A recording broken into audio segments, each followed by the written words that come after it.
pretty much normal things. Oh, the main thing was that he needed something from me. It seemed like someone dear to him was ill, and he wanted me to pass a message to Alchemist Azrael if he would be able to heal that person. Riva furrowed her brows as she nodded. She already knew who that person was. Seeing Riva's expression, he asked, "Do you know who that person is?" After a brief moment of silence, Riva replied, "His mother." Damien raised his brows as he rubbed his chin while Riva had no idea what he was thinking about. He was a bit surprised that the mother of the Crown Prince was bedridden. Why would a Crown Prince ask the help of an outsider when he could just ask his father to heal his mother using some special resources? Considering the wealth and prowess the Zeton Empire had, there weren't so many things the Empire couldn't do. He knew all the top experts were concentrated in this empire, and most of them were working for the Zeton Empire and the reason why this empire was so advanced compared to others. "What are you thinking about?" Damien surfaced out of his thoughts and answered, "Is her condition really that bad for your father to be helpless regarding that matter?" He knew that Ruthven might have some exotic or legendary stuff stacked up in his personal treasury that could bring about miraculous effects, especially with a god supporting his empire. Could Arthur's mother be a hopeless case for Ruthven to wash his hands off from it, or the only other reason Damien could think was that Ruthven didn't care enough about it? But that seemed less likely considering he didn't know about their affairs at all.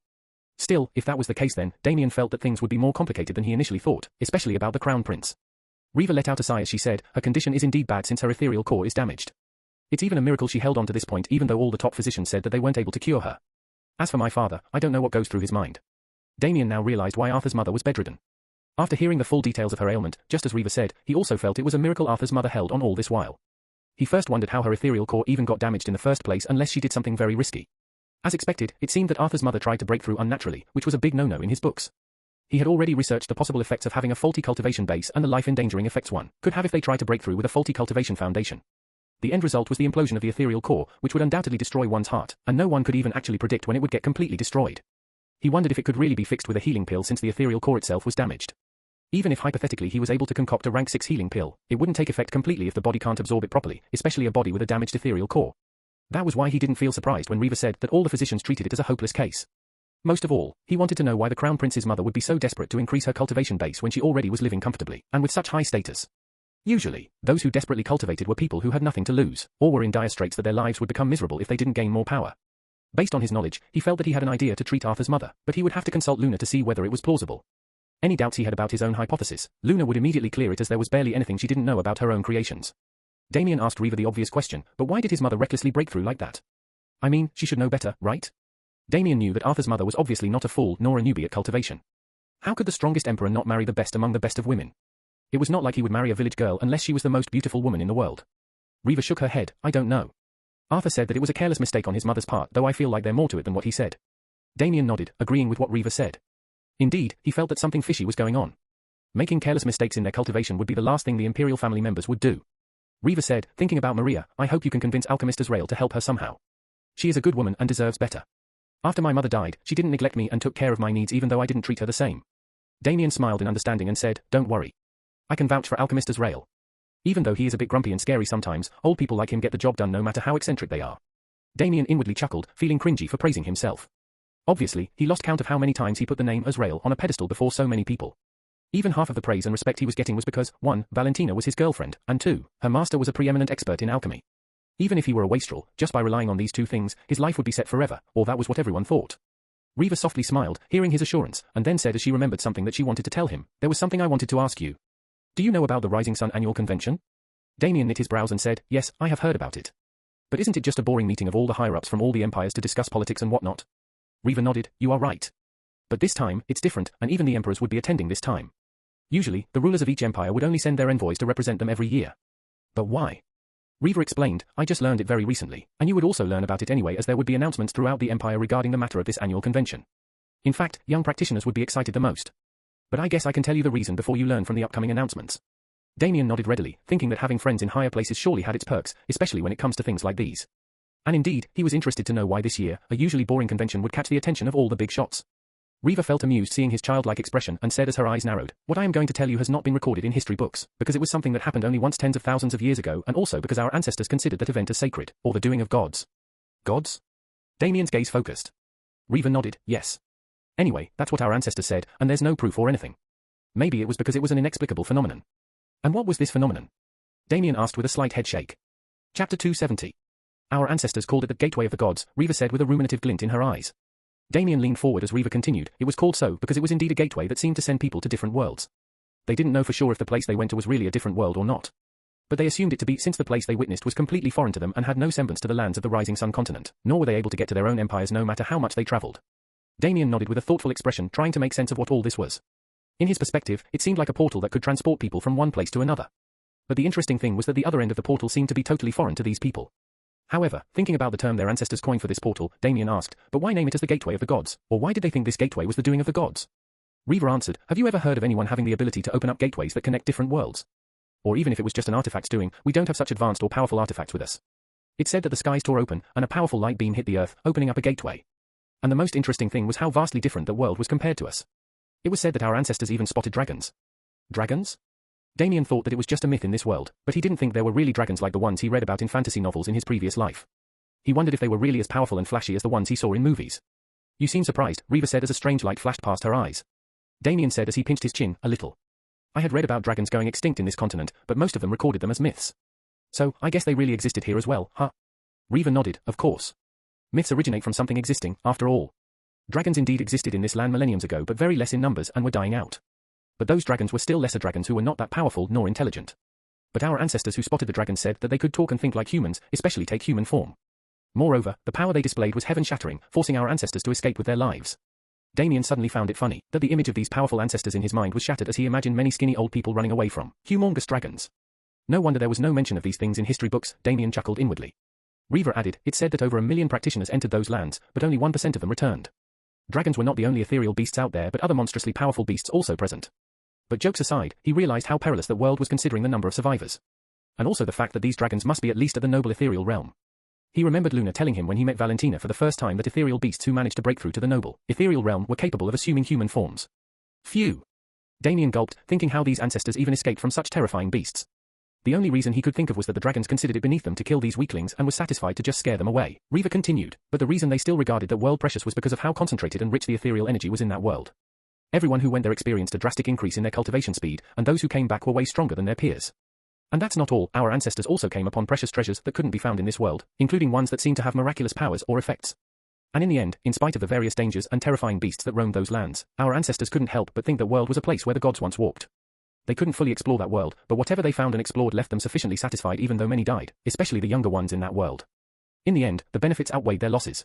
Damien felt that it made sense since he knew these kinds of people only cared about benefits, and wouldn't even hesitate to sacrifice their family just to get their hands on some treasures. But he had to admit that he was extremely fascinated to learn more about the world on the other end of this gateway of the gods and explore it. The reason he was so interested was that he had a chance to increase his cultivation faster and probably have some fortuitous encounters. Even though his current cultivation speed was enough to leave everyone in the dust and make people die with envy, it still was not enough for him, considering how short the time frame available to him was. 3 months had already passed out of the 2-year time frame he was given. He was only at the spirit ethereal realm. At the same time, the powerhouse in this world were leagues above him, considering their cultivation at the profound ethereal realm. Even if he cultivated with his head upside down for the rest of the available time frame, he would only barely break through the sky ethereal realm based on his most optimistic calculations, and even that possibility seemed bleak enough. The higher his cultivation, the more time he needed to break through, and no matter how talented he was, that fact would never change. He already confirmed it with Luna, but still, he never let that bring down his hopes as he chose to optimistically think that he would come upon opportunities that could help him increase his cultivation fast. If he became depressed thinking about his future, how could he hope to save Lily? He was the only source of strength for her, and if he becomes down, then Lily would get affected as well. But if he rushed his cultivation too much then, he would only end up destroying his ethereal core and end up like Arthur's mother. He wasn't a fool to take such foolish and desperate actions that didn't give any benefits at all. It was better to have at least his current cultivation than having none at all. So, even if Reaver told him that entering the gateway of the gods was likely suicidal considering the dangers that lurked there, he felt like he had no choice but to take that chance. He already learned that when one embarks on the cultivation journey, they are bound to take risks or be forced to face dangers to walk further in their cultivation path. Without taking risks, they are bound to remain stagnant since, obviously, no gains were free. One has to work for it, especially when it involves making themselves more powerful to the point they even dreamed of having godlike powers. Are you thinking of entering it? Reaver questioned as she observed that Damien was interested in it. Damien realized that he was getting ahead of himself, thinking that he could simply waltz in through the gateway of the gods that all these emperors were interested in. What if they limited entry to only certain people to monopolize the benefits they might get? With a dry chuckle, he asked, can't I? Damien felt that such a phenomenon couldn't go unnoticed by other empires and surely they would be taking interest in this as well. It was not like the Zeton Emperor would be willingly to offend all the other empires. Reaver's eyes formed into beautiful crescent-like slits as she said, you can, especially when your name is already on the Eternal Hall of Fame rankings. This event is said to take place in the Rome Empire, so it's not like my father can monopolize it. The other emperors already know about this gateway of the gods, as their ancestors also witnessed it. Surely, they would rush towards this gateway once they get the news. So, my father already informed them of the predicted time it would be appearing again to avoid any conflicts at the time of the event. And now some discussions are going on, I think between themselves and only after that would they make the announcement. But I heard that geniuses like you would be allowed to enter, since all the empires would obviously want their prodigious practitioners to become more powerful and become an asset to them. Since your name is in the Eternal Hall of Fame rankings, your slot should be guaranteed, Reaver asserted. Chapter 271. Damien inwardly sighed in relief, thinking that he finally got a God-sent opportunity and felt like thanking the gods for giving him a chance. Since Luna was the only goddess he knew, he thanked her with a chuckle mentally, to which he only got a harumph. He was excited that his hopes finally didn't seem bleak anymore. At least, he would be able to hold his head up high the next time he meets Lily instead of pretending to be strong. But he thought of something puzzling and asked, "But how did your father know about this? I mean, the last time this gate appeared was thousands of years ago, and it was the first time. And now you are telling me it's going to happen for the second time soon. How did he predict this?" Reva slightly shook her head. "I don't know. My father surely has his ways which even I am not privy to." Damien inwardly sighed and wondered if Reva's father already knows more about the gateway than others or if there was some other reason. Perhaps it could be the Zeton god. A random speculation passed through his mind. Wait a sec. How long will this gateway be open? And how will we come out? Damien questioned. 1 year. And you won't be able to come out till it closes. Practitioners here don't have artifacts powerful enough to teleport themselves out from the other side of the gateway to this side. But the practitioners who know about the possible benefits they would get wouldn't mind since they get at least 1 year to increase their cultivation. All they have to do is get inside. Damien wondered how the Zeton Emperor knew about this stuff so precisely. But at the same time, he didn't think that the time limit for the gateway would be as long as 1 year. If he entered it, wouldn't the time frame he was given be coming to an end? But at the same time, he felt that it was a good chance to further his cultivation and come back stronger. If he could save Lily, then nothing else mattered. Seeing his happy expression, Reva's brows knit together as she asked, "But are you sure you want to go? It's very dangerous, and the chances of surviving in that place are not even high." Damien playfully smiled. "Oh? It seems like you are worried about me." Reva firmly pressed her lips and said in a defensive tone, "As your friend and teacher, can't I?"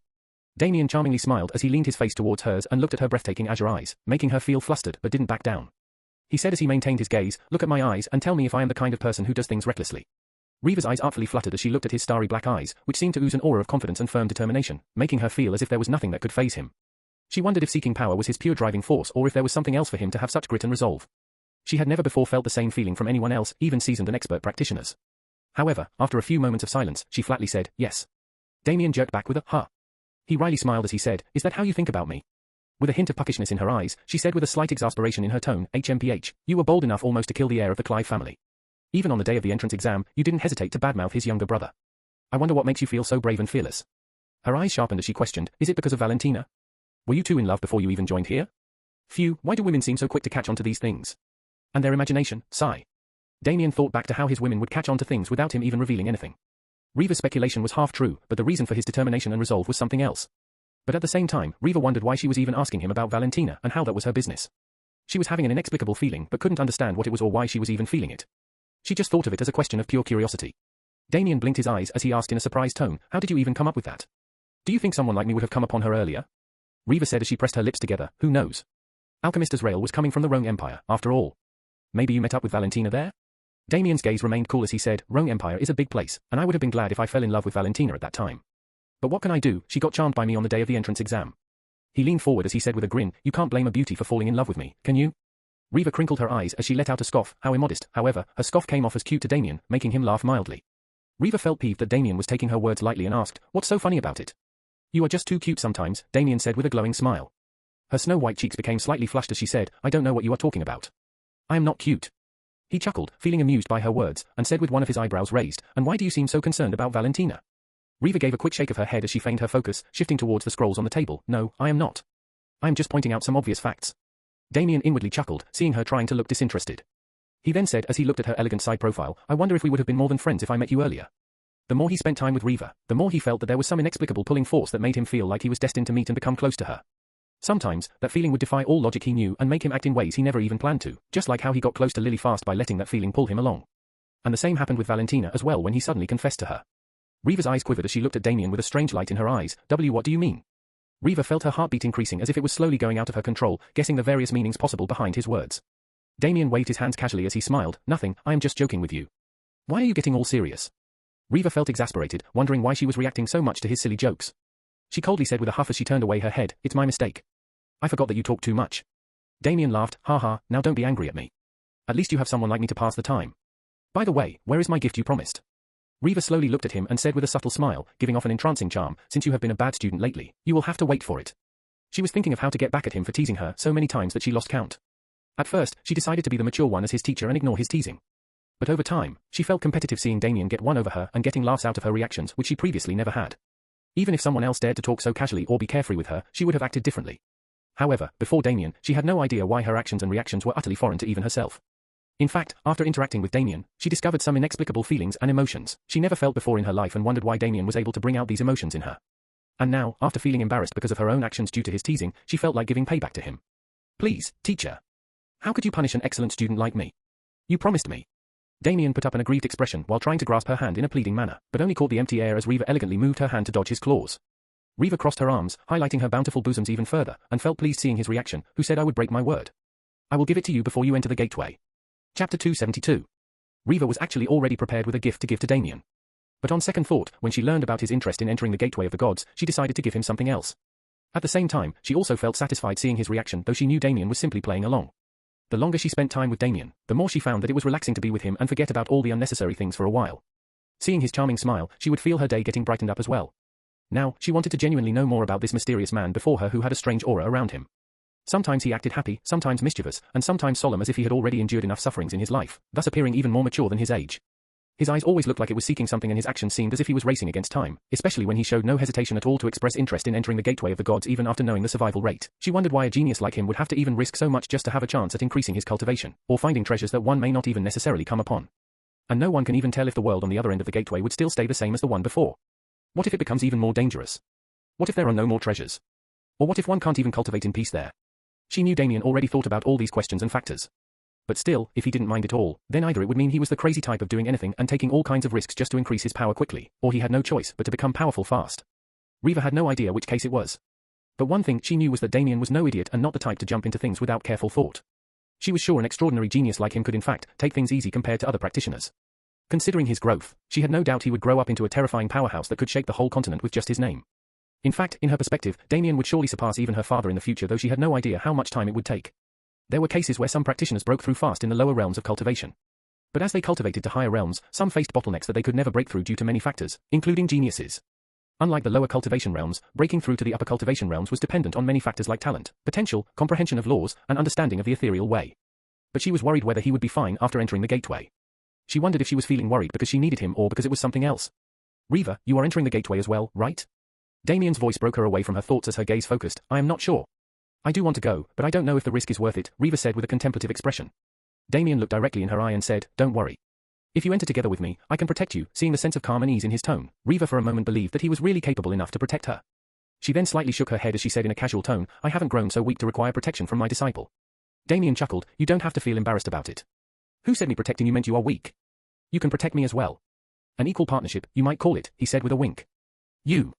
Riva didn't know what to say about his cheeky attitude. In the end, she felt like he wanted her to join him to enjoy her protection. She had never seen a man demanding protection from a girl, especially when that man was a genius and had good enough status in the whole empire. Usually, such men would act chivalrous and brave before women in hopes of impressing them to the point that they would give false promises to fool the girl. But Damien not only appeared chivalrous but, at the same time, the exact opposite as well, to the point that she felt her head muddled thinking about it. Still, somewhere in her mind, she felt as if he wasn't joking. However, even though Damien's words sounded casual, he meant what he said. After all, his real prowess does not include only his cultivation. Why couldn't he protect Riva when he had an undead creature stronger than her as his slave? Still, thinking about the gateway, Damien felt that he would have to go hunting for a heaven ethereal realm beast since he wanted to be more prepared and have a good backup once he enters the gateway. A peak-level sky ethereal realm beast indeed was incomparable to a heaven ethereal realm beast. But the problem was how was he going to kill one? He thought about the Forsaken people and wondered if he could use their help to kill one. He didn't want a low-level heaven ethereal realm beast, but stronger. He knew most wouldn't even dream about killing one even if they were 1 or 2 levels stronger than a heaven ethereal realm beast since ethereal beasts inherently had higher combat prowess. But he knew the Forsaken might demand something from him as well if he was going to ask for such a big favor. However, that was food for thought, and he decided to think about it later since he still had time. Riva's brows drew closer as she asked, and even if we agreed on such a partnership, do you think we all will be arriving at the same place once we enter the gateway? Damien's mouth turned into an O shape as he realized that he didn't think about that fact yet. He simply assumed everyone would be arriving at the same place, considering it was just a simple teleportation portal. Riva continued, our ancestors had said that they arrived at different places, but with the help of tracking talismans, they were able to find each other. But still, the tracking talismans only work till a certain range, after which it wouldn't work unless they come within range. Wouldn't that be more dangerous then? If everyone got separated, then it would be riskier to face the potential dangers out there, Damien questioned. Riva nodded her head, that's why it would be better not to venture deeper till everyone regroups. It said that there aren't many dangers unless they venture too deep where there might be potential treasures and powerful ethereal beasts. My ancestors only met those dragons after they went in too deep. But even with such dangers, who would waste this once-in-a-lifetime chance? Following the ethereal way means one must follow arduous paths fraught with dangers to cultivate beyond their limits truly. I guess that makes sense. This sounds exciting and dangerous at the same time, Damien said with a hint of excitement in his tone, and then he looked at the sky becoming a bit darker than before. Oh, it's getting late already. Let's continue with our alchemy discussion. Before that, I have something to ask, Reva said in a soft voice that seemed to melt Damien's ears as he never heard her speak so demurely. With a curious expression, he leaned forwards with his arm on the table and asked, "What is it, teacher?" Reva partially opened her mouth and hesitated for a moment before saying, "Tomorrow, can you teach me to cook a certain dish?" Her expression seemed calm without much change, but Damien could notice the mild bashfulness in her eyes. "Is that all?" Damien asked in a surprised tone. Reva slightly winced as she felt embarrassed, seeing how her request didn't even seem much to Damien while she had to muster up the courage to ask something like that from him. Even if she considered him as her friend, he was still her disciple officially. And even if Damien taught her to cook a dish before, it was because of his own suggestion and not hers. After he taught her to cook her favorite dish, she secretly would try to cook on her own and eat while immersing herself in her happy memories. It was a new habit that she formed recently because of Damien, and she became fond of that habit. So, she couldn't help but feel like asking his help for the next best dish she wanted to learn. "What did you think I was going to ask?" Reva asked in a mildly pettish tone. "I thought you were going to confess to this committed man," Damien said with a wide grin. "You? How shameless, I would never," Reva said in an aggrieved tone. Damien slightly laughed, "Ha, relax, I am joking." However, his lips slowly arched into a subtle smile as his eyes focused on her enchanting azure eyes, but who knows, the future is never set. Reva's gaze became blank, and before she could say anything, Damien already picked up one of the scrolls on the table and started talking about the medical formulas, making Reva smother her words and listen to him. However, as she looked at him from the side, her mind was still fixed on what he just said before. Chapter 273. Damien was walking back home with Valentina with his hand around her slender waist, much to the envy and jealousy of others, while she was happily resting her head against his shoulder, enjoying his embrace. If her fellow disciples saw the pure and doll-like smile on her face, they would really ask themselves if she really was the infamous bloody fairy who wouldn't hesitate to cripple a man. Damien had already had some talks with Triton before regarding the number of times he had to take classes, and came to a mutual agreement that he only had to visit twice there since he already teaches a lot of stuff with just one class. With his teaching efficiency, one of his classes was worth a week's classes when compared to a normal teacher. So, in Triton's perspective, he was more than satisfied with Damien coming twice a week. Meanwhile, in his mind, he was mentally conversing with Luna, "So, what do you think about this whole gateway thing?" Luna instantly replied, "Sounds more like a gateway to another higher plane or world, could be any one of them. Or maybe it just could be the world outside this barrier, but since they said the ethereal energy in that world seemed richer, I doubt whether it's really this world. This planet should have the same concentration of ethereal energy throughout except for slight variations in some places. Of course, if the ethereal energy concentration in this continent has been affected because of the barrier around it, then the case might be different." After a brief pause, she continued, "We can only be sure once we enter that gateway for ourselves. But another pressing question is who put that gateway there? Those with an understanding of spatial laws can easily create a gateway, but how much distance they can over is another question. If it's just a gateway from one place to another in the same world, then even a false divinity can do it. But if it's between planes, then only gods can do that or a powerful artifact made by the gods." Damien said in a thoughtful tone, "So if we assume it to be a different plane, then who is creating this gateway even if they are using a treasure, and why?" Luna shook her head, on such a lowly planet, strange and inexplicable things are indeed happening. Maybe, the Zeton god knows something about this, otherwise, how else is a mere mortal able to predict when the gateway is going to open again? Someone must have told him something. She continued in a serious tone, "If you want to get to the bottom of this, either you have to get the information out of her father or the god. But I guess that can wait till you come back from the gateway. Since they say one needs to spend 1 year inside that world, it would be almost time to make your final moves by the time you come back. You better be prepared to take some risks in case there are real chances of having fortuitous encounters in that world." Damien smiled, "Of course, that's a given. It's not like I have a choice." As soon as they reached inside their villa, Valentina quickly jumped out of his hold and giggled, "Come and catch me if you can, Damien." Damien raised one of his brows, "Oh? My girl is in a mood for games, huh? Sure, I will play along. But what's in it for me?" he asked with a sly smile. Valentina slowly walked back with a coy smile, and using her ethereal energy, she transmuted her dress into a sexy rose-colored bra and panties. Since she had already studied the designs of all the clothes and lingerie she liked, she could easily create them on her own.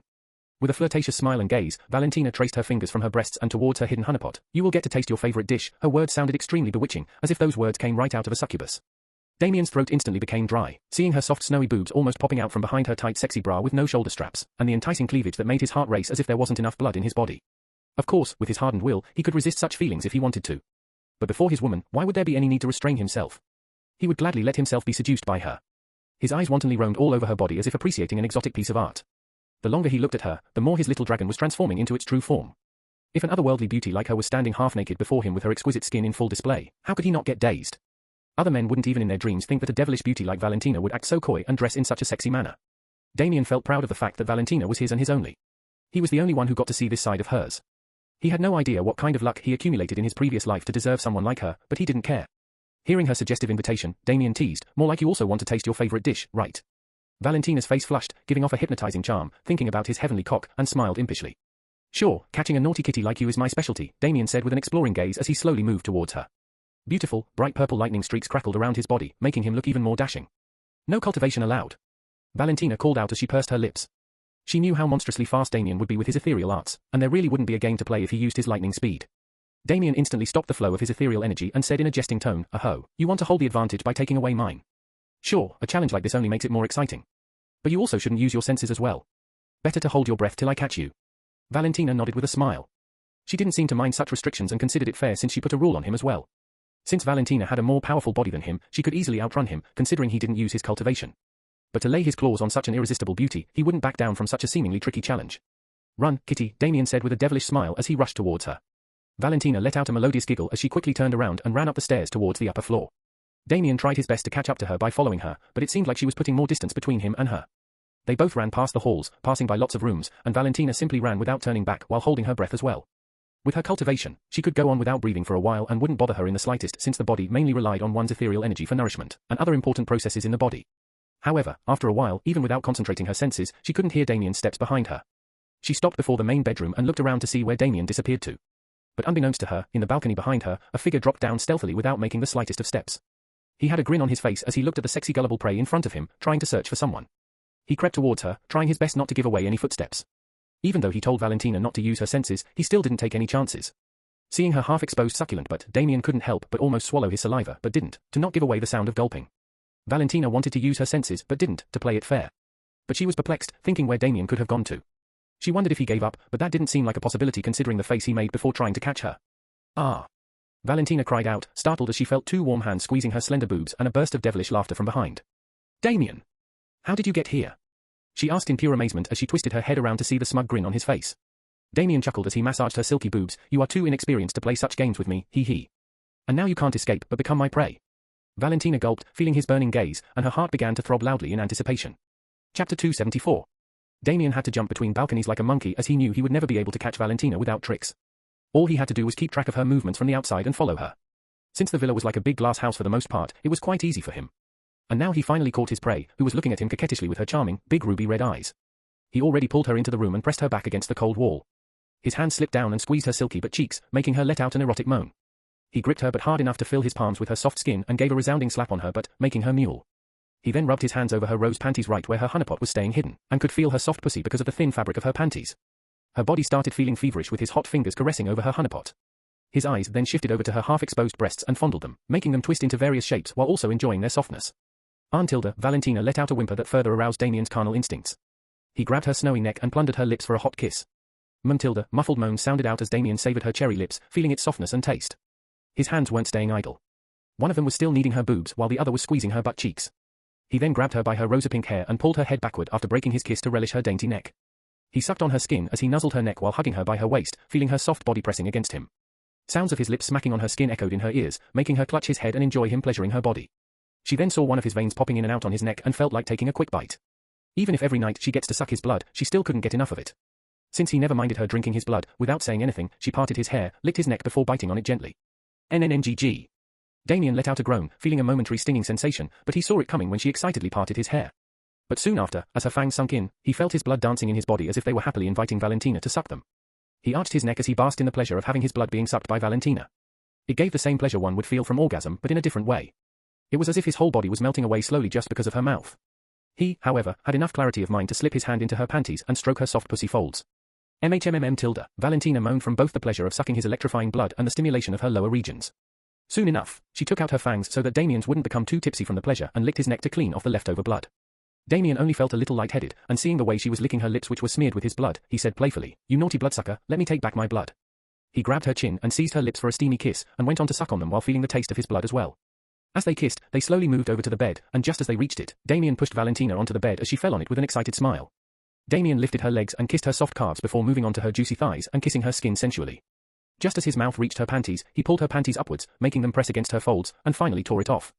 Her juicy pussy seemed to be already dripping wet, and he could see her folds breathing in and out in a cute manner. Without further ado, he gave a long lick over her folds and chewed on them with his lips as if he was literally eating her pussy. RNM. Valentina's body quivered in ecstasy as she let out a tender moan that would surely stroke the flames of lust in any person, and Damien was no exception. She grabbed the bedsheet as Damien devoured her pussy like a hungry wolf who hadn't seen meat for years. Her pussy folds felt so soft and squishy in his mouth, making him feel as if he could feast on them non-stop. He pushed his tongue inside her narrow cave and ferociously assaulted her pussy with just his tongue. Valentina loudly moaned as she arched her body, feeling his warm tongue ravishing her pussy. She felt a scorching sensation in her abdomen as a wave of pleasure suddenly burst out, flooding Damien's mouth. Her body jerked as she orgasmed while Damien happily drank it all and licked her pussy to clean up the dripping love juices. He gave a loving kiss over her honeypot as if thanking it for its nectar and moved over to her flat stomach. He clutched her velvety hips as he smooched all over her tender stomach and nibbled on her belly button as well. His mouth crept upwards, kissing her midriff, over her bra, especially her half-exposed breasts, and nuzzled her cleavage before moving upwards. His hands were squeezing her boobs while he kissed her collarbones and shoulders. He licked her neck before sucking on her skin as if he was trying to suck her blood. He then kissed her chin before taking her lips into his mouth for a hot and wet kiss while intertwining his tongue with hers. Both of them French kissed for a few minutes before their lips became swollen and red and looked into each other's eyes with an infatuated gaze. His hands, which were on her boobs, tore away her bra just like he tore her panties, thus exposing her rosa-pink pearls and her slender boobs. He grabbed her boobs and moved his mouth over to her right boob and sucked on her perky nipples before taking her boob into his mouth. While he squeezed her left boob hard, he was busy sucking the right one fervently as if he was trying to milk her. Her blood was becoming warmer the more she felt her boob being sucked inside his warm mouth.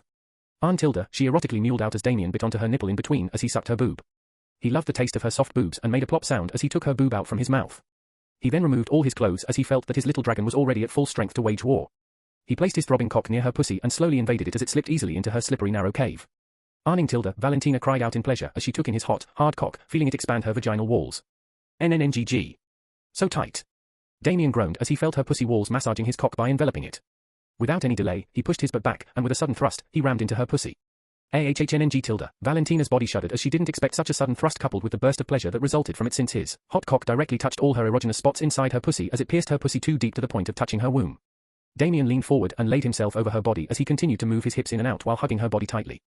Her boobs were pressing onto his chest, and her moans were stifled as he stole her lips for a passionate kiss while continuing to pound her wildly. With each of his thrusts, her body jolted as if streaks of electricity were passing through her body. Her face was flushed entirely while feeling her mind and body melt in overwhelming pleasure. After ramming her a couple of times, he felt her body twitch and decided to come along with her. Just as she felt the dam inside her lower abdomen was about to burst, she felt his cock throb and becoming hotter. Aunt Tilda, she cried out as a flood of her ethereal essence washed over Damien's cock while he emptied his warm load inside her. They both stayed in that position for a few moments as they dual cultivated to absorb each other's essences. Right after that, Damien continued to bang her in different positions, making her pussy walls adapt to the shape of his cock while invading her narrow cave deep enough to make her dizzy with ecstasy. Chapter 275. After a couple of rounds of intense battle in various positions, Damien already confirmed that his soul cultivation also improved as he circulated the eternal bond of sacred hearts. He was pleased that he could use his dual cultivation art to improve his soul cultivation and not only his ethereal cultivation. At least, he didn't have to worry about hunting for herbs with spiritual essence or absorb the soul essences of others unless needed. The former required him to wander into dangerous territories, while the latter option was one he found useful only when he killed his enemies. It was not as if he always had people to kill, nor did he want to kill needlessly. Of course, these two options were just the fastest way to develop one's soul cultivation. There were other ways, one of them involving just simple mediation only but took more time relatively. Seeing the red-faced beauty under him still ready for more rounds, he grabbed her neck and shoved his erect cock into her mouth. Valentina happily took in his hot rod as if she was waiting for it all this time. He laid back on the bed while she rested her palms on his thighs and eagerly sucked his cock as she bobbed her head up and down. He parted her hair so that it didn't fall over her mouth and pulled it upwards to get a clear look at her face as she lovingly serviced his cock. Her exotic ruby red eyes were gazing at him with a besotted look, making him feel even more aroused.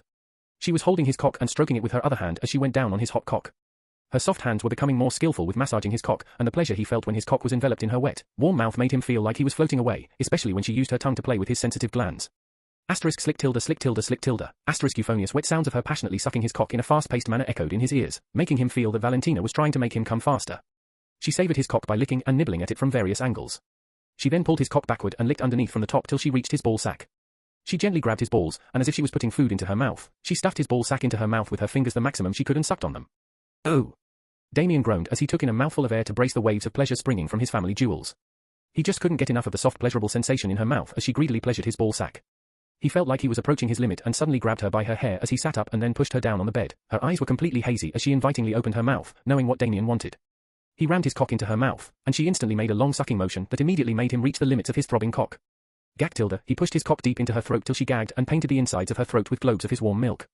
She readily swallowed his warm milk and still held onto his cock in her mouth to clean it. As he took his cock out, strands of love clung onto his cock from her mouth while she had a satisfied expression after tasting his delicious milk. She felt her blood racing through her body, feeling extremely stimulated from just drinking his cum. His cock looked completely slick, coated with her saliva and leftovers of his cum. Some cum was still dripping from his glands which he wiped over her face by stroking his hot cock over her face as if he was cleaning it, while she put her tongue out to lick away at his cock. Through the big transparent window just behind the balcony, he already saw that the skies were already dark enough for the stars to shine brightly and the moon to display its beauty. Time to let nature witness our love, Damien grinned as he thought of banging her in the open balcony. Hearing his words and seeing the devilish grin on his face, Valentina gave a thrilled smile guessing his intentions. Damien lifted her up as he carried her towards the balcony. The cool night air brushed past them as the moon's cold light cast a soft glow on both their bodies, especially illuminating Valentina's bewitching features and her milky skin with a reddish hue.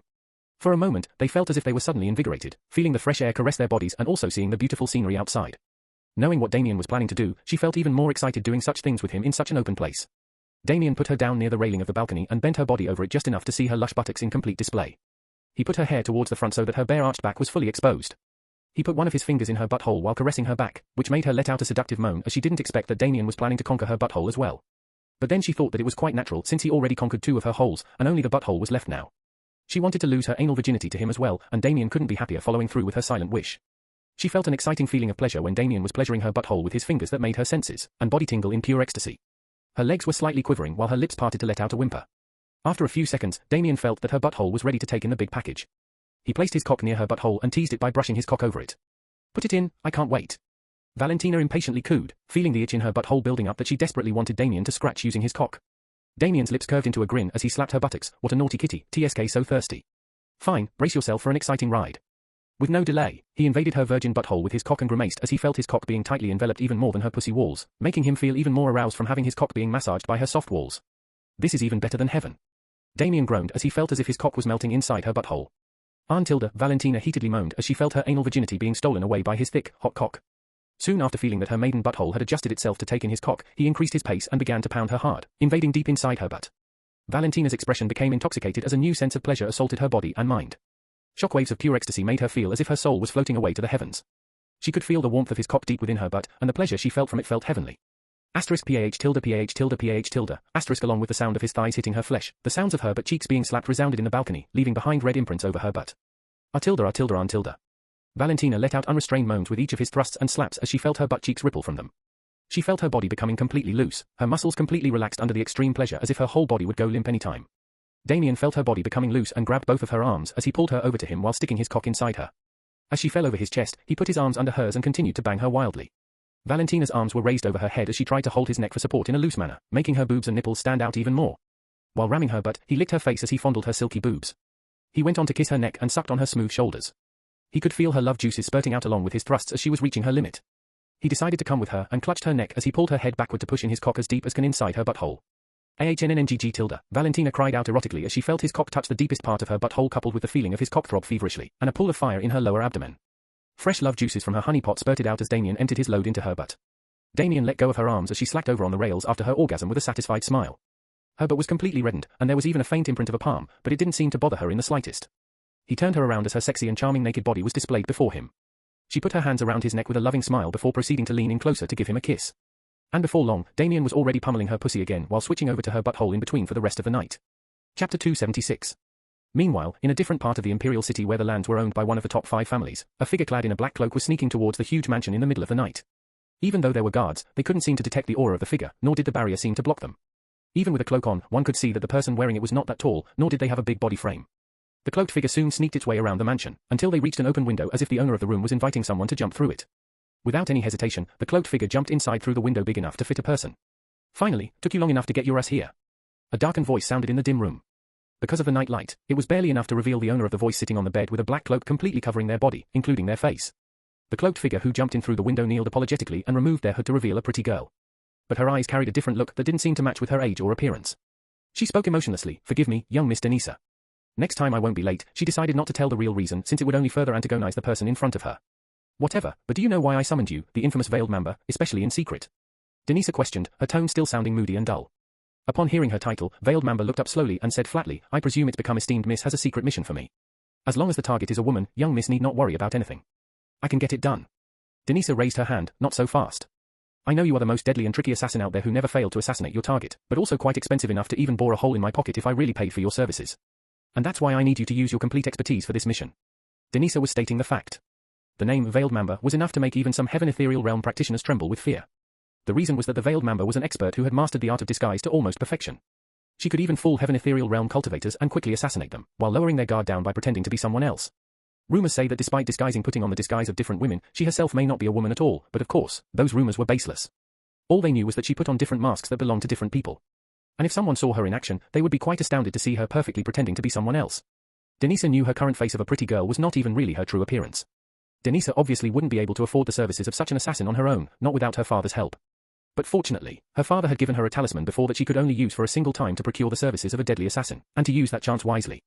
It seemed that the Veiled Member gave the talisman to her father decades ago as a favor. Denisa could have asked her father to help her procure the services of Veiled Member. But she obviously didn't want not only her father but anyone else to know about her intentions, as she knew they would stop her for sure. She had no idea how strong Veiled Mamba's cultivation was or how old she was, though there were rumors that she was at the Sky Ethereal Realm, or even weaker. Sometimes some even claimed her to have a Heaven Ethereal Realm cultivation, but since she kept her aura hidden using some treasure, it was hard to discern her cultivation. Denisa, however, did not really care about those details. Just knowing the impeccable track record of Veiled Mamba was enough for her. Veiled Mamba nodded, of course. For every single mission, I don't hold back on my skills. Young Miss can rest assured I wouldn't be complacent no matter how weak or strong the target is unless they are at the profound ethereal realm. I hope that is not the case, she said with a probing look. Denisa let out a sardonic chuckle, PFFFT, profound ethereal realm, only if she was allowed to live for centuries more. But no. Now she is just a mere Earth ethereal realm practitioner, and I take it you aren't afraid of the girl, named Valentina. Veiled Mamba's brows raised a bit, but were not completely surprised as she could see the obvious enmity Denisa had against Valentina for getting defeated in a humiliating way. If it's only her, then it's doable, and I would need a week at most. But if it's her master, even though he is not at the profound ethereal realm, his skills seem to match a lot of mine's, and I don't think I will be able to assassinate him silently, Veiled Mamba said as her eyebrows drew together. Denisa scoffed, ha, seems like even the great Veiled Mamba is afraid of someone indeed. But fret not, you don't have to do anything to him. The only one I want to kill myself is that bitch, Valentina. Not only her, I want her boyfriend as well, I want to rip him apart right before her and then laugh in her despairing face, ha ha ha. So there are two targets. Veiled Mamba mumbled in a contemplative tone while ignoring Denisa's maniacal laugh. It isn't much work for you, is it? Considering they both are always glued to each other. If you plan to kill one, then you should get rid of the other one anyway. But to be precise, I don't want you to kill them right away. I want you to bring them to a place of my choice and seal their cultivations just enough for me to break them before killing them, Denisa said with a sinister light in her eyes. Veiled Mamba frowned, you want me to kidnap them? That would be more troublesome since my expertise is in assassinations and getting away. She wanted to make sure Denisa was aware of her abilities and the missions she usually took. Veiled Mamba even forgot the last time she kidnapped someone since all of her assignments only ended with her killing off her targets discreetly without any suspicions at all. Troublesome? Maybe. But for a person like you, it's not impossible, right? Denisa said in a tone of certainty. Veiled Mamba looked straight and slightly nodded. Indeed, thinking about it, she just would have to take some extra efforts to drop Damien and Valentina at Denisa's feet. She wasn't worried about the Azure token around Valentina's neck since it would only activate if Valentina was able to use her cultivation, so all she had to do was seal it, which was something she always does before she kills her targets, even if they are weaker than her, just to be safe. Denisa smiled, seeing that it wasn't a problem for Veiled Mamba. Since she was making exceptional use of favor to use her services, she didn't know how many conditions she could ask from her. But fortunately, it seemed like the Veiled Mamba didn't mind following through with her requirements. HMPH, I wonder how Roy is going to repay this favor, Denisa inwardly thought as she had already informed Roy about her plan. She was sure Roy would love to toy with a helpless Damien and Valentina, especially after having his manhood crippled coupled with his ghastly appearance. She didn't want to be the only one who was involved in this whole sinister idea. She wanted a companion in case things went south, and who could be a better partner in crime than Roy, a fellow victim of the same cursed disease. She, however, didn't think about any possible consequences at all as her current mental state was only this close to becoming completely mad. Her thought of revenge was the only thing holding her back from letting everything loose. With her ugly state, she lost interest in everything else. Obviously, she stopped going outside despite people asking around about her sudden absence in the Zeton Ethereal Foundation. However, her father was somehow able to subtly convince them that she was indisposed with her cultivation and other things. But even she knew that such an excuse wouldn't convince people for long, and it would only be a matter of time before her condition was revealed to the public. The only hope was to get a cure before that, but she knew that it was pretty much hopeless when even the top-notch medicines only seemed to make it worse. All she wanted now was to break Valentina, and that thought made her nerves tingle with excitement. You may leave now. If you face any problems, use the talisman I gave you if you need my help to complete the mission, Denisa said as she waved her hand. Veiled Mamba nodded as she got up and swiftly left through the window she came in. He, Valentina, I wonder how much tears you will shed for your precious Damien. Chapter 277. Damien was oblivious to the sinister schemes brewing against him and Valentina. He just had a refreshing and pleasurable morning bath with Valentina. Now that he and Valentina had officially confessed their love to each other, he felt as if the clouds of gloominess and resentment clouding his heart were slowly becoming thinner. All these malevolent feelings he had kept suppressed inside him. Only if a situation provoked him, he was sure all these feelings would explode. And the more times he made love to Valentina, the more he felt like his soul was getting closer to hers, though the difference was small and gradual. He even felt that his soul literally melted with hers whenever he dual cultivated with her. It was as if he was truly becoming one with her, and the passionate feelings he had for her became even deeper. However, his longing for Sophie hadn't lessened even by a fraction. Instead, it only increased as days passed. Sometimes he would feel restless thinking about finding her, but then he calmed himself down, thinking that she should be all right now after everything she had suffered in his previous life. At least in her next life, the heavens should show some sympathy and bless her with a good and happy life. That's what he hoped earnestly. With a smile on his face, he made his way towards the Zeton Ethereal Foundation along with Valentina. On his way, Luna's fanciful tone sounded in his mind, must be great to have a pleasurable morning and night with a stunning beauty every day. Now that I gave you the dual cultivation art, you seem even more diligent about it. TSK, you don't even have the slightest concern for this goddess when doing such carnal acts. Damien inwardly smiled as he said, don't tell me you are getting interested in the primal activities of a man and woman. Anyway, it's not like I told you to peek. Now, who is the perverted one here? Luna flared, nonsense. This goddess's senses are too powerful not to know what's happening unless I completely seal them. But it's not like I can do it when I have to keep an eye on you at times. Otherwise, what if someone kills you while I am asleep and too late to react? HMPH, I can't take that chance. However, Damien asked in a doubtful tone, but aren't you also a woman in the end? Haven't you ever felt like falling in love with a man? Or are all gods genderless that they don't mate? Don't tell me you just took a female form for fun. Luna immediately replied, of course I am a woman. But more than that, I am a goddess, the strongest among them. Why would I ever want to fall in love with a man even if he was a god? All living beings, men and women included, are weaker than me even if they are divine beings. Do you think a phoenix would fall in love with an ant? Anyways, I am not at all interested in these things. Love is just a weakness in my eyes. Damien chuckled, good question. And that's the interesting thing about love. Love is impartial. It doesn't compare one's status, power, beauty, or wealth. It only compares the feelings of the heart and soul. And if the ant's feelings were able to touch the phoenix's heart, I am sure the phoenix wouldn't even hesitate to die for the ant. But right after he said these words, he felt a nostalgic feeling. Why do I feel like I heard these words before?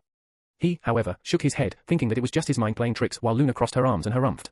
She obviously found Damien's words funny and illogical and said, if you consider yourself the ant and make a phoenix to fall in love with you, then I will believe you. Otherwise, this is all just ludicrous. Damien raised one of his brows. Oh, a bet? So if I win? Luna's mesmerizing eyes narrowed as she said with a smirk, then this goddess will grant you one wish that I will grant after regaining all my powers. So, you could basically ask for anything.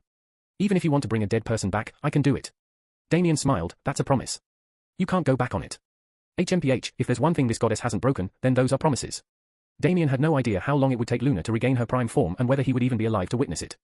After all, his lifespan was just a blink of an eye for Luna. She was an immortal being while he would die of old age no matter after how many years. Thinking about it, he felt a strange sense of sadness and yearning for immortality so that he doesn't even have to leave his loved ones behind. Although him being old seemed so far away, he knew that day would surely come one day. And so, for the first time, he thought that if there was any chance he could gain immortality, he should take it for sure no matter the risks. Beings who were immortal also had unfathomable powers, and he was sure that such powers could come in handy for him. Because of his origin seed, he felt like he was the only mortal with the best chance of achieving immortality. No matter how ridiculous and far away it seemed, he remained optimistic about it. 5 days passed within the blink of an eye. Damien had just got out after his extra class with Reva. He was about to go home with Valentina when he spotted Yora running towards them. Hey, I was searching for you two lovebirds, she said with sparkling eyes. Yora? Why were you absent today?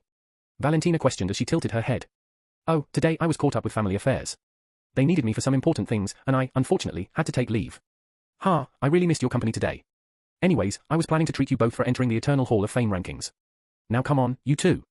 I will take you to the best restaurant in town and make you both fill your tummies with delicious food, she said while biting down on her smile. Valentina nodded readily and tugged at Damien's sleeves, to which he nodded with a smile. Yora beamed and led them towards the seaside front, one of the best luxury restaurants with an open setting to gaze at the beautiful seas while eating. The seaside front was situated near the outer banks. The cool air from the seas made the people passing by or entering the restaurant feel relaxed and serene, as if all their frustrations in life just evaporated away. From the outside, the restaurant looked warm, homey, and enchanting. Bricks and sandstone pillars make up most of the building's outer structure. It was difficult to see through the small, curtained windows, but the music and voices from within can be felt outside. Outsiders wouldn't be able to see the people dining even if they were eating in the open because of the curtains. As the trio entered the restaurant through the thick, wooden door, they were welcomed by clapping hands and overall happiness. One of the maids was engaged in a conversation but still managed to welcome them with a smile. It was as alluring inside as it was on the outside. Hardwood beams supported the upper floor and the huge lamps attached to them.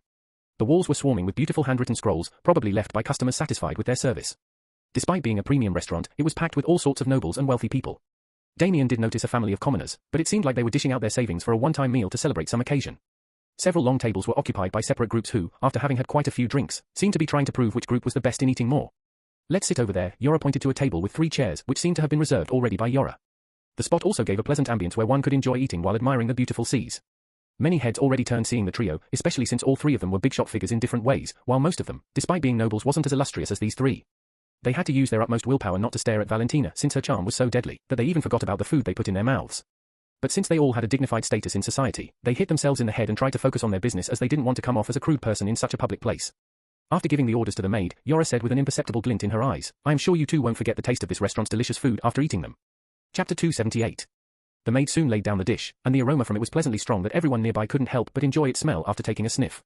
However, Valentina didn't seem that excited even after taking a bite since she felt that Damien's cooking was far more excellent and delectable. Damien also took one of the meat slices in his hand but paused for a second before putting it in his mouth. Yora seemed to be enjoying her dish as her smile seemed to reach her eyes, and she couldn't help but compliment, wow, this is so good. You guys love it, right? Valentina said, taking the pose of a critic, well, I guess it's fine compared to the other restaurants. But of course, nothing could beat Damien's cooking. Yora laughed slightly, haha, of course, I know about his cooking. And since you are his girlfriend, I am sure you won't have eyes for food made by somebody else. Damien, one day you should also let me have a taste of your cooking skills. Valentina beamed hearing the part about her love for Damien, making her look even more charming and adorable at the same time, much to the surprise of the others who took quick, subtle sneaks at her. Damien had a veiled smile and said, of course. Anything for a friend. He then looked at Yora and asked casually, by the way, do you still have the pill I gave you last week? Yora pursed her lips as her expression became contemplative and said, "Oh, that pill? I think I kept it somewhere in my home and even forgot about it, sorry." Damien chuckled, "It's fine. It's a gift, after all." "What pill?" Valentina asked with a puzzled expression, seeming unable to remember Damien gifting a pill to Yora. Damien waved his hands. "Oh, you were not there. I met her up in between break to gift a pill as thanks for saving us from some trouble." Yora smiled with a hint of embarrassment. "Oh, Damien, I already told you it wasn't needed." "Well, I accepted it only because you insisted, okay." Damien mildly laughed. "Haha, of course. I didn't want to come off as ungrateful. I just asked to know if you had taken that pill. After all, Alchemist Azrael gifted it to me, and it could really help boost your soul cultivation if you have a bottleneck." Yora nodded. "Of course, I have been eagerly waiting to take that pill. But I just have a lot of things going on right now. So, I thought it would be best if I take it later and cultivate in peace." Valentina seemed to be immersed in eating the delicious-looking meat, but her ears seemed to be perked and sharp as ever. Damien and Yora discussed some everyday things while Valentina chimed in between occasionally. Drinks were also brought up, and soon enough, Damien and Yora had flushed faces with tipsy eyes. Valentina seemed to be the only one not getting drunk, and she pursed her lips as if she was blaming her own body for being too resistant to these things. But soon enough, even Valentina started to feel sleepy, and strangely enough, she never felt so sleepy in her life before except when injured. It was as if her body was tempting her to sleep, and her senses were becoming duller by each minute. Damien seemed even worse than Valentina, and he could hardly keep his eyes open just enough not to let his head bang over the table. The others in the restaurant who saw the trio shook their heads with an amused smile, wondering what kind of feast they had to get this drunk. They never thought that the famous elite disciples of the Zeton Ethereal Foundation would be this unrestrained when coming to drinks. Usually, they would maintain a proud and aloof image and would never create a chance to make a fool of themselves. After all, when drunk, who knows what all silly things they might do unless they try to clear their head using their cultivation. But being drunk was a sort of pleasure since it would make one feel as if their burdens and troubles disappeared temporarily, and only they existed in this whole world. So some, even if they had the ability to sober themselves up, wouldn't do that and instead, go home in a drunken state. However, some people noticed that Yora seemed to be the only one less drunk than the other two, even though her face was flushed red as well, but was not as worse as the other two, who seemed like they would lie down on the table any minute. Asterisk plop asterisk. After a few minutes of Damien dozing off on the table, Valentina's head plopped on the table as well, with her eyes completely lazy. Yora loudly sighed as she put her glass on the table. "Ah, you guys already dozed off? Now, I have to take you both home. Foo, you guys have to compensate me later." She slowly got up and asked the maid nearby to give her something to sober up. "Miss, do you want me to help them sober up? I can quickly make a drink to clear their heads," the maid asked in a genuine tone. Yora waved her hands. "Oh no, thanks. No need to bother about it. They actually wanted to stay like this for the whole night. You know the spas they recently won, right? These two really worked hard, and as their friend, the last thing I could do is let them have a good rest," Yora said with a smile. The maid nodded in understanding and left before giving a slight bow. Yora went around the table and put Damien and Valentina's arms around her neck before slowly leaving the restaurant, much to the amusement of others. But hearing Yora's words from before, some felt that Damien and Valentina indeed deserved a good rest after going against the heirs of the top 5 families. Who knows, maybe they wanted to let off their steam after all the pressure they might have had to endure. As soon as Yora came outside the restaurant, she summoned an ethereal flying beast from her beast bag. Asterisk coup asterisk. A green-colored ethereal beast about 2 meters tall with a large wingspan came out of her beast bag, and stood before her. It didn't seem much fierce, but instead seemed docile, and one could easily recognize this beast as the jade-winged pelican because of its jade-like wings and its long beak. Most of the seasoned practitioners knew that this ethereal beast was good for carrying few people but not for combat. Some guilds even used them to transport things, but these beasts were quite expensive due to their efficiency and speed. Only the privileged could easily afford it, and seeing Yora summoning it, they again realized that the heirs of the top 5 families are indeed in a different league. Yora easily put Damien and Valentina over the top of the bird and got atop it before ordering it to fly away to a certain location. Soon enough, the jade-winged pelican disappeared into the clouds covering the night sky. However, behind them, an even larger shadow seemed to quietly follow it without giving away its presence. After traveling for a little more than 2 hours, the jade-winged pelican had already traveled too far from the imperial city that it was only visible vaguely, even from the horizon. If anybody else saw the place Yora was in, they would wonder if Yora was too drunk to travel to the wrong location or if Damien and Valentina really lived in a barren forest that only seemed to have few dilapidated buildings around. It seemed like some kind of battle took place in this area and was actually sealed off not to let the public enter. But Yora easily passed through the barrier as if she had access to enter this area. Strangely enough, she made her mount land down at a black-colored building about 15 meters tall with broken windows and run-down doors. Yora's expression was strangely calm, completely opposite to her usual spirited expression. Her eyes looked extremely cold and sharp as she picked up Valentina and Damien onto her arms and went inside the building. The interior of the building was only a huge hall with broken furniture while most of the space was empty. One could even see how high the roof was since there were no extra floors. However, there were few metal beams running from the roof of the hall to the ground. Without any flicker in her eyes, she tied the seemingly unconscious Damien and Valentina to 2 of the metal beams as their head hung listlessly. "Finally, you are here. Good, you did well." As expected from the number 1 assassin, haha, a sadistic laugh sounded from behind Yora, just as she finished chaining up both Valentina and Damien. Chapter 279. Yora, who was, in fact, the veiled member in disguise, turned around to see 2 cloaked figures entering the building. They were dressed in black cloaks that seemed to blend well with the night, and it seemed as if they were wearing a mask as well underneath their hoods. The slender framed figure continued, "I guess you are indeed the most feared assassin for a reason. To think that you achieved what I was trying to for all this time in just an evening tempts me to learn your ways." The other cloaked figure was taller and bulkier, and it seemed like his gaze was focused at the chained people behind veiled member. One could even feel his feverish gaze just from standing near him. And no one knew if he was looking at the unconscious and vulnerable-looking Valentina to take advantage of her, or Damien to rip him to pieces. Veiled Mamba's expression was already indifferent as she said, "My work is done here. With this, I have fulfilled the favor I had given to your family, and any more dealings with me will be business as usual." Denisa nodded her head, "Of course. You have done well. You can leave. But wake them up before leaving and give me her azure token as well." Veiled Mamba quickly took out a flower in her hand and split their petals before placing them under Damien and Valentina's noses. She then took out an azure token from her pocket and tossed it towards Denisa and didn't dawdle around any longer, leaving without even turning back. It seemed like she didn't care or had any interest in what Denisa and Roy were planning to do. Denisa didn't even bother asking Veiled Mamba if Damien and Valentina's cultivation was sealed, since she was absolutely confident in Veiled Mamba's skills. She was already informed that their cultivations would remain sealed for at least half a day. NGHH. As soon as Veiled Mamba left, Valentina was the first to have her consciousness stirred as her eyes fluttered, followed by Damien, who seemed to shake his head as if to clear his head of the dizzy feeling in his head. "Wakey, wakey, sleepy heads. Had a nice sleep? Ha ha ha." Denisa hideously laughed unrestrained. "Huh, where the hell am I?" Damien mumbled as he opened his groggy eyes, while Valentina, who recovered faster, had her expression darkened as he found herself chained to one of the metal beams while unable to use her cultivation as well. Her expression became even more ashen when she found that her azure token was missing. Asterisk cling cling asterisk Damien's eyes widened when he found that he couldn't move at all. His hand seemed to be chained to a metal beam, and metal sounds echoed in the hall as Valentina tried to break out of the chains, but to no avail frantically. Seeing Valentina's helpless attempts to break the chains, Denisa mocked, "Ha ha ha, don't try so hard, little bitch. You both are now just helpless dogs trapped inside with us in this building." Noticing Valentina's worried glances at Damien before, Denisa could see Valentina's skin flushing with anger as her hands clenched and unclenched. Even though her voice was a bit hoarse compared to her usual voice due to the disease, Valentina could still recognize her as she almost bared her fangs and shouted, "Denisa! Remove our chains or I will tear you to shreds." Each of Valentina's words was filled with unbridled rage that seemed even to make both Denisa and Roy's heart tremble for a second. However, thinking about how Valentina's cultivation was sealed, they subtly wiped the sweat that almost formed on their backs. Denisa thought Valentina appeared to be even angrier and scared because of seeing Damien in such a helpless condition. Her grin only became wider, thinking about it. Damien, who finally recovered his senses, had a frowning expression as he asked in a voice that seemed to exude his apprehension, "Denisa, what is the meaning of this?" Roy, who was standing beside Denisa and was silent all this time, finally spoke in a dark tone, "Do you really not know, Damien, or are you trying to play the fool?" He slowly removed his hood and mask, grudgingly, to reveal a hideous face that even his own mother might unconsciously turn away to not get nightmares in her sleep. Even Damien couldn't believe his pill was this wonderful in making people ugly that even a pig would look handsome before Roy. He was sure his pill would be the bane of women, especially not that he would use it on them unless they are his enemies. "Look at what you did to me!" He screamed as his body trembled uncontrollably in sheer fury. Thinking about how his cursed disease resurfaced and had his manhood crippled because of the severe injuries he suffered from the spar he had with Damien, he could hardly keep in his anger. Denisa was eerily calm as instead of venting her anger like Roy, she decided to do it with the sadistic acts she had planned. She also didn't want to reveal her face like Roy in front of Valentina due to how ugly she looked. Even though she already saw Damien and Valentina as dead people, she still hated to be looked down on by them and see the disgust in their eyes. However, Damien's expression became grave as he pleaded in a desperate tone, "Roy, look, whatever happened to you is because of me. So, leave Valentina out of this, and I will do anything you want." "No. Leave him out of this and kill me instead," Valentina cried out without any hesitation. One could even see her eyes water as her features trembled. Roy and Denisa couldn't contain their grin seeing the reactions of Damien and Valentina. In fact, they were waiting for them to beg them to save each other.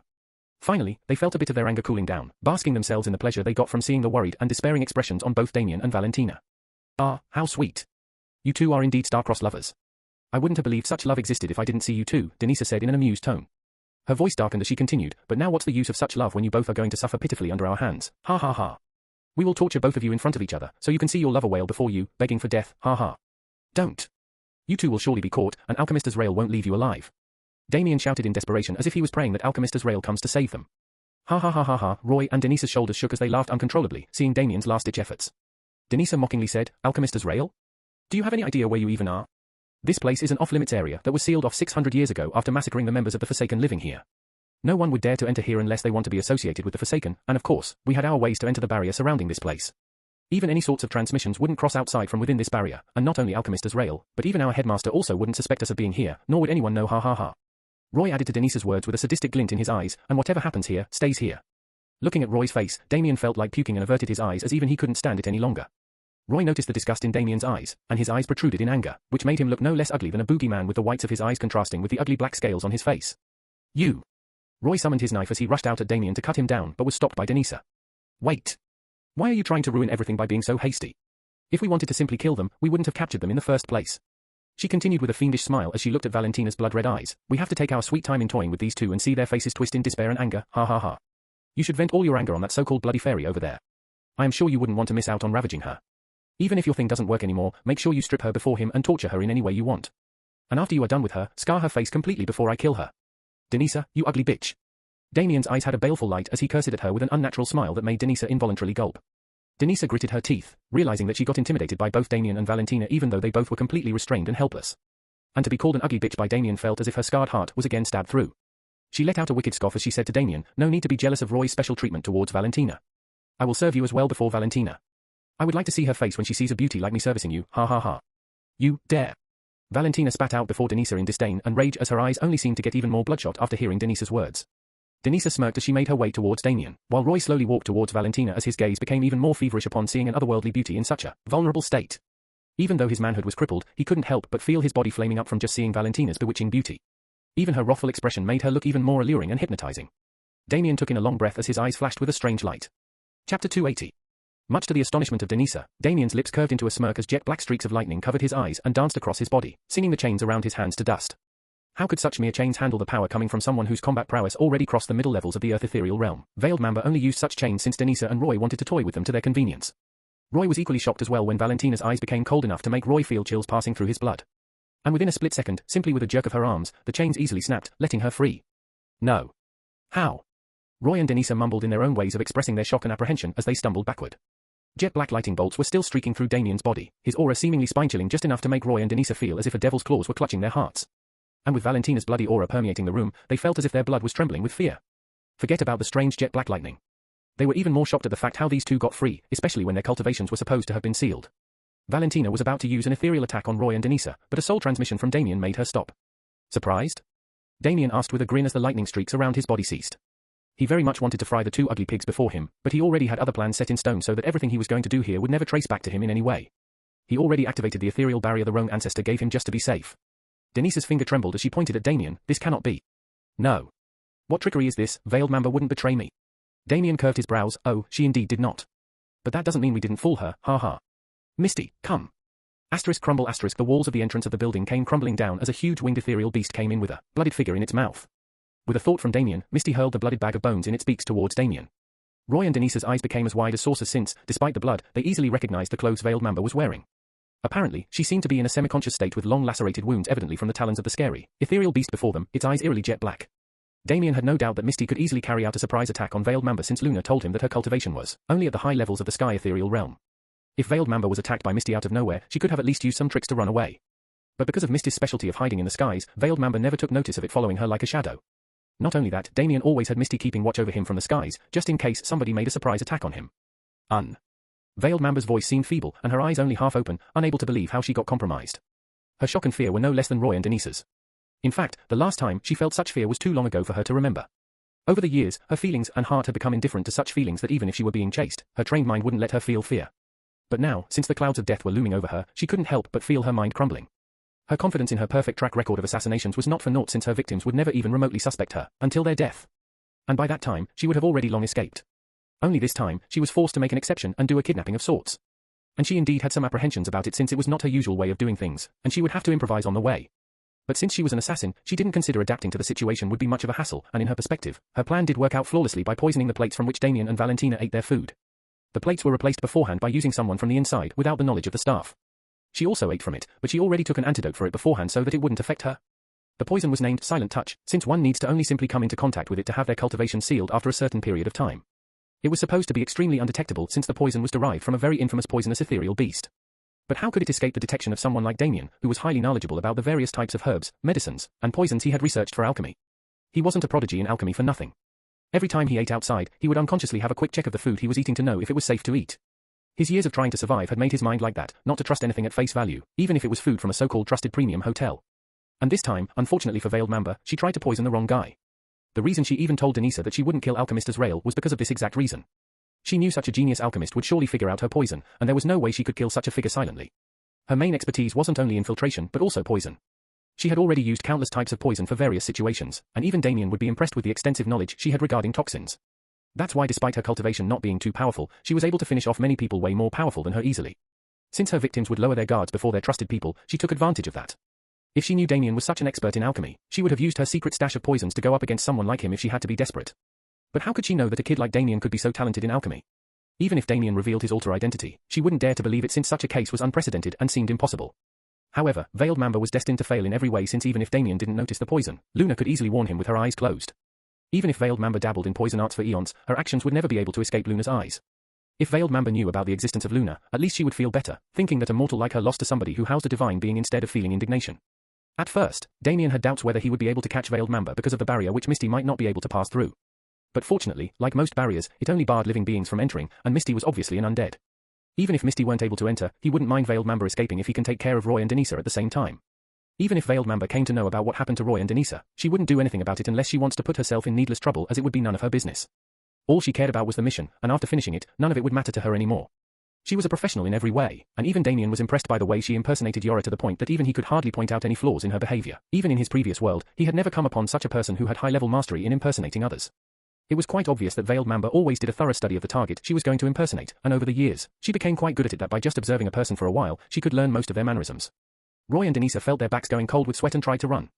They both didn't care about thinking further since they obviously knew if they stayed any longer, their deaths would be set in stone.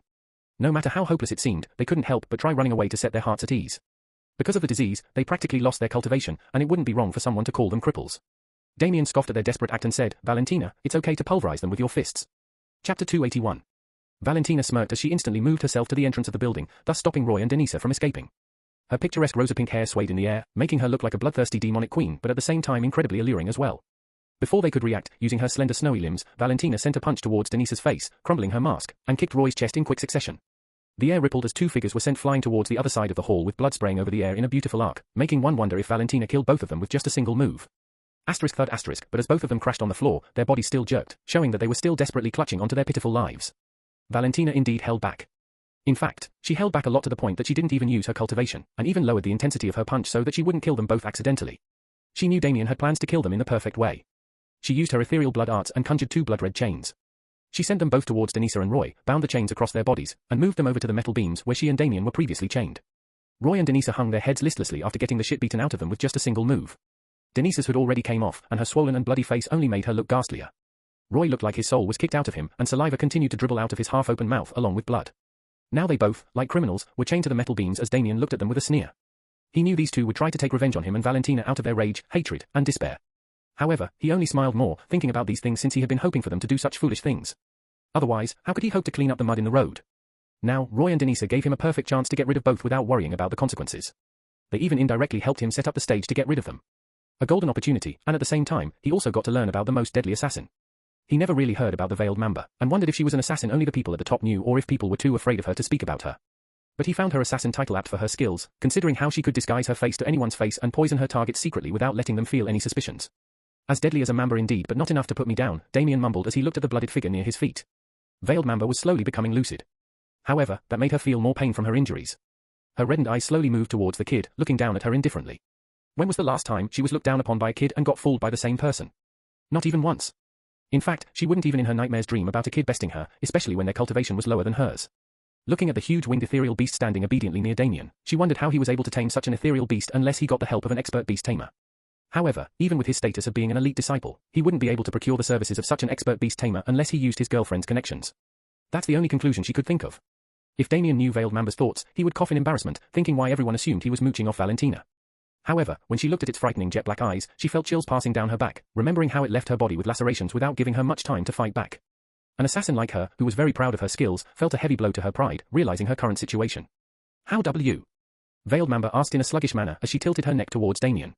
She knew she was probably going to die, and there were no more tricks she could use anymore since Damien had already sealed her cultivation. No, it seemed more like her soul was being clutched by a demon. Indeed, Damien didn't want to take any chances and used his shackles of death to keep her soul hostage, so that he could absorb it anytime he wanted to and even stop her from trying any tricks. Since she was already weakened, he had no problems in using his shackles of death on her. He also used it on Roy and Denisa as he already once learned not to be too complacent even if the other party is weaker than him. Despite being indifferent to most of the things in life, Veiled Mamba at least wanted to know where she went wrong and how things ended up so bad. Even Roy and Denisa tried to clear their heads upon hearing Veiled Mamba asking how she got found out. Even they wanted to know where it all went wrong and how someone as young as Damien tricked the deadly Veiled Mamba. Valentina walked over towards Damien as he curled his lips and said, "How? You might have studied Yora's mannerism, but you don't know about her relationship with us. You already gave yourself away the moment you told us that you would treat us. Because Yora is the shameless type to ask her friends for treats instead, there's no way she would be that generous. Somewhere else." Achoo. Yora tilted her head as she thought, did someone just badmouth me? Veiled Mamba was shocked to know that such a simple thing gave her away. Since she usually involved herself in assassination missions, she only had to thoroughly learn the mannerisms of the person she wanted to disguise into, and would only learn their basic attitude towards their close ones. Since she usually wouldn't have to interact much with her victims, she wouldn't have to learn about their interactions with their close ones much. However, even if she wanted to, there was only so much she could learn of Yora's interaction with Damien and Valentina, since they mostly interacted inside the Zeton Ethereal Foundation. Damien continued, even if I thought Yora took the wrong drink this morning, why would she try to poison us so blatantly? If anything happened to us and since we were in such a public place, it would easily be tracked back to Yora. Veiled Mamba frowned as she asked stiffly, how did you know about the poison? Damien smirked, heh, that's easy for someone who is a genius in alchemy like me. Do you know that I spend at least a few hours every day researching alchemy? And I have never broken this habit since my childhood. How could I not know that the venom of the poison spawn changes the taste of anything that it comes into contact with slightly, making it a bit sweeter? It's even used as an ingredient for some pills to improve resistance to poisons. I am sure you know that. Veiled Mamba never thought Damien would be this knowledgeable in the field of alchemy. Of course, if she knew he was also the prodigal alchemist as Rael, her mind would shut down in disbelief. Nor did she expect him to be so careful while eating. Roy and Denise's expressions twisted despite hearing rumors of him being a genius in alchemy and earning the favor of Riva. They thought those were just exaggerated rumors, and even if he was really a genius, how could they know that his knowledge in alchemy already reached a whole new level to the point of even providing tips to Riva? Damien went on, and not only that, you even answered me that the pill I gave you last week was still with you. How would that be possible when I never gifted you one in the first place? I am sure things couldn't get more obvious than this. But you ate the food. Veiled Mamba clearly remembered Damien and Valentina eating them. She had meticulously tracked each and every actions of Damien and Valentina, to make sure they ate at least a morsel of the food placed before her, and there was no way they could have fooled her eyes. Of course, Damien was only able to prevent the poison from taking effect because of Luna, while he slipped Valentina a bottle of healing cream to counteract the seal on her cultivation. Because of Valentina's imprint, he instructed her when and how to use it while they were eating and also to pretend as if nothing was suspicious. By spending all these months with Damien, even Valentina had learned to act along with him and fool others. Everything she did from the time she entered the restaurant until she got free of her chains was an act. Since it was not a mental transmission, not even cultivators more powerful than Damien would be able to listen in on their conversations. That was one of the advantages of Valentina's soul imprint. Of course, Damien didn't want to tell these things, so he replied with a mysterious smile, some things are better left unknown. He continued with a severe squint, now, time to clean up the trash. Chapter 282. Before that, how do you manage to change your face like that? Damien asked Veiled Mamba, as he was curious how one could disguise their face perfectly without any flaws. Veiled Mamba winced even more, and her eyes became resolute as if she finally decided on something. Her lips curved as she said, you will never know. And soon after, she said that blood sprayed out of her mouth, and she died a quick death. At least you died. Easy, Damien coldly mumbled to himself. Damien knew she had some suicide mechanism installed in her body in case she got captured, and he didn't stop her. He didn't mind even if she died since he can just use his shackles of death to get whatever information he wants. His soul energy started to burn since Veiled Mamba was dead, and he needed to hold her soul in place not to let it escape. However, Damien was able to manage with his special soul to hold down hers easily since it seemed that her soul cultivation was only at the late soul transformation stage. Roy and Denisa were shocked to see Veiled Mamba commit suicide without much hesitation, but then thought that maybe that was the best way than to give a chance for Damien to torture her. Realizing that, they gulped, thinking what Damien and Valentina were going to do to them. Even if they inwardly knew Damien was going to kill them, they refused to accept that fact, nor did they have enough courage to do something like Veiled Mamba. Damien, you better let us go, my father will hunt you down, if why you kill us. Yes, if you let us go now, we promise to not bother you both further. Denisa and Roy said with a slight threat one after the other, which only made Damien smile seeing their stupidity. He wondered if these two had their brains scrambled because of fear. Ha ha ha. Damien couldn't help but let out a roar of laughter while Valentina smiled with an ominous glint in her eyes. How dumb you both are. Damien shook his head with a sigh and continued in a dark tone as he hugged Valentina by her hips. You two not only tried to kill me, but also my lover, who means the world to me. Not even the gods can stop me from taking your pitiful lives. Valentina's face went red as she felt the intense love he had for her from just his words. Roy and Denise's expression became ashen as they could feel killing intent slowly oozing out from Damien's aura. They felt as if their very souls were being assaulted by the overwhelming pressure of death to the point they felt that their deaths were set in stone, but if Damien were not restricting it, they would have died from purely just his killing intent. Valentina, hold me till I finish up things. Valentina nodded as she supported Damien's body against her since she could guess what Damien was about to do. Without further ado, Damien transferred his consciousness towards Veiled Mamba's soul plane since he still had her soul grasped in his palm. His body went limp, and Valentina let his body fall over her as she supported it. Since his soul energy carrying the death force already spread through Veiled Mamba's body before, her body healed back to its original state, and Roy and Denisa were shocked to see the things unfolding before them. They saw that for some reason, Damien suddenly became unconscious and noticed the dead body on the ground stirring awake. Denisa got spooked out to see a dead person getting up, and she almost passed out in shock if it were not the adrenaline pumping in her body. Roy's jaws slacked as blood and saliva continued to drip out, and his eyes trembled in shock, not believing what was happening right before his eyes. Valentina only seemed slightly surprised, though inwardly she was astonished. Since Damien already told her about his plan and that he had a mysterious ability to control a dead body, she was able to prepare her mind for the astounding things Damien did. Veiled Mamba spoke, wow, I can't believe it, Damien couldn't believe what he found out when he searched her memories. Veiled Mamba moved her hand over her face, and suddenly a bizarre thing happened. A wooden green-colored mask popped out from her face and stuck to her palm, revealing the face of an old woman. A mask artifact to disguise one's face? How amazing and convenient. Damien was also surprised to find out that this mask concealed one's aura perfectly, and even Luna commented that this treasure could even be used to fool false divinity practitioners. A divine artifact no less. But how and where did she get it from? From Veiled Mamba's memories, all he saw was that she inherited it from her family as some kind of family heirloom but didn't know more about the mask's origins. Although the mask felt as if it was made out of wood, Damien was sure that even if the Emperor of the Zeton Empire used his full attack power on this mask, it wouldn't even leave a scratch. Luna was also puzzled how such a precious artifact ended up in a place like the Rising Sun continent. She was sure that it had to come from outside the Rising Sun continent, and Damien also agreed on the same. Roy, Denisa, and even Valentina were surprised to see the green mask in a Veiled Mamba's hand. When they saw the face of an old woman, they wondered if this was the true face of the Veiled Mamba. But most of all, Roy and Denisa couldn't process how a dead person got up with no injuries from before and even talk. They felt as if they already died and were seeing having weird dreams in the afterlife. They closed their eyes, praying to let this nightmare end and that this was all just a bad dream. They couldn't stop cursing at themselves for provoking this malignant star going with the name Damien. Ever since he made his first appearance, their grand and extravagant way of life was slowly coming to an end. They were standing atop everyone, looking down on others as if they were just mere ants to be trampled upon. But a nobody from the Roan Empire managed to pull them down to the depths of hell within just months. They didn't even know about Damien a few months ago, and everything they enjoyed for more than a decade was lost within these months. Their reputation, their cultivation, their appearance, everything crumbled and destroyed because of just one person who was even younger than them and had a lower cultivation level. And for the first time, they wondered if they were reaping the consequences of their sins. If Damien knew about their thoughts, he would be impressed at himself that he made such people question their own life choices. But he wouldn't find it surprising since he knew that when one was about to die, things suddenly became exceptionally clear to them, including everything in their life. After examining the mask, Damien indeed thought that he had no use for it. With his abilities, including shackles of death, why would he ever need something like this? And the mask wouldn't allow the user to disguise themselves into the opposite gender. He already had the perfect and foolproof method of disguising himself as others. So, without any hesitation, he tossed the mask towards Valentina and said through his soul connection to Valentina, "You can take it. It is a very precious artifact, and I will tell you later how to use it."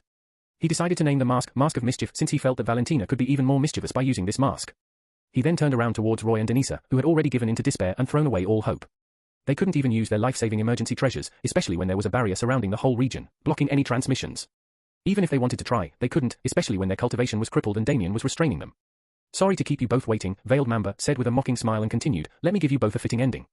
And with a poof, orange flames manifested on Veiled Mamba's palm, and the intense heat emanating from it made Roy and Denisa jerk open their eyes in horror. "No. Please don't." The two bitterly screamed on top of their voices. Veiled Mamba scoffed as she said, "Fire is the best way to absolve you two of your sins." And immediately, the flames on her palm flared up before sending it towards Roy and Denisa. Damien inwardly thanked Reaver again for helping him comprehend fire laws to a certain extent. Otherwise, even if he took control of Veiled Mamba's body, he wouldn't be able to use her fire elemental seed without having any comprehension. Unfortunately, his proficiency in using shackles of death hadn't become high enough to use the comprehension of a dead person to use their ethereal arts, elemental seeds, etc. "No. Have mercy." Screams and wails of horror echoed in the hall as the smell of burning flesh spread in the air.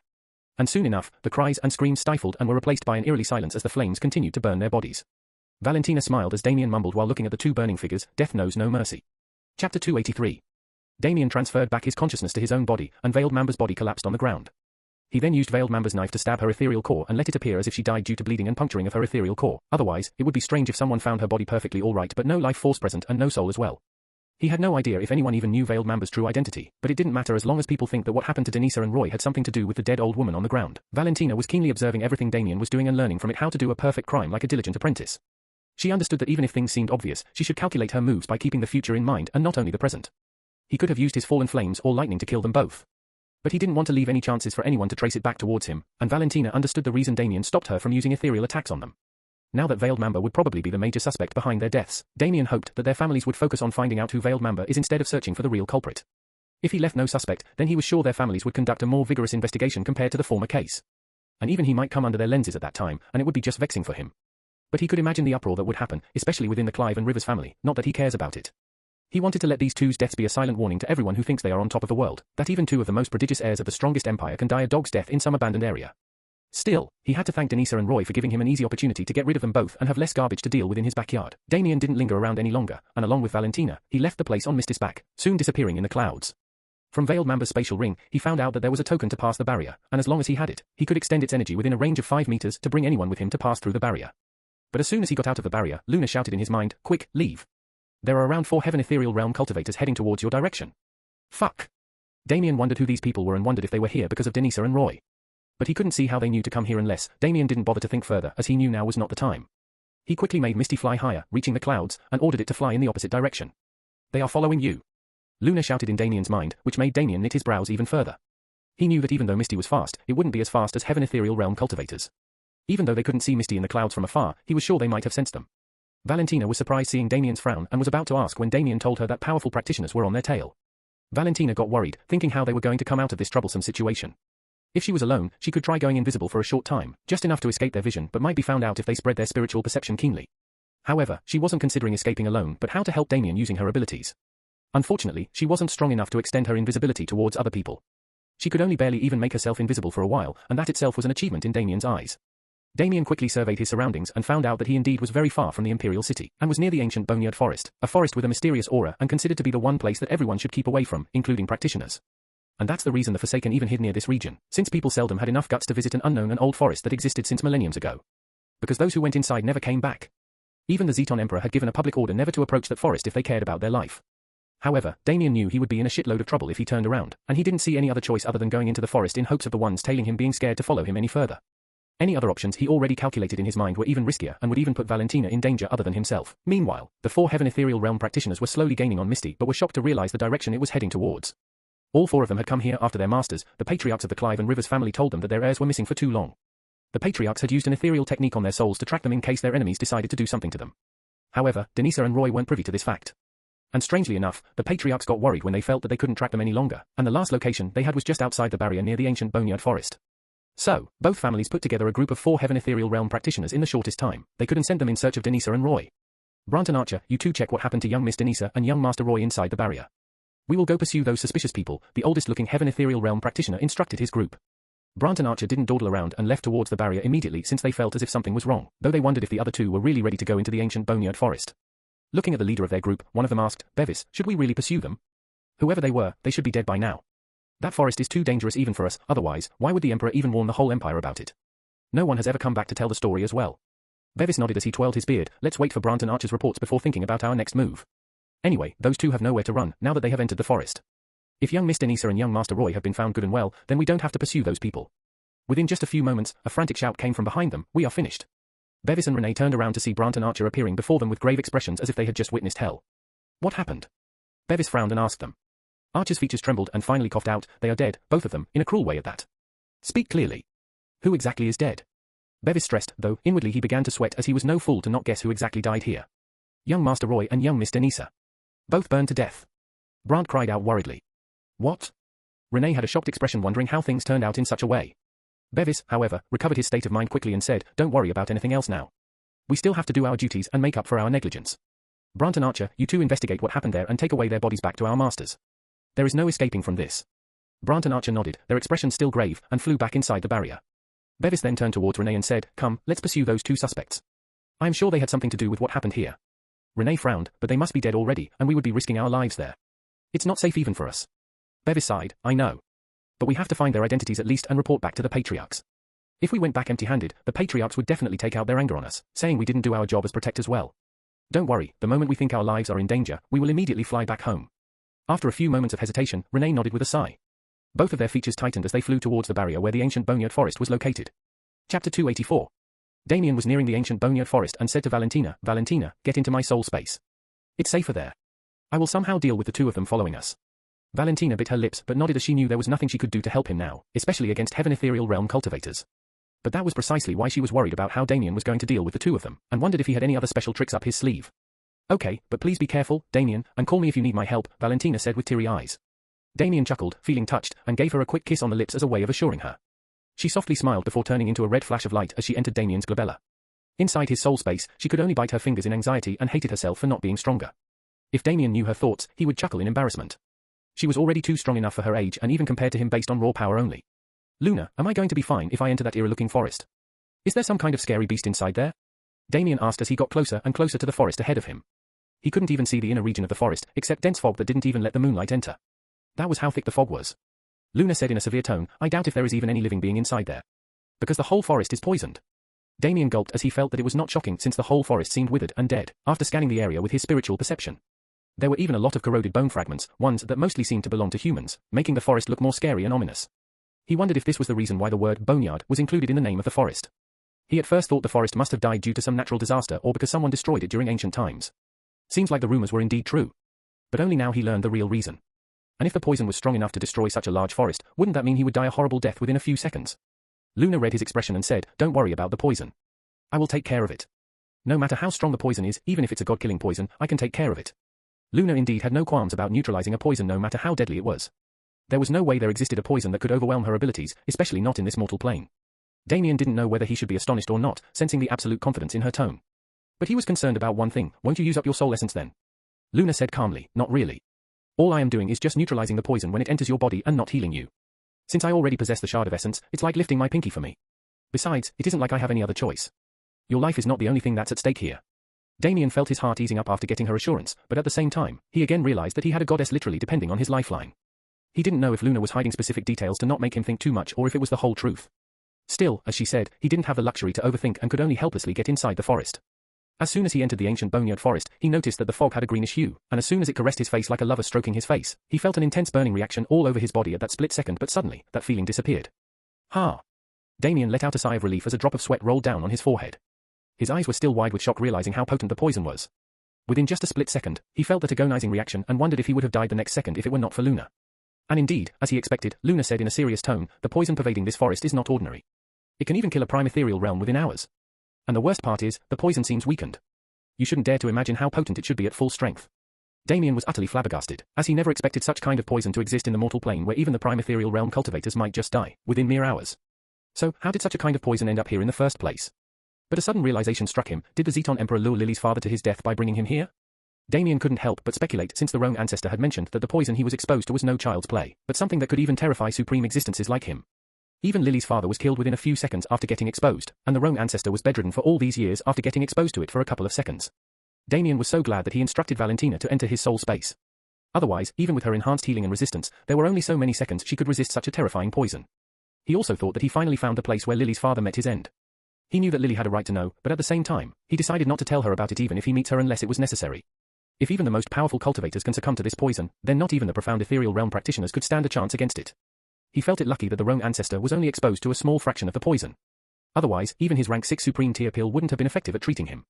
He also learned from the rogue ancestor that this poison's reaction after entering the body was unordinary, and could not be treated using conventional methods. And Damien himself witnessed how deadly the poison was when he inspected the rogue ancestor's body. The medicines and treatments the rogue ancestor tried when he first got afflicted with this poison only seemed to aggravate it. Only because Damien used a very potent poison herb to suppress and overwhelm the weak strand of poison in rogue ancestor's body was he able to treat him. However, the only one who looked the least bothered was Misty. It was flying so casually through the forest, and Damien envied it for being an undead. He felt like he wouldn't mind becoming an undead as long as he doesn't look disgusting or all skeleton-like. True undead like Misty indeed do not fear death, but their intelligence would be too low without a master. He was not worried about his pursuers anymore after getting Luna's confirmation. He was sure that either they fled before they realized how potent the poison fog was or succumbed to their deaths. And just as Damien expected, Bevis and Renee were fleeing feebly towards the direction they came from. Damn it, this demonic poison. Bevis felt his entire body burning from within as if his organs were being burned and melted. Renee was also suffering the same thing, except he was already vomiting blood along with pieces of his organs and collapsed on the ground. Bevis also could no longer maintain his flight and succumbed to the ground as veins popped up all over his body, his face completely pale and green. Their heaven ethereal realm energies wildly rushed towards all organs in their bodies to expel out the poison. But all their desperate tries were of no avail since it only seemed to worsen their injuries and fastened the spread of the poison in their system. They couldn't comprehend what kind of poison this was to make them literally helpless even with their high cultivation, that they had painstakingly built over centuries. How could a mere whiff of poison cause havoc in their iron-like bodies like this? And within a few seconds, just like that, 2 heaven ethereal realm practitioners who stood tall in this world died a horrible and painful death in the middle of nowhere. Never in their dreams, they thought that such a nightmarish poison would exist in this world. They could only die with grievances and regret for foolishly trying to follow them. And right before their deaths, they realized the true purpose of the barrier placed near this region. Chapter 285. Meanwhile, Damien wondered whether he should return back now, guessing that the 2 heaven ethereal realm practitioners should be gone by now.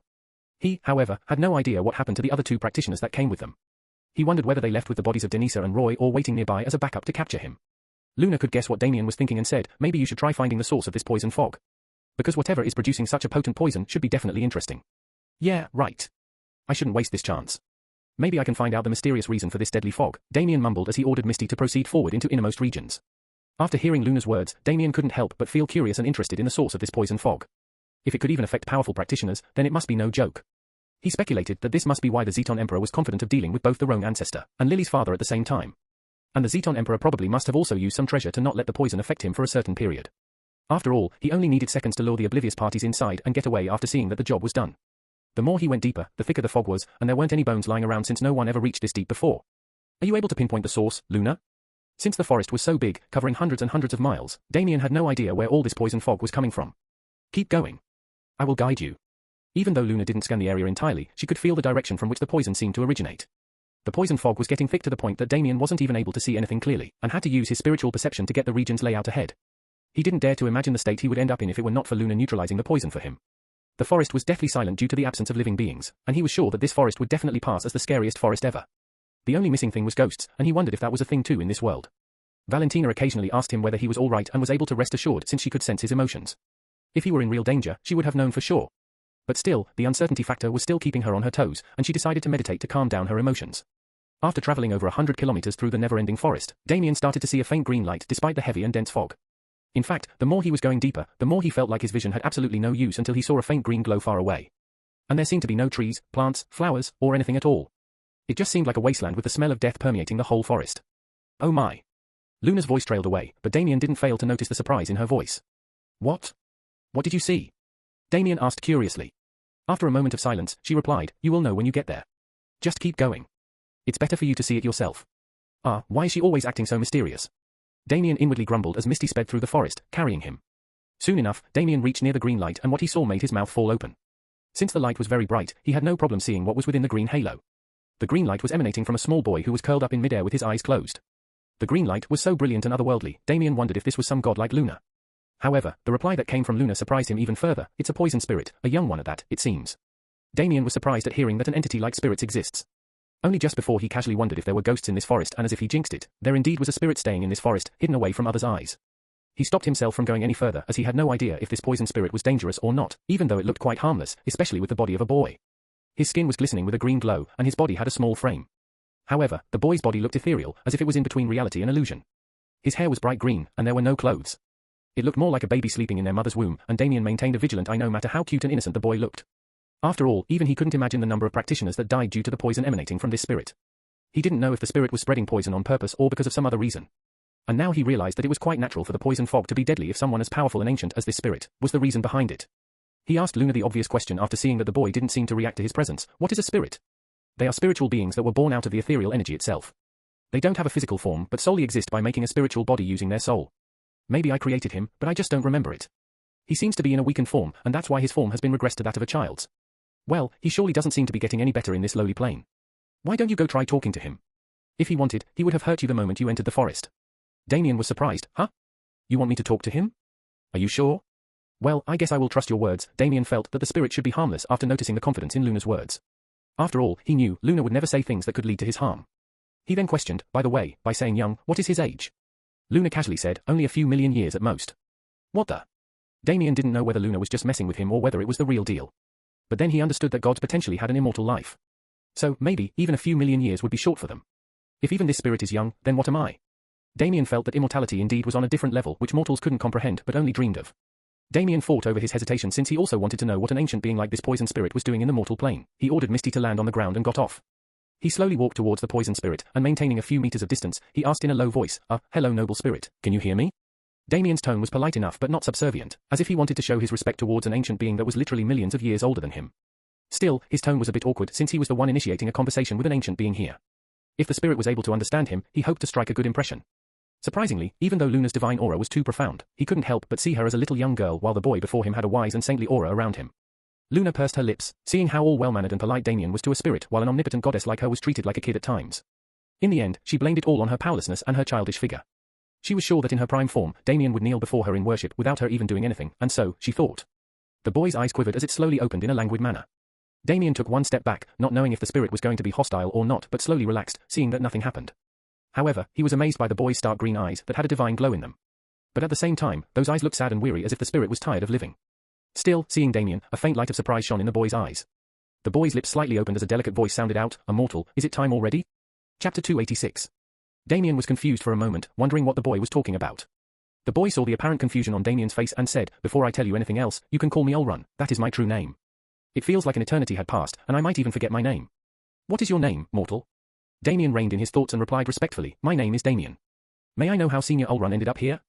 Ulrun sighed as a complicated light flashed in his eyes as if he suddenly remembered some bitter memories. However, after taking a good look at Damien, he was slightly surprised that Damien didn't ask him what he was and how he didn't seem astonished for too long. He replied with a sigh, "I have been here for more than 1,000,000 years, and the memories of the past are nothing but mere shadows in my soul. A past which I have been trying my best to forget and would have forgotten if it were not for the mission my forefathers gave me." "A mission? Did he come here on purpose?" Damien wondered. Ulrun explained, "This dimension we are living in is known as the ether dimension. and all mortals and diving beings were protected and guarded by a single god, the most powerful one and supreme out of all gods, titled as the ethereal god. We have never seen him, but we could always feel his boundless power and his protection. He guarded all the realms, and peace was maintained with his divine presence or through his heralds. Even divine beings like us and other gods and demons alike worship the ethereal god sincerely for looking after us for eons. Ulrun's expression then became solemn as he continued, but one day, a terrible calamity happened. Our dimension suddenly tore open in half, and a dark and hellish being with an aura rivaling the ethereal god came out of it. We couldn't see him since the differences in our power were too vast even to catch a sight of his visage. But his presence alone in our ether dimension disrupted and stifled the life of all living beings. There was complete chaos and destruction happening in all the realms, and the clash between our ethereal god and the nethereal god as we named him made our ether dimension tremble and shake with each of their strikes. Damien drew in a cold breath of air as countless speculations ran through his mind, and even Luna became strangely silent. Countless realms far away got destroyed, and even almost all the divine beings died by the time the ethereal god sent me here to this mortal plane to lie in wait for someone, a mortal who would later completely destroy the remnants of the nethereal god. The ethereal god's divinations were always on spot, and never had he ever been wrong. So, no matter how surprising it seemed to me, I followed the Almighty's wishes and stayed here despite being injured. If I was not sent here, then I would have surely died just like my brethren and others. Even though Ulrun's voice seemed emotionless, Damien could notice the lament and regret in his tone for being the only and last survivor of his people. He wondered if this innocent-looking spirit would kill him if he came to know that he inherited the legacy of the very god who killed his people and caused chaos and destruction in the ether dimension. He had no idea why the nethereal god did it, nor did he have any hard feelings since he didn't suffer anything because of it personally.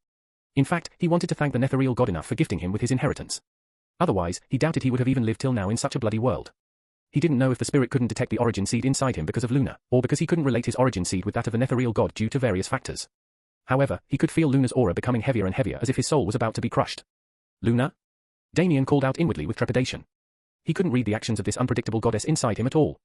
To his relief, the pressure disappeared, and a cold snort sounded out inside his mind, HMPH, ask him what happened to that so-called nethereal god. Damien sighed and asked Ulrun the obvious question, what happened to the fight between them and who won? Ulrun shook his head slightly, I don't know. I was here before the battle between them even came to an end. But considering that this plane still exists, our ethereal god should still be alive.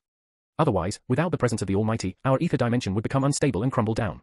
So, probably the Almighty One prevailed and defeated or drove back the evil nethereal god, but at a great cost, I presume. Otherwise, I wouldn't be still here and would have felt the Almighty One's aura. I don't even know how many survived and if the divine plane still exists. A sound of tongue clicking in frustration sounded inside his mind, and he could feel that Luna's mood was quite sour. In fact, he could even detect a faint amount of killing intent radiating from her. This was the first time Damien ever saw Luna becoming so pissed off, and he well knew that a part of the object of her hatred was inside him. After all, even a fool could see the true identities of this nethereal and ethereal god, the antigod and the ethereal goddess. But even Damien was surprised to hear this retelling of ancient events coming from Ulrun. Although he was not 100% sure about the identities of the gods mentioned by Ulrun, putting the details he knew together, he couldn't make any other guesses. He never expected that the primordial god who entrusted him with his legacy was the one who made Luna end up in her pitiful state, to have her lifeline tied down to a mortal. Even though he wasn't a god, Damien could only imagine the humiliation and shame a proud and lofty goddess like Luna would feel. He thought of having his life tied to the life and death of a mere ant, and even he couldn't tell how dark his feelings would be regarding it. If someone steps on that ant, then that's it. No one would even know how the end of their proud and mighty progenitor even came to an end. Although Luna couldn't remember everything, she was angered to hear that she probably got done in by an entity from another dimension. However, a cold grin hung on her lips, thinking that the nethereal god already died and the proof was already inside Damien's ethereal core. She then wondered whether she underestimated herself the first time she took a good look at Damien's anti-god arts. However, her instincts were telling her that things couldn't be that simple, and she decided to think about it later. After all, who could this ethereal god be other than her? She was the strongest existence in the universe. That fact she already remembered since she was the one who breathed life into the ether dimension. Only the events after that was blank to her. Damien felt complicated about this whole thing and felt as if he got pulled into a fight between two omnipotent existences. In the end, all he wanted was to find his long-lost wife and reunite with her. He had absolutely no interest in getting himself involved with anyone else's fight or bearing the consequences.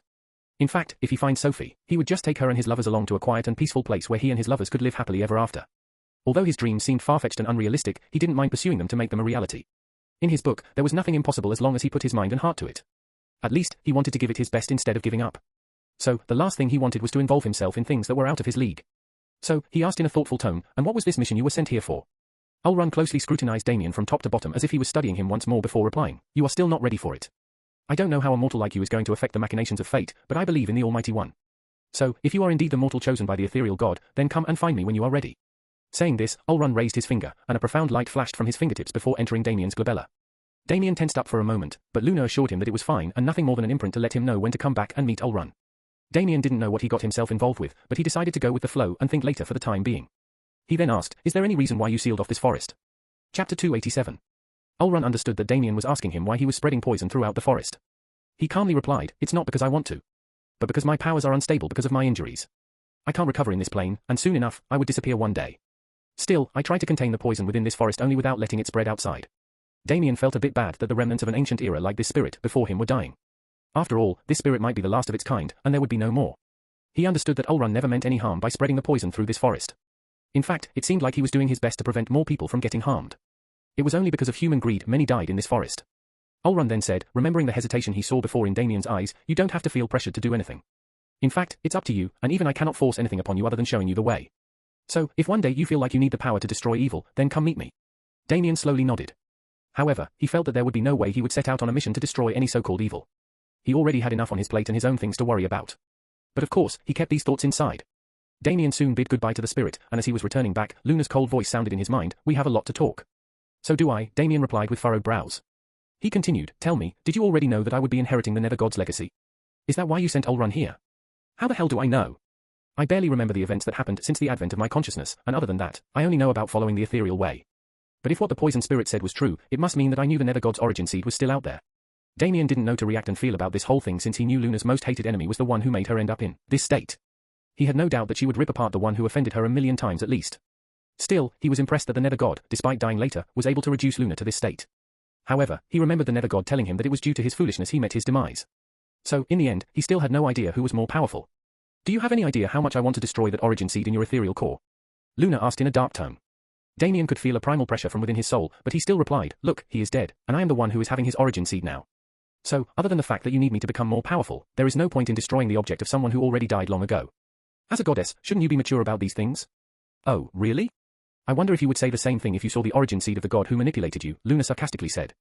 However, she already calmed down before, since even without Damien saying, she knew there was no point in destroying Damien's origin seed. Damien suddenly felt tongue-tied as he heard Luna's retort. In fact, even he couldn't say how he would react if he came upon something that was related to the one who manipulated him. But Luna hated the fact that Damien's origin seed, and the powers that came along with it would be a constant reminder of the person that made her like this. If she had the choice, she would want to obliterate everything that belonged to the Nether God even if he was dead. For now, Damien wasn't afraid that Luna would do anything rash. But thinking about the future, he was worried if Luna would destroy his origin seed after gaining back her powers. If she wanted to bring him down with her, he wouldn't be able to resist at all. Luna saw through him and said, HMPH, you don't have to worry about your precious little origin seed. If I wanted to destroy something, I would have done it already, even if it kills me. Phew, sometimes she is indeed scary. Damien had no doubt that Luna was not lying. He could see that she would have paid any price to kill her most hated person. However, he also remembered the Nether God telling him that the last person who would hurt him in this world would be Luna. He suddenly felt that the Nether God knew something that he and Luna didn't. After all, the Nether God should have already known that Luna was the goddess he fought against. So, how could he say something like that so confidently? Damien felt that the matters between the Nether God and Luna were not simple. Since he couldn't ask Luna, he wondered why the Nether God even came to this dimension, and why Luna fought him if she knew about the consequences of fighting a god on the same level as her. Still, he felt that Luna's mood should be pretty sour after learning that she didn't really have a good victory against someone else. After all this while she was proudly thinking of herself as the strongest, but only today she learned the hard truth that she didn't end up like this because of some despicable plot, but only because of a head-to-head battle. Can you really see the future since you told Ulrun that a mortal would come upon him one day? Damien questioned, since for someone like Ulrun to stay hidden in a mortal plane for all these years meant that he had absolute faith in the ethereal goddess. I can, but it depends on many factors, and sometimes the future I see may or may not happen. Still, if I really told the poison spirit to stay in this plane, it must mean I saw something, Luna said in a contemplative tone as she wondered why she would send the poison spirit here if the Nether God was already dead, and Damien already had the origin seed. So, how could he destroy the remnants of the Nether God when the Nether God's origin seed was already within Damien? If he was the chosen one to erase any remnants of evil, how could he do that if he already one of the so-called evil remnants inside him? She felt that she could only investigate further after recovering either her memories or powers. Damien felt surreal that he learned a part of the history of the long-gone universe, which involved gods and other divine beings. If he learned about these things in his previous life, he would have a hard time believing them. After coming upon many things related to gods and the ancient era, Damien felt that this planet must not be simple. He knew that all his answers would have been answered if Luna had her memories, but asking anything now was utterly useless. He sighed, thinking that he was pulled into the world of gods and their conflicts despite him being a mortal only. Luna was also feeling complicated about the whole thing, and very angry at the Nether God since she didn't really think he was the reason for her current state. But in the end, only someone like Nether God stood a chance against her considering how she was stronger than everyone in her dimension. Now again, she felt that she should recover her memories and powers as fast as possible since who knows if there were other shocking things or events she had yet to learn. A strange silence was maintained as Damien made his way out towards his home. He vigilantly got out of the barrier and hurried home before more people rushed towards the barrier. He was sure quite a big commotion would be happening tomorrow, considering how two of the prodigal heirs met their demise mysteriously with a dead suspect. With only an old woman for a suspect and nothing else that could point to him, Damien was happy that he got rid of two bugs easily. Since Damien already told Valentina everything was alright, she didn't bother asking much after reaching home. However, she was impressed that Damien had a way to enter the ancient boneyard forest without getting poisoned. While sleeping, Damien decided to visit the Forsaken People tomorrow and make preparations for entering the gateway of the gods. However, he realized he was getting too ahead of himself by forgetting the amount of soul essence he would need to enslave a heaven ethereal realm beast. So, he asked Luna, how much soul essence would I need to sacrifice for a high-level heaven ethereal realm beast? Chapter 288. Are you crazy? Unless you want to kill yourself, then you simply must be dreaming. Luna asked as if she heard the most foolish question.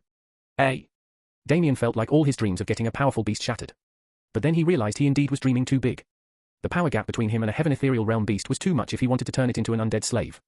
You had to sacrifice 40% of your soul essence to enslave a peak sky ethereal realm when you were just a nascent ethereal realm cultivator, and your soul cultivation is only at the middle soul transformation stage. If it was at the peak soul transformation stage, you could have easily enslaved even a peak heaven ethereal realm beast since your soul is considerably stronger. For now, you should adjust with a middle-level heaven ethereal realm beast, and even that would require you to sacrifice 20% of your soul essence.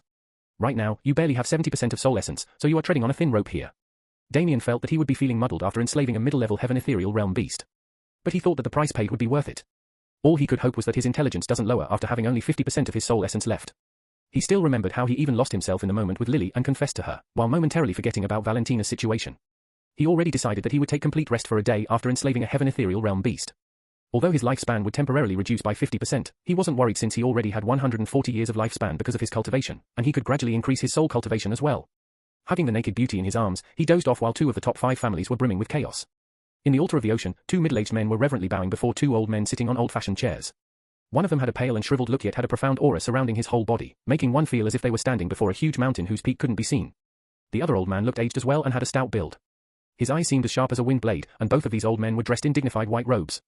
The 2 men bowing before them were none other than Hywin Clive and Harvey Rivers.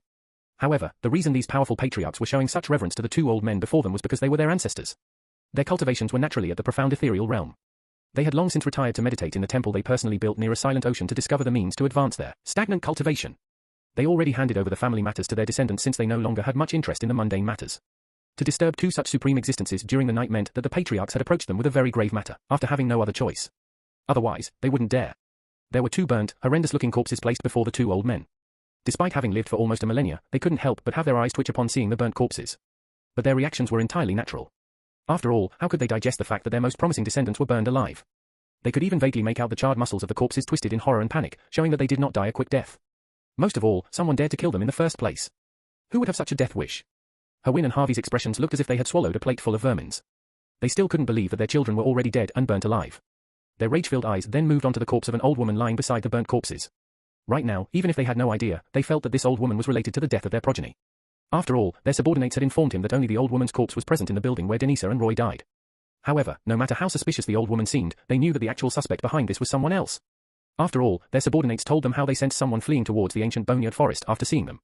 They couldn't make out the identity of the 2 suspicious people who fled towards the forest, but they knew these 2 probably were the real killers. They even lost 2 heaven ethereal realm cultivators who tried to chase after them because of how deadly the forest was. However, from this, they understood that the 2 suspects should be dead as well, since one of the other heaven ethereal realm cultivators stood to watch outside the forest for a while before returning. Since no one came out of the forest during his watch, the cultivator informed that the suspects must be dead. After all, it seemed as the suspects were weaker than them and were cornered into fleeing towards the ancient boneyard forest. If they were powerful, they would have fought back instead of trying to escape. So, from this, both the patriarchs understood that the cultivation of the cultivators was at most at the peak-level sky ethereal realm. And even if they believed that the suspects died in the forest, their anger and hatred didn't diminish one bit. Their fists were tightly clenched since they couldn't personally torture the suspects to death, just like how the suspects killed their heirs. Ancestor Clive and Ancestor Rivers had a frown on their faces. But deep within their aged eyes, one could notice a faint yet sharp killing intent. Since someone dared to kill their descendants meant that they didn't even put their family in their eyes and were fearless enough to do it. They had no idea how Denisa and Roy even ended up in such an abandoned area without their notice. At first, they wondered if Denisa and Roy pissed off some powerful rogue expert. However, from the reports of how the suspects fled after seeing the heaven ethereal realm cultivators, they deduced that the killers were not really that powerful. And the more puzzling thing was how this dead old woman was related to all this, as they had no idea who she was. This was why Damien purposefully used the dead old woman to throw off their investigation and even delay them if possible, even if they learned that the killer was someone else. Damien already knew that by now, the Clive and Rivers family must have realized that they were suspecting someone other than the old woman. Still, he wasn't worried since his identity was still safe. Ancestors, which wicked demon would dare to do this to us? Harvey asked with clenched teeth. The ancestors already scanned the corpses with their spiritual perception dozens of times, but other than the fact that Denisa and Roy were burnt alive, they weren't able to find other clues. Even if they assumed that the suspects died in the forest, they still wanted to know their identities and punish anyone related to them. Only that way would they at least be able to exact out their revenge. Since their spiritual perception failed to find anything, Ancestor Rivers looked at Ancestor Clive with an understanding look. Ancestor Clive nodded, and he moved his hands in a mysterious manner while aiming at the corpses. A thin orange-colored ethereal line started to form between the corpses of Denisa and Roy and the old woman. The sight seemed beautiful as the ethereal line only seemed to become thicker and thicker with a strange glow. However, this sight made every single one of them shocked and baffled. This cannot be. Ancestor Clive mumbled with a frown as he stopped moving his hands, making the ethereal line disappear. They all knew what Ancestor Clive tried to do just now. He was using a special ethereal art to figure out the owner of the flames that burned Denisa and Roy to death. And apparently, the result was that the flames belonged to the old woman. Didn't this mean that the old woman was indeed the killer? At first, they thought that the ethereal line would point towards the direction of the ancient boneyard forest and thus confirm that the people they suspected were indeed the killers and hopefully find their family members by cross-checking with the aura of the flames. Both the ancestors let out a frustrated yet helpless sigh. Ancestor Clive finally opened his mouth to speak in a deep tone. No matter how things seem suspicious, our killer is none other than this old woman, and that I am 100% sure. I don't know who those people were that fled towards the forest, but wasting time on investigating their identities is futile when we already got our killer as a dead body, no less. Ancestor Rivers chimed in. For now, we will focus on finding out more about this old woman and her motive for killing them. And most importantly, who killed her and why. Maybe the ones who fled must be the ones who killed her. His tone seemed emotionless. However, his eyes seemed as if he wouldn't be satisfied even if he shredded the old woman's corpse 1,000,000 times. Now that he knew that the old woman was the killer, he was angry that she died before she even ended up in their hands. But still, the question that puzzled all of them was how the people who fled towards the forest fit into all these events, seeing that they were not the ones who killed Denisa and Roy. Chapter 289. You want the corpse of a middle-level heaven ethereal realm beast? Triton asked in a slightly surprised tone. Damien casually replied, it is for my girlfriend's master. He wants me to do some experiments on the corpse of such a powerful beast.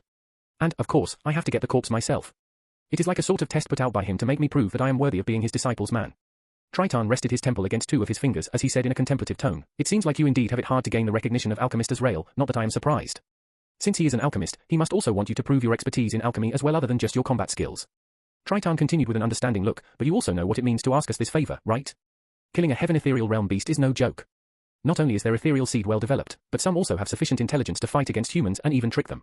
Blaze and Shania, who were sitting on either side of Triton, had their gaze focused on Damien as if they were looking at a prey. Damien wryly smiled as he replied, of course, as a fellow Forsaken member, I will gladly do a favor for this group. Not only Damien, but they also knew that this was merely an exchange of favors. And he was prepared to do it as long as it was not impossible for him. He was desperately in need of a heaven ethereal realm beast which he can turn into an undead. At present, he was too weak to kill one of his own. Otherwise, he wouldn't be left with no choice but to approach Triton with this matter. Triton smiled, it's nothing big. All you have to do is procure us 2 pandemonium needles. Triton's voice sounded as if he was asking for something simple, and Damien looked as if he had no clue about it. He had no idea what a pandemonium needle was, let alone what it was used for or where to find it. Seeing the puzzled face of Damien, Blaze and Shania exchanged glances as they wondered what his following reaction would be after Triton explained everything.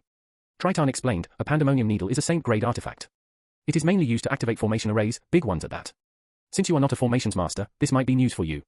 Damien was enlightened with this piece of information since he never studied the art of laying down formations because of his disinterest. However, hearing that it was a top-notch artifact, he asked, but it is a saint-grade artifact. Where can I even get such a precious artifact? As Triton said it was a saint-grade artifact, Damien was sure such artifacts must not be available to buy in the market but instead must be stored away in some big shop's treasury. Even the name of the needle made it seem as if it was no ordinary needle. After a moment of silence, Triton said in a tone to not make it sound as if it was impossible, we heard the Emperor has it the last time we checked. However, no matter how Triton put it, Damien's brows raised upon hearing that it was with the Zeton Emperor. Do they have a death wish for me? Damien couldn't help but think that since how the hell was he going to get something that was in the hands of the strongest Emperor? Triton added in order to not let Damien feel discouraged, you can ask Alchemist Azrael's help since I am sure the Emperor would give some face to him. Damien also felt that he would have to use his alter identity to meet the Zeton Emperor finally. He wasn't afraid to meet such a person, but to ask the Emperor to give him a precious artifact left him feeling anxious about it since he knew nothing in this world was for free. Even if the Emperor did not refuse him, who knows what he would ask in return. This is getting more and more complicated, sigh, all for a beast. Damien again realized how hard things become when he doesn't have sufficient power. However, one thing he understood from their request was that they must be planning to use this pandemonium needle for something important. He felt that he should research more about this strange needle. Triton said in a reassuring tone, don't worry about the beast. Blaze and Shania can easily get you the corpse of a middle-level heaven ethereal realm beast. What if I can't get it? Damien asked with one of his brows raised as he himself wasn't confident about getting something from the Emperor, especially when he hasn't even met the Emperor even once. Then you owe us one, Triton said with a slight smile. Seeing his smile, Damien felt that it would be better not to owe them anything and just try his best to get the pandemonium needles. One of his principal codes was not to owe people anything and would try to repay any favors people did for him as fast as possible. Although he could just take advantage of them for the moment and refuse to repay the favor later, he would be at a loss since he wouldn't get the information he needed. He also knew that this was also a way of them trying to test him, so he decided to show them what he can do. Alright, I will try my best to get them. But I want to be in on the hunt when Senior Blaze and Senior Shania go for the hunt, Damien said with a determined expression. Shania asked curiously, but why, though? We won't be mistaken and would definitely bring you the corpse of a middle-level heaven ethereal realm beast. Shania felt that Damien was worried about whether they would be bringing the corpse of a weaker beast. Damien replied, of course, I know you two seniors wouldn't be mistaken with such things. But I merely want to broaden my horizon and witness the battle at the heaven ethereal realm level. I have never seen someone fighting a heaven ethereal realm beast, and I think it would greatly benefit my combat ability in the future if I were to witness one. What Damien said was the truth, but there was also one other main reason he wanted to join them. And that obviously was that he needed to have a fresh corpse to turn it into an undead. Otherwise, everything would have been for naught. Shania and Blaze nodded as Blaze said, "All right, that's fine. But you have to be careful and stay a minimum distance away from us when we fight the beast. Collateral damages are heavy when Heaven Ethereal Realm practitioners clash, and that is the same against a beast of the same level as well. So, how about next week? You are free to come with us, right?" Shania asked. Damien went through his mind to see if he had anything for next week and nodded, "Yeah, sure. I am free." Damien was confident that two peak Heaven Ethereal Realm practitioners wouldn't find it hard to kill a middle-level Ethereal Realm beast. However, he now had to meet the Zeton Emperor for the first time and felt that this was an excellent opportunity to size up the final boss of his quest. He anyway was looking for an excuse to meet the Emperor, and now he found one, though he was not sure how the end result would be. At most, he would get refused. But Damien felt that the chances of him getting refused were very less unless the Pandemonium Needles were very important to the Emperor. Triton then asked something, making Damien push away his thoughts. "By the way, did you hear the shocking news of the death of Denisa and Roy?" Damien had a blinking expression. "Death? Wait a sec. Are you telling me they died?" Triton and two people sitting beside him narrowed their gaze on Damien. Still, they didn't notice anything out of the ordinary, so Triton continued, "Yes. It said that they died a very horrible death. Apparently, they were burned alive, and the strange thing was that the killer was an old woman who didn't even have an identity. It's like the old woman was a ghost, and no one was able to find out how this woman was related to Denisa or Roy to cause their deaths. Even Triton and the other two were inwardly surprised about their deaths and wondered who this old woman was to kill them." Damien inwardly smiled, but on the outward, his mouth turned into an "oh" as he nodded. He then said as a hidden glint flashed through his eyes, "It seems like they offended someone they shouldn't have. We can never know when death comes knocking on the door. AON, check out my new novel, I Shall Devour Everything." Chapter 290. 2 days later, Damien got an invitation from the Crown Prince Arthur in the form of a regal yet simple-looking letter. He actually was planning to visit the Emperor anyway and had already sent a request for an audience days ago. Coincidentally, the Emperor had accepted his request on the same day he got his invitation. Damien already applied for a leave today in the Zeton Ethereal Foundation. He was planning how to handle his talk with the Emperor. He also was researching ways to cure the ailment of Arthur's mother since he felt that pills wouldn't be helpful for the initial treatment. Soon enough, with Valentina in his soul space, he made his way towards the Imperial Palace. The Zeton Imperial Palace impressively took up more than 100 million meter square area, and the main building of the palace was so tall as a tower that it seemed to pierce the skies. Elegant windows were scattered through the palace with various shimmering and beautiful designs complementing the loftiness of the Grand Palace. There was a large and heavy-looking golden gate with many stern-looking guards lined up in front of it. They were dressed in golden armor, with some having sharp spears in their hands while others had long swords sheathed on their sides. Each of these guards impressively had the aura of a sky ethereal realm, and their eyes were unmoving, making people wonder whether they were just statues. Damien could feel the blood-hardened aura from them, which was proof of the long and arduous battles and blood they had shed. He knew that these guards were not just for show, but someone that could control a whole town on their own if they were in the wrong empire.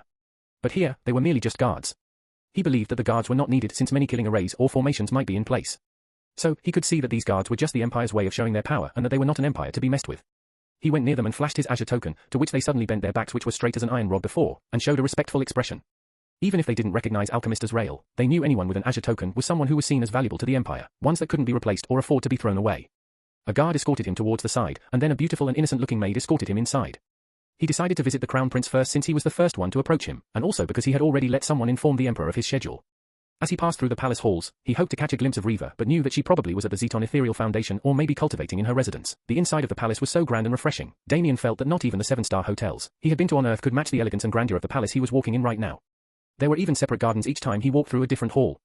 These gardens had lush plots of moss-covered plants with mini ponds built on the sides, which were like a paradise for exotic glowing fishes.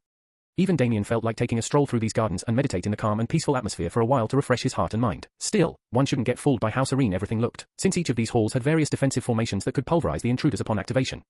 Soon enough, Damien came upon large doors to a room, and the maid knocked politely, announcing his arrival. The maid was none other than Lena, the personal maid of Arthur. And as the doors opened, a beautiful smile hung on her gentle-looking lips upon seeing a young man with noble handsomeness and bearings opening the doors. Arthur gave a quick smile at Lena before his eyes moved over to the taller and shadowy figure behind her. He was a bit surprised to see how Alchemist Azrael looked just as the rumors he heard. He couldn't see his face at all, and the more he tried to look in through the mist over his face, the more he felt as if his senses were getting muddled. He didn't probe any further to not hurt the only savior he could find, and with a polite smile, he greeted, "Welcome, Senior Azrael. I have been looking forward to meeting you. Please come in." Lena took a good look at Arthur before bowing and was about to leave when Arthur called out, "Lena, you can stay. Senior Azrael, or I might need your services." Lena smiled happily and turned around to follow them into the room. She thought she wouldn't be allowed to stand in a room with a powerful figure like Alchemist Azrael, but fortunately, her master called her back. As Damien entered the room, he saw a sickly figure looking more than 50 years old and felt that she was quite in a serious condition to look so old despite her age and cultivation. Concern and worry flashed in Arthur's eyes as he looked at his mother, who had a faint smile as she moved her eyes towards Alchemist Azrael, to see who this prodigal alchemist was. However, since he had masked his face, she wasn't able to get a look. Still, she felt a mysterious aura from him, making her think that he was indeed a senior expert. She wanted to acknowledge the arrival of this expert, but her condition made it hard for her to even move her limbs. Damien saw her trying to speak and gestured with his hand, "Your Highness, please, no need to exert yourself. I am honored that you requested for my expertise, and even though I can't promise anything, I shall try my best." Arthur smiled and spoke for his mother as well, "Senior Azrael need not feel any pressure. We only have gratitude for you even if there is no solution from your side. Please have a seat. Damien sat on a chair put up near the bed so he could check up on Maria and examine her condition. Lena respectfully stood to the side, watching everything closely and praying that Alchemist Azrael cures Maria. Arthur had already heard how Alchemist Azrael cured Luke, who had even his manhood crippled. Even he couldn't believe the news, but there were many who witnessed it and had undeniable proof. So, he felt that Alchemist Azrael was an expert on a different level who had the best chance of curing his mother. Damien took her frail wrist into his hand and gave a nod before sending in a wisp of his ethereal energy. He had concealed his aura using his ethereal arts, and Maria's condition was precarious for her to use her cultivation. He had no worries about anyone finding out his true cultivation level. Her cultivation was still present though weakened than her actual level. However, she wasn't able to use it since her ethereal core was in a volatile state, and if she even tried to use a strand of her ethereal energy or anything involving the ethereal core, then she would be just cutting short her life. So, practically she was no different than a cripple. Arthur's hands were clenched tight with tension, and his brows were furrowed while trying to think optimistically about the outcome.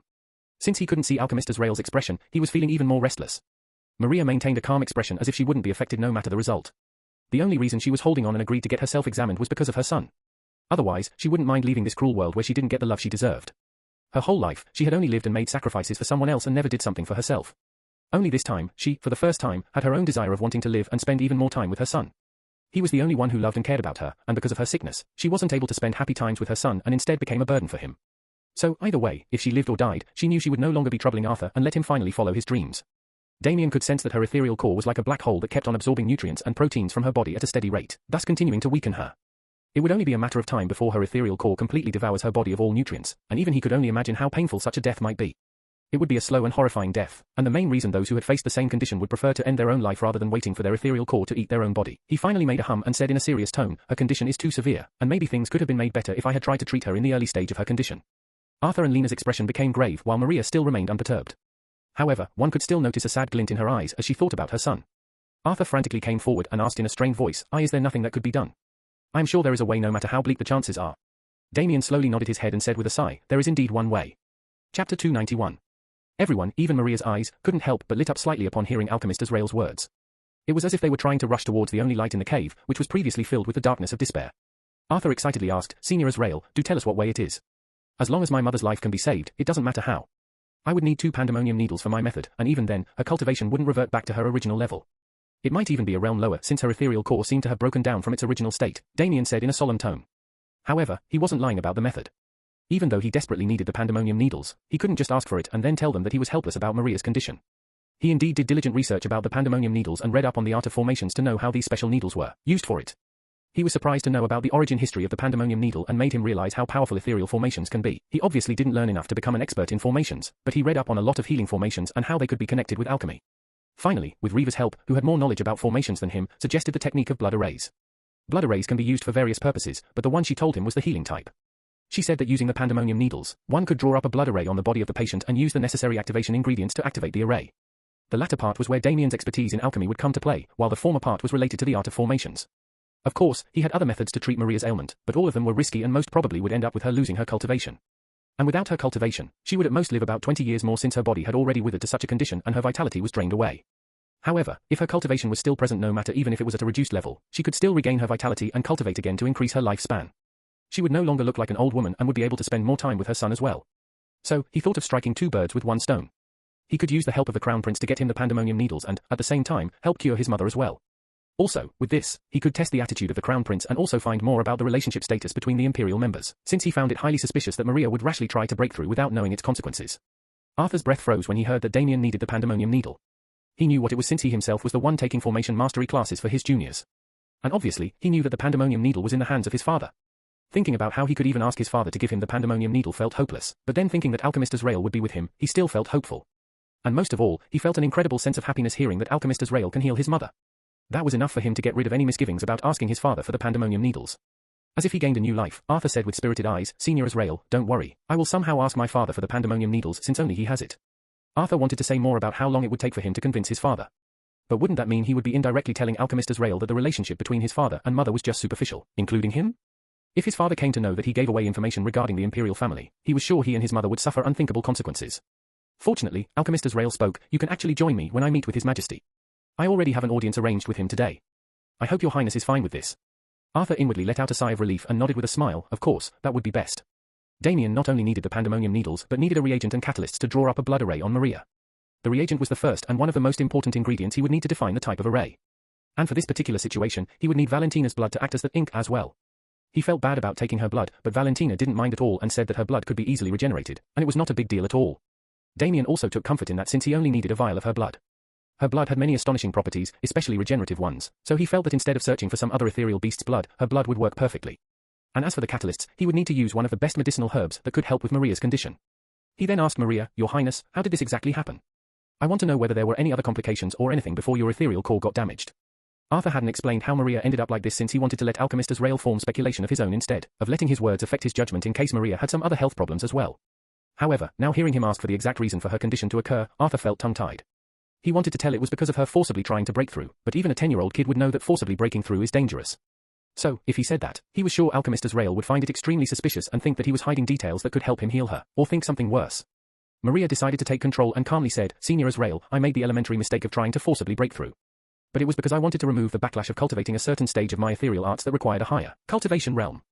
I hoped that after the breakthrough, I could recover from the backlash, but because of my foolishness, things only became worse." What Maria said was a situation that could happen to some practitioners. Some of them presumptuously try to execute an ethereal skill of their ethereal art which requires a higher cultivation realm, and thus suffer the backlash. But such a backlash could be recovered if the person breakthroughs immediately to reach the required realm. The backlash only happens due to having a weaker ethereal core or weaker cultivation in general. So, if they break through and satisfied the conditions of using that ethereal skill, the backlash would no longer affect them. However, Damien could see that Maria was purposefully hiding things, so he didn't probe any further since it would be futile. "Alright, may I ask who was looking after you all these years?" Damien asked generally. Arthur gestured at Lena as he said, "I try to stay with Mother whenever possible, but otherwise, my maid, Lena, would be the one looking after her." Damien looked at Lena, who had a certain innocent charm to her, and was looking anxiously at him. She was feeling nervous about being under the direct gaze of such a powerful senior and felt as if everything about her was laid bare before him. However, most of it was only in her mind since Damien only took a casual look and wanted to know more about how the prince took care of his mother, and thus discern his personality from those facts. The others thought Alchemist Azrael asked the question for Maria's treatment, and just like they expected, he asked both of them, "Did Her Highness have any complications that worsened her condition or anything of that sort in the past?" Lena replied before Arthur could say anything and bowed, "Not at all, Senior Azrael. I have been taking care of her needs day and night, and other than her present condition, I never noticed anything out of the ordinary." Arthur also nodded and affirmed Lena's words. Damien already knew what he needed to know and also got to know that Arthur truly cared about his mother, and didn't notice any deception among the people in this room. He could also see that Arthur's treatment towards the maid didn't really seem like a master-servant of sorts. Instead, it seemed as if Arthur gave her more respect than any member of the royalty usually would to their servants. Damien nodded, then, "So far, things are looking good as long as we could get the items we need.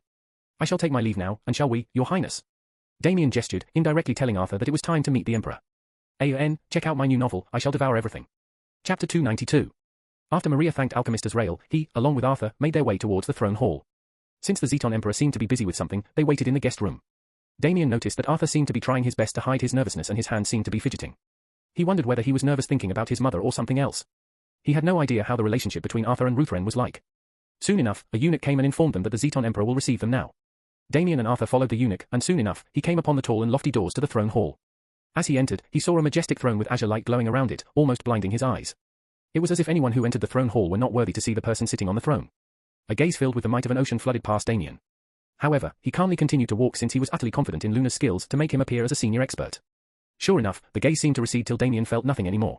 But he became wary of the man before him since Luna told him that Ruthven's cultivation was at the peak level of the profound, ethereal realm. Damn, what a monster. Damien thought. However, as he walked closer, he was a bit surprised to see a very handsome man in his 30s seated on the throne with a regal aura surrounding him. Damien bowed along with Arthur as Ruthven waved his hand and said, "Have a seat, Alchemist Azrael." "And Arthur, I didn't expect you to come now. Do you have anything important to say to me?" Ruthven's tone sounded just like that of a ruler without any other emotions. However, Arthur inwardly felt as if his body was shrinking under his father's gaze. Fortunately, he somehow managed to break through to the second level of the sky ethereal realm. However, he had no idea if his father would be satisfied with just that or order him to do something more absurd. Before Arthur could reply, Damien said as he sat on one of the marble benches, "I asked His Highness to come with me since we both have a common request." Ruthven raised one of his brows. "Oh? Then, Arthur, you can take a seat as well. I am curious to know what the two of you want to request from me." Ruthven already knew about Alchemist Azrael visiting Maria to check on her condition. But he felt that even Alchemist Azrael wouldn't be able to come up with a solution to such a hopeless case, unless he had some special treasures. Arthur inwardly thanked Alchemist Azrael and took a seat beside him. He felt that with Alchemist Azrael beside him, his father wouldn't try to show his usual attitude to him and instead maintain a formal one. Damien finally spoke, "Your Majesty, you might know that I have already examined the condition of Her Highness. And even though her condition is quite severe, in the end, there is a solution." Ruthven's expression remained flat, but inwardly he was surprised that Alchemist Azrael managed to find a cure for Maria. He knew how bad her condition was, and it even seemed like a miracle that she held on this long. Even top-notch pills were useless since how could they heal a body that practically had no ethereal energy to assimilate the pill? He was curious what method Alchemist Azrael had in mind. Damien continued, I have been recently researching the art of formations and how I could use my alchemy skills along with it. So, I came upon a type of array known as blood arrays where one of its uses can be a healing array to heal the patient. But for creating such an array, I would need 2 pandemonium needles. Yes, Royal Father. I also feel like Senior Azrael's solution seems very plausible since I have studied up on the art of formations as well. I hope Royal Father can grant this request, Arthur chimed in after mustering up all his courage. Ruthven's brows knitted together upon hearing the name Pandemonium Needle. It was a powerful tool when used in the right way by the right person, and the origin behind it was enough to prove it. His expressions remained unmoving as he asked Alchemist Azrael, do you know why the Pandemonium Needle is named as such? Damien furrowed his brows and answered, it's because hundreds of years ago, a genius blacksmith crafted 2 needles out of a special material to give it as a gift to the city lord on his birthday. However, a tragic event happened to him where he learned that the city lord had forcibly slept with his wife, causing him to go mad with rage. Since he was a genius in the art of formations as well, he created a destruction array around the whole city, and with the help of just 2 pandemonium needles, he activated the array causing the whole city to crumble down in destruction and chaos. That was his revenge, to take away everything the city lord ruled and finally killed him as well. That's what I learned from the historical records. Ruthven nodded, so you do understand how powerful and destructive this pandemonium needle is. How could such a needle help you to cure someone? Damien expected his question and replied, of course, the pandemonium needle is powerful, and that's why it can be used for various other things. The reason it is so powerful is that the needle is able to draw in the ethereal energy from the surroundings at a shocking rate, and also control the flow of ethereal energy in the array in a stable way no matter how much ethereal energy was used to activate that array. I plan to use them to create a healing array to infuse Her Highness's body with ethereal energy, and then feed her a healing pill to let her body heal. Theoretically, it should work, and I am very much interested in the pandemonium needles as a doctor to find out the number of applications it can be used in, to treat people. Damien's tone sounded as if he was a righteous doctor with a lifelong mission to treat and save people. Even Arthur was impressed with how dedicated Alchemist Azrael seemed in helping people. In his mind, his respect for Alchemist Azrael went up a few levels and even held a slight reverence for being so ingenious. He never thought that the pandemonium needles with an infamous origin could be used in such a way. However, to draw up a blood array, one should know how to draw one and how to use the right ingredients to activate the array. Damien wasn't worried about the formation part since he planned to let Reva teach him. And as for the alchemy part, there was no doubting his abilities. Ruthven was also inwardly surprised that Alchemist Azrael seemed to exceed his initial impression of him. He didn't interact with Alchemist Azrael before since he was just a rank 5 alchemist, and only planned to have a talk with him once he had reached at least Leon Zeton's rank. Ruthven's expression became complicated for the first time and said, seems like your words and ideas are not unfound, as expected from a genius alchemist of your caliber. However, the blacksmith in the story only made for pandemonium needles. After that, no matter how many experts tried, they weren't able to replicate the same creation no matter how many times they tried. That's why it became a saint-grade artifact not only because of its potential uses but also because of its rarity. Damien frowned, seeing that Ruthven was up to something while Arthur's heart was clenched tight, wondering whether his father was going to help or not. So far, his father seemed to listen to everything calmly without showing any other emotions and held a faint hope because of that. Ruthven continued with a sigh, I really wish I could help you, Alchemist Azrael. But unfortunately, I don't have any extra pandemonium needles to give. The ones I have right now are being used to maintain a protective array around this palace and have continued to be used for centuries. This cunning guy. Damien already felt that the Emperor was going to say something like this. And now this confirmed that his relationship with Maria was not that of a loving husband and wife. But instead, it seemed as if he didn't even have the slightest care for her. Arthur felt his heart plummeting as all his final hopes got dashed by his own father. He also felt that his father was lying to not help his mother, and this only started to fan the flames of anger in his heart.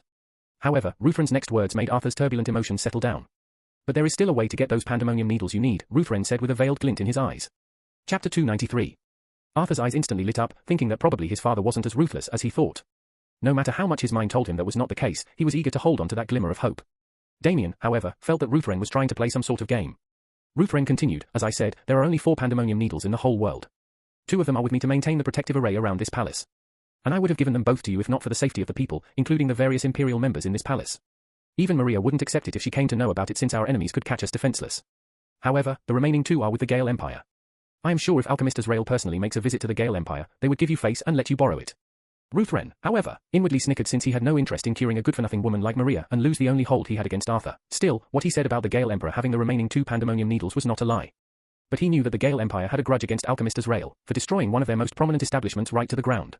So, the last thing they would do is accept a request from Alchemist Azrael unless there was some huge benefit for them. Either way, he had doubts that the Gale Emperor would want anything of interest from a rank 5 alchemist. Sure, Alchemist Azrael could concoct supreme tier pills, but they were all rank 5 at best, which wouldn't be that effective for supreme existences like him. At their level, they only cared about breaking through to higher levels, and any other things would be just secondary to them. Ruthven knew that Alchemist Azrael also had a grudge against the Gale Empire because of the kidnapping of his only disciple. So, how would he have the face to go and ask them for a favor? And even if he was that thick-skinned, would the other party do the same? No way. That was Ruthven's thought and the reason behind his confidence that Alchemist Azrael would find it hopeless to treat Maria. However, at the same time, by offering this solution, he came off as a sympathetic emperor who cared about the well-being of his family, but at the same time also offered a solution to save his wife. One might ask why Ruthven himself can't go and ask the Gale Emperor for this favor. However, those who had lived enough in the cultivation world would know that supreme existences like them would never bow before each other no matter what, because exposing a weakness was a fatal flaw on their part and could endanger them and everything they ruled. So, Ruthven felt that Alchemist Azrael would be in a tight spot, and even if he found some other way to cure Maria, it would probably end up with her cultivation completely dispersing away. Otherwise, why would he come up with such a treatment method? Damien, however, was laughing inwardly. Emperor Ruthven, you underestimate me too much, not that I blame you for your ignorance, Damien thought, since he didn't feel that getting the Pandemonium Needles from the Gale Empire would be that difficult. After all, he had a loyal slave in the Gale Empire with quite a high status and prestige. Arthur felt even more depressed since he also learned about the conflict between Alchemist Azrael and the Gale Empire. He thought that a grand figure like Alchemist Azrael would never bow down first by asking a favor from the Gale Empire, whom he had a grudge against. After all, it was not as if Alchemist Azrael was doing all this for his disciple or himself, but for someone else, not related to him at all. Arthur already felt thankful to Alchemist Azrael for trying this much for Maria's sake. So, even if Alchemist Azrael refused, he wouldn't hold it against him. Damien sighed, thank you, your majesty, for trying your best. Damien's tone was formal and sincere. However, Ruthven, who lived for almost a millennia, felt as if there was a hidden mockery behind his words, making his expression tight. But he thought that it was probably his imagination as he and Alchemist Azrael were meeting for the first time. And nor did Alchemist Azrael have any sort of relations with Arthur or his mother. So, he just brushed it off as his imagination after replaying his words in his mind. Damien, however, indeed mocked Ruthven for trying his best to save his wife. He just hid it well enough for Ruthven to not be able to point out anything. Damien continued, I shall think about it what your majesty said. If it does not seem hopeful, I will let your or his highness Arthur know about any other possible treatment. Arthur had a glazed expression with sadness glimmering in his eyes. Arthur felt that he should have expected nothing from his father instead of hoping for the best. After all, if his father had the slightest sympathy or love for his mother, he would surely have done something before. Even Damien felt pity for Arthur, seeing that his father was callous about his mother. He was also surprised that Ruthven would be so cold towards his prodigal son and Maria. Arthur was definitely a genius of the present generation, and Damien had yet to see a young man as talented as him. Still, it was none of his business in the end since his main purpose was to get the Pandemonium Needles. He was already thankful that the Forsaken people didn't ask him to hand over the Pandemonium Needles first before killing a Heaven Ethereal Realm beast for him, and healing Maria was only a way of earning goodwill from the Crown Prince, but now it seemed as if Arthur's true value in Ruthven's eyes were way less than Reva. Of course, he already knew Reva had the brightest halo behind her. But still, he never expected Arthur's status to be so far down below her. Even the princes from other empires aren't as talented as Arthur. Damien and Arthur left the throne hall, leaving behind a thoughtful Ruthven. Ruthven indeed played it well by directing Alchemist Azrael towards the Gale Empire, and even if he really went or not, it wouldn't matter in the least since he felt that the result would be the same, considering how the Gale Empire wouldn't give in first. However, right now, he had another problem in mind due to the recent happenings, especially the deaths of Denisa and Roy. Even though he didn't care about their deaths, it was still a blow to his empire since they were supposed to be the future pillars of 2 of the top 5 families, and would act as the support to his empire. And most of all, he felt highly suspicious about their deaths even though the killer was found dead. After all, no one had seen that old woman before, and even the patriarchs were sure that Denisa and Roy had never come upon her. So, even if everything seemed solved on the surface, Ruthven believed that someone who had a grudge against them finished them off. Despite having many enemies, Roy and Denisa hated one person the most in common, Damien. That was the name that flashed first in his mind. His eyes glinted with a deep light as he mumbled, Damien, interesting. Meanwhile, as Damien and Arthur walked through the halls, Damien said, seeing Arthur's worried look, I will be visiting Gale Empire for another matter. So I will try looking into getting the Pandemonium Needles, though I can't guarantee anything. Arthur's eyes lit up as he said excitedly, unable to contain it, Senior Azrael, you trying is more than enough. Please ask anything, and I shall accept your request as long as it's within my ability. He even forgot to keep up the demeanor of a prince, and instead seemed like a child who got excited after getting something he was seeking for a long time. Arthur genuinely felt thankful since he never thought that Alchemist Azrael wouldn't mind asking the Gale Empire for a favor. Damien simply gave a hum and got walked out by a maid since his business was done in the palace. Damien appreciated the fact that Arthur cared so much about his mother, a rare quality in this world. After all, with his status, if it were anyone else with only the idea of gaining power in their mind, they would abandon their useless mother instead of wasting their precious time. However, he felt that he should make a change of plans regarding the hunting of a Heaven Ethereal Realm beast since a trip to the Gale Empire seemed imminent. Chapter 294. Few days passed by. Along with 2 tall cloaked figures, 2 handsome youngsters were walking towards the border between the Zeton Empire and the Gale Empire. They seemed to be taking a good look of their surroundings as if they were here for the first time or after a long time. The boys were none other than Damien and Triton, while the 2 intimidating figures were none other than Shania and Blaze. Damien didn't expect Triton to come with them since he thought he wasn't interested in these things. They all had set out towards the Gale Empire in order to hunt down a specific Heaven Ethereal Realm beast they had set their eyes on. Damien had asked them about the different kinds of ethereal beasts roaming in the Gale Empire. Damien wanted one like Misty but more powerful. Fortunately, he learned that if he wanted an ethereal beast good at flying and powerful, Gale Empire would be the best place to hunt for one due to the many hotspots with high wind affinity. So, Blaze and Shania agreed that they could set out for Gale Empire to hunt for one, and surprisingly Triton joined too, saying that he needed a bit of fresh air. Damien felt it quite natural thinking that Triton must always be cultivating or managing the matters of the Forsaken. They came upon the border inspector, who had the job of making sure to collect entry fees. The entry fee was 1 yellow spirit stone for each person, which was nothing in Damien's eyes, but expensive for some. Entering the Gale Empire, Damien remembered Typhoon Lord and his grandson's skinny face. He wondered if Typhoon Lord was still conducting a superficial investigation or gave up after all these months. Blaze spoke, Master Triton, we will separate for now to scout the forest lands first for any potential dangers and to find the beast. Please use a talisman in case of any emergency. We will certainly rush back as fast as possible. Triton nodded, and Damien already knew that they would have to go ahead and find the ethereal beast. They are looking for first instead of roaming through dangerous lands without an idea of the ethereal beast's location. The two protectors of Triton soon disappeared, and Damien said, "So now you are stuck with me." You should maintain a low profile. Don't create unnecessary troubles, Triton said with a side glance. Damien put up an aggrieved expression. Hey, what do you take me for? You have no idea how low profile I am. Unless someone asks for it, I am as peaceful as a Buddha. Triton rolled his eyes, and they both continued to explore the Gale Empire. However, both their handsome looks garnered a lot of attention from the girls walking through the streets, even married ones. Their husbands could only cough from jealousy and embarrassment, while Triton didn't seem to pay any attention to their stares and continued to walk forward with his head straight. Damien felt that Triton was getting more attention even from men due to his strangely attractive face. That tempts the wild fantasies of women, while the men felt that such a handsome man should not exist. Triton's calm temperament only increased his charms, further making maidens swoon from just a passing glance.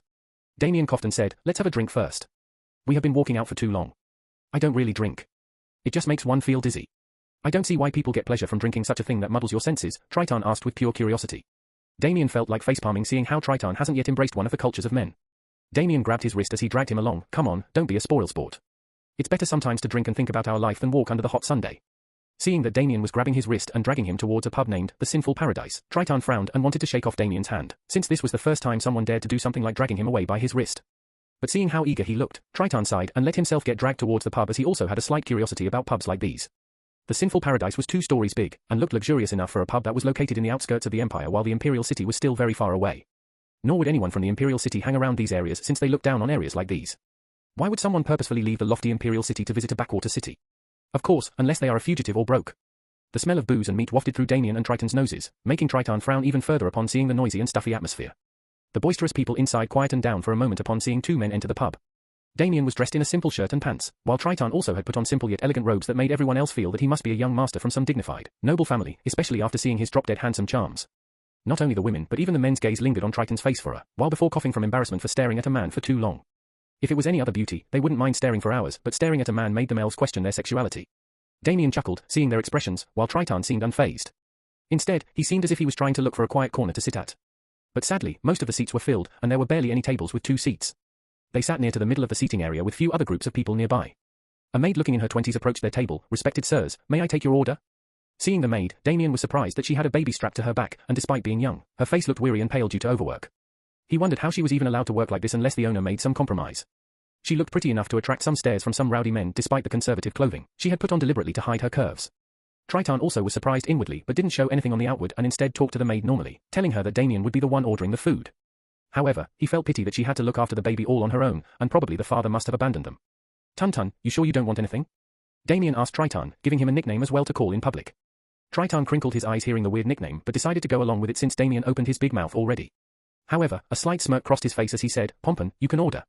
"I don't want anything." Damien's eyes twitched as he didn't expect a reverse card from Triton. He genuinely tried to come up with the best name he could on that split second, and didn't expect Triton to think that he did it on purpose. Even the maid and the others nearby wondered from which backwater country these two were from to have these weird names, and their bad luck to be named like that despite their noble bearings and looks. Damien, however, coolly acted as if he was born with the name Pompon and said to the maid, "We will have the best 2 drinks here. Ignore whatever my friend says. Just bring 2 of it." He then looked at Triton, who was about to refuse, and said, "Relax, just have a sip. It won't kill you. No need to be so stuck up. If you don't like it, I will drink the rest." Triton let out a helpless sigh as he rested against the chair while the maid left to prepare the drinks. They both started talking about casual things when suddenly a group of 3 men banged the door as they came in. The one in the middle had a supercilious gaze as his eyes scanned the people sitting around as if he was looking down on them. He also enjoyed the attention the people were giving him with respect in their eyes. As for the 2 old men behind him, they were half a head taller than him with large frames but stood behind the young man in the front as if they were just his servants or bodyguards. Damien didn't give a second glance as he only wanted to see who it was that came in so noisily, and as for Triton, he didn't even glance towards the door. However, hearing the whispers of the people near him, Damien understood why everyone seemed to quiet down after seeing the young man. A wild young master, it seems, Damien inwardly scoffed. Chapter 295. The City Lord's son is back again for that woman. Will he get her this time? The owner of this pub doesn't seem to be here. Maybe he will do something drastic because of that. I think the woman should be pretty lucky if she just accepted the young lord's proposal. Not many are lucky to gain the favor of such a genius. I heard he has broken through to the spirit ethereal realm last week. Many top schools are trying to scout him. I know, right? And despite the status difference, he has been wooing her. She should just try to please him if she cares about her child. This young lord people were talking about was none other than Roran Mu, the City Lord's son. The Blue Wind City was entirely under his father's jurisdiction, and it meant that his son was also like a king in this place. He proudly walked in along with his 2 elders. But when he saw Damien and Triton, he crinkled his eyes because they were sitting on his favorite spot. That table was where he usually sat to see a certain someone. The main reason why that table was empty before Damien and Triton came in was that everyone knew who usually sits there. Roran could see that these two were not from this area as he had never seen such handsome and well-dressed men. And since he could see Triton's face clearly, he bit his tongue in jealousy, seeing how impossibly handsome he was. He was sure Triton would be the most handsome man he had ever come upon with a strangely attractive charm without even trying. He could already see all the women in the ping stealing long glances at Triton, though, in reality, Damien was getting attention as well. Seeing that no one else was accompanying them or any bodyguards, he thought that these two must be some local young masters trying to act cool by dressing well. With loud and lofty steps, he walked over towards them and stood still with a glare. But to his surprise, Damien and Triton minded their own business without even paying him a single glance, despite standing near them. He gritted his teeth as he could feel the gazes from the people around him and felt insulted by Damien and Triton for treating him as heir. He gritted his teeth and banged the table. Hey! The whole pub suddenly became silent since they knew someone just pissed off Roran. Damien and Triton pulled their brows together and glared at Roran at the same time, making him stumble back by one step after feeling intimidated by their glare. Some chuckles echoed in the silent pub, making Roran's expression ugly, since he knew that everyone saw him getting intimidated by these two. He, however, thought of his high status again and wondered why he ever got intimidated by these two nobodies. He stepped forward again and said in an arrogant tone, "You two get out unless you want your legs crippled. This is my seat." Triton didn't even care enough to give him another glance and just sat there with his eyes closed. The maid with the baby also came in with 2 drinks at the same time and shuddered for a moment upon seeing Roran. Roran got distracted by her beautiful face, and his eyes wandered all over her chest and curves despite her conservative clothing. Roran smiled and said, "My Anna, you are just in time. I have been looking all over for you. Ah. You even brought 2 drinks for us both. How thoughtful. Now, come sit with me and let's have a drink." Anna's expression became white with fear and shame, and she said with a forced smile, "Young Master Roran, these 2 drinks are for those 2 gentlemen over there. And I am also busy with work. So forgive me for not being able to entertain you." She went around and placed the drinks on Damien's table with shaky hands. But before she could leave, Roran shouted with an angered expression, "Hey bitch! Where are you running off to? Bring her here." He commanded one of his protectors. "No. Please don't." Anna bitterly protested, but how could she wriggle herself free from the hold of this bulky and tall servant? She was also surprised by Roran's sudden change of tone since he had never shouted at her before like this. She was dragged by her arm towards Roran, who was looking at her with a lustful gaze. He then looked at Damien and Triton again and said in an enraged tone, "You 2 idiots are still here. Young Master Roran, please don't cause trouble to them. They are my customers. Please sit somewhere else, otherwise, Master Zures won't forgive you." Anna tried to scare off Roran by using the name of the owner of this pub since he was like a father to her and took care of her needs when she got abandoned. Roran smirked, "Heh, I know he went to some other city for a business deal. He wouldn't be back for at least a day, and you think I am scared of him? My father respects him only because he likes the drinks Zures makes. Otherwise, he. Anyway, Anna, you are mine from now on." Damien had enough and said, "Kid, you shouldn't try to play with fire. It will really hurt. Be a good boy and sit somewhere else." Damien tried to act like a senior advising his junior since he wasn't really a fan of causing unnecessary trouble, or wasting his energy for it, and also kept Triton's warning in mind. He was trying to have a drink in peace, and some idiot here was trying to disturb his mental peace. If he was in the Zeton Empire, no one would dare to act so rudely with him since they all knew who he was. The others in the pub let out low gasps while some shook their heads, wondering if Damien had a death wish.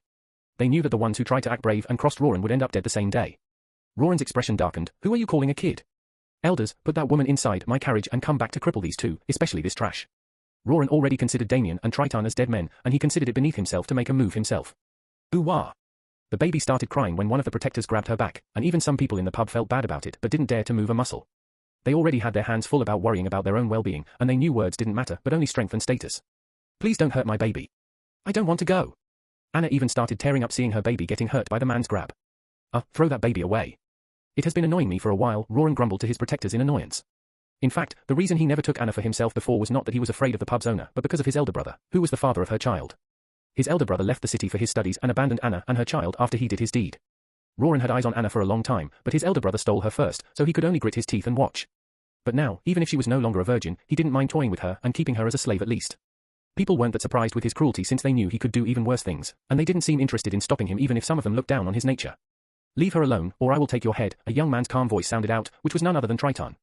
His eyes were still closed, and he still hadn't moved a muscle, but his words, which sounded calm, carried a deep threatening force that made everyone break out in a cold sweat, especially Roran's protector that was grabbing Anna. Roran involuntarily gulped, but then he cleared his throat and wrinkled his nose as he said in an irate tone, "Anna, so this guy is the reason you have been avoiding me? You got yourself a pretty boy to sleep with, and you think you can hide behind him? No wonder you have been serving drinks for him. Ha ha ha, now it makes sense. No. He has nothing to do with me. Don't drag him into this. He is just my customer. I will come, okay? Just don't create trouble, please." Anna didn't want others to get hurt because of her and then looked at Triton and said in an appreciative tone, "Thank you, sir, but please don't trouble yourself for my sake." "Have a nice day." Anna forced out a smile, but one could sense the sadness and despair in her voice for the imminent fate that awaited her. Damien was staying still to see how things were going to progress and was quite surprised that Triton spoke up. He was anyway planning to teach a thing or two to Roran but stopped himself when Triton interfered. The baby was still crying, but Anna was coaxing it to not cry since she was afraid of Roran hurting it out of annoyance. The protector harumphed, and a sinister glint flashed in his eyes as he decided to follow Roran's order of throwing away the baby. Chapter 296. Asterisk swish asterisk asterisk thwak asterisk only the sound of air being torn apart, and the sound of the wooden ceiling being cut through sounded out. And all Triton did was elegantly move his hand towards the protector who was grabbing Anna. However, his hand was stretched out in empty air and was not anywhere near the servant. A strange silence filled the whole pub, and even Damien was surprised when he looked at the servant. The protector's eyes widened, and he was about to touch his neck when his head suddenly separated from his body and fell down on the floor before rolling away. Ah! Blood spurted out from his decapitated neck like a fountain, and Anna screamed as she struggled free from the dead servant's hold and backed away. The rest of them were shocked, including Roran and his remaining protector. People sitting near the place where the protector died quickly got up and stumbled backward. All Damien saw was a water blade quickly shot out from Triton's hand, and he only managed to see it because of his mirage of myriad phantasms. Everyone could also see a wide hole in the shape of a slash on the wooden ceiling and gulped, wondering how that handsome youngster could be so powerful. Who could this young noble be? However, Triton was still sitting in the chair without a change in his expression, as if he only squashed an ant, and said with his eyes still closed, "Now 2 remains." Roran's expression became aghast and pointed at Triton with shaky fingers. "Why you? My father will kill you." Roran's protectors were 2 high-ranked elders of his family, and Triton, with just a swing of his hand, decapitated one of them. Even the other protector didn't dare to voice out any threats lest his head gets decapitated as well. Roran finally found some strength in his legs and frantically rushed towards the door to run away. Even though he was arrogant, he wasn't that foolish to let someone kill him. If they could easily kill his protector, he couldn't imagine how easy it would be for the same person to kill him. However, just as they were about to open the door, 2 bright amber-colored arrows shot through Roran and his protector's necks. It cleanly pierced through their necks and even continued to move forward till it burnt down the door. "My control of fire is so bad," Damien mumbled as he dusted his hands. The only reason he was able to use some fire attacks was that he comprehended the veiled member's ethereal fire art, at least some of it. Triton finally opened his eyes, not expecting Damien to make a move suddenly. Damien felt Triton's gaze, so he shrugged and said, "What? You can't be the only one who gets to cause trouble." Triton sighed as he wondered why he lost control of his emotions for a moment when he saw the way the protector was treating Anna. He didn't even know Anna, let alone have any feelings or thoughts towards her, but for a certain reason, at that moment, he felt a prick in his heart. Damien also noticed that since he thought Triton was the calm type who rarely volunteers to put up a fight, or kill unless someone personally attacks him. However, only Damien and Triton were the ones who were able to sit calmly in the pub. The others had their eyes wide, with white showing around their iris. Some even jumped out of their seats and got into a corner, while others choked on their food out of panic. These 2 youngsters are terrifyingly powerful, a common thought passed through the heads of everyone else. They wondered if these 2 were prodigies coming from the Imperial City, since that's the place where the prodigies usually gathered. But if that was the case, why would they deign to come to this city located near the borders? However, some already decided to leave the city since they knew the city lord wouldn't obviously be happy about the death of his son, and would take ruthless action to kill these 2 youngsters unless these 2 handsome youngsters had a strong backing. At least, it seemed as if they were coming from big noble families and not just simple young masters, seeing the way how they both killed Roran and his protectors. Triton looked at Anna standing behind him, whose hands were shaking as she clutched her chest. Triton felt bad and said, "I am sorry for causing more trouble for you. I lost control for a moment. Don't worry. I will take responsibility and bring you to a safe place to protect you from any possible retaliation." Hearing Triton's sincere words, Anna recovered her senses and felt at a loss for words. She didn't know how to feel about this handsome and mysterious youngster before her whose eyes were even more charming than the prettiest seas. She felt as if his eyes were drowning her with his charms and felt her heart fluttering for the first time. She indeed was a bit scared of Triton, seeing how he killed the protector without batting an eye. However, her feelings of appreciation towards him for standing up for her overwhelmed her feeling of fear, especially when he offered her his protection from any possible retaliation from the city lord. Damien didn't know what to feel, seeing how Triton even charmed a girl without trying. He felt as if he was seeing some drama where the knight in shining armor saves the damsel in distress, only here he felt pity for the girl since Triton didn't seem to be the type who was interested in romancing, especially when he got his plates full and his mind set on a single goal. Anna somehow picked up some courage and said, "Why, young lord, I dare not. You already did too much by helping me now, and I am very thankful for that. I just don't want to waste any more of your precious time." Anna realized that she was getting ahead of herself by having unnecessary thoughts and forced her mind back to reality, after thinking about her own status and situation.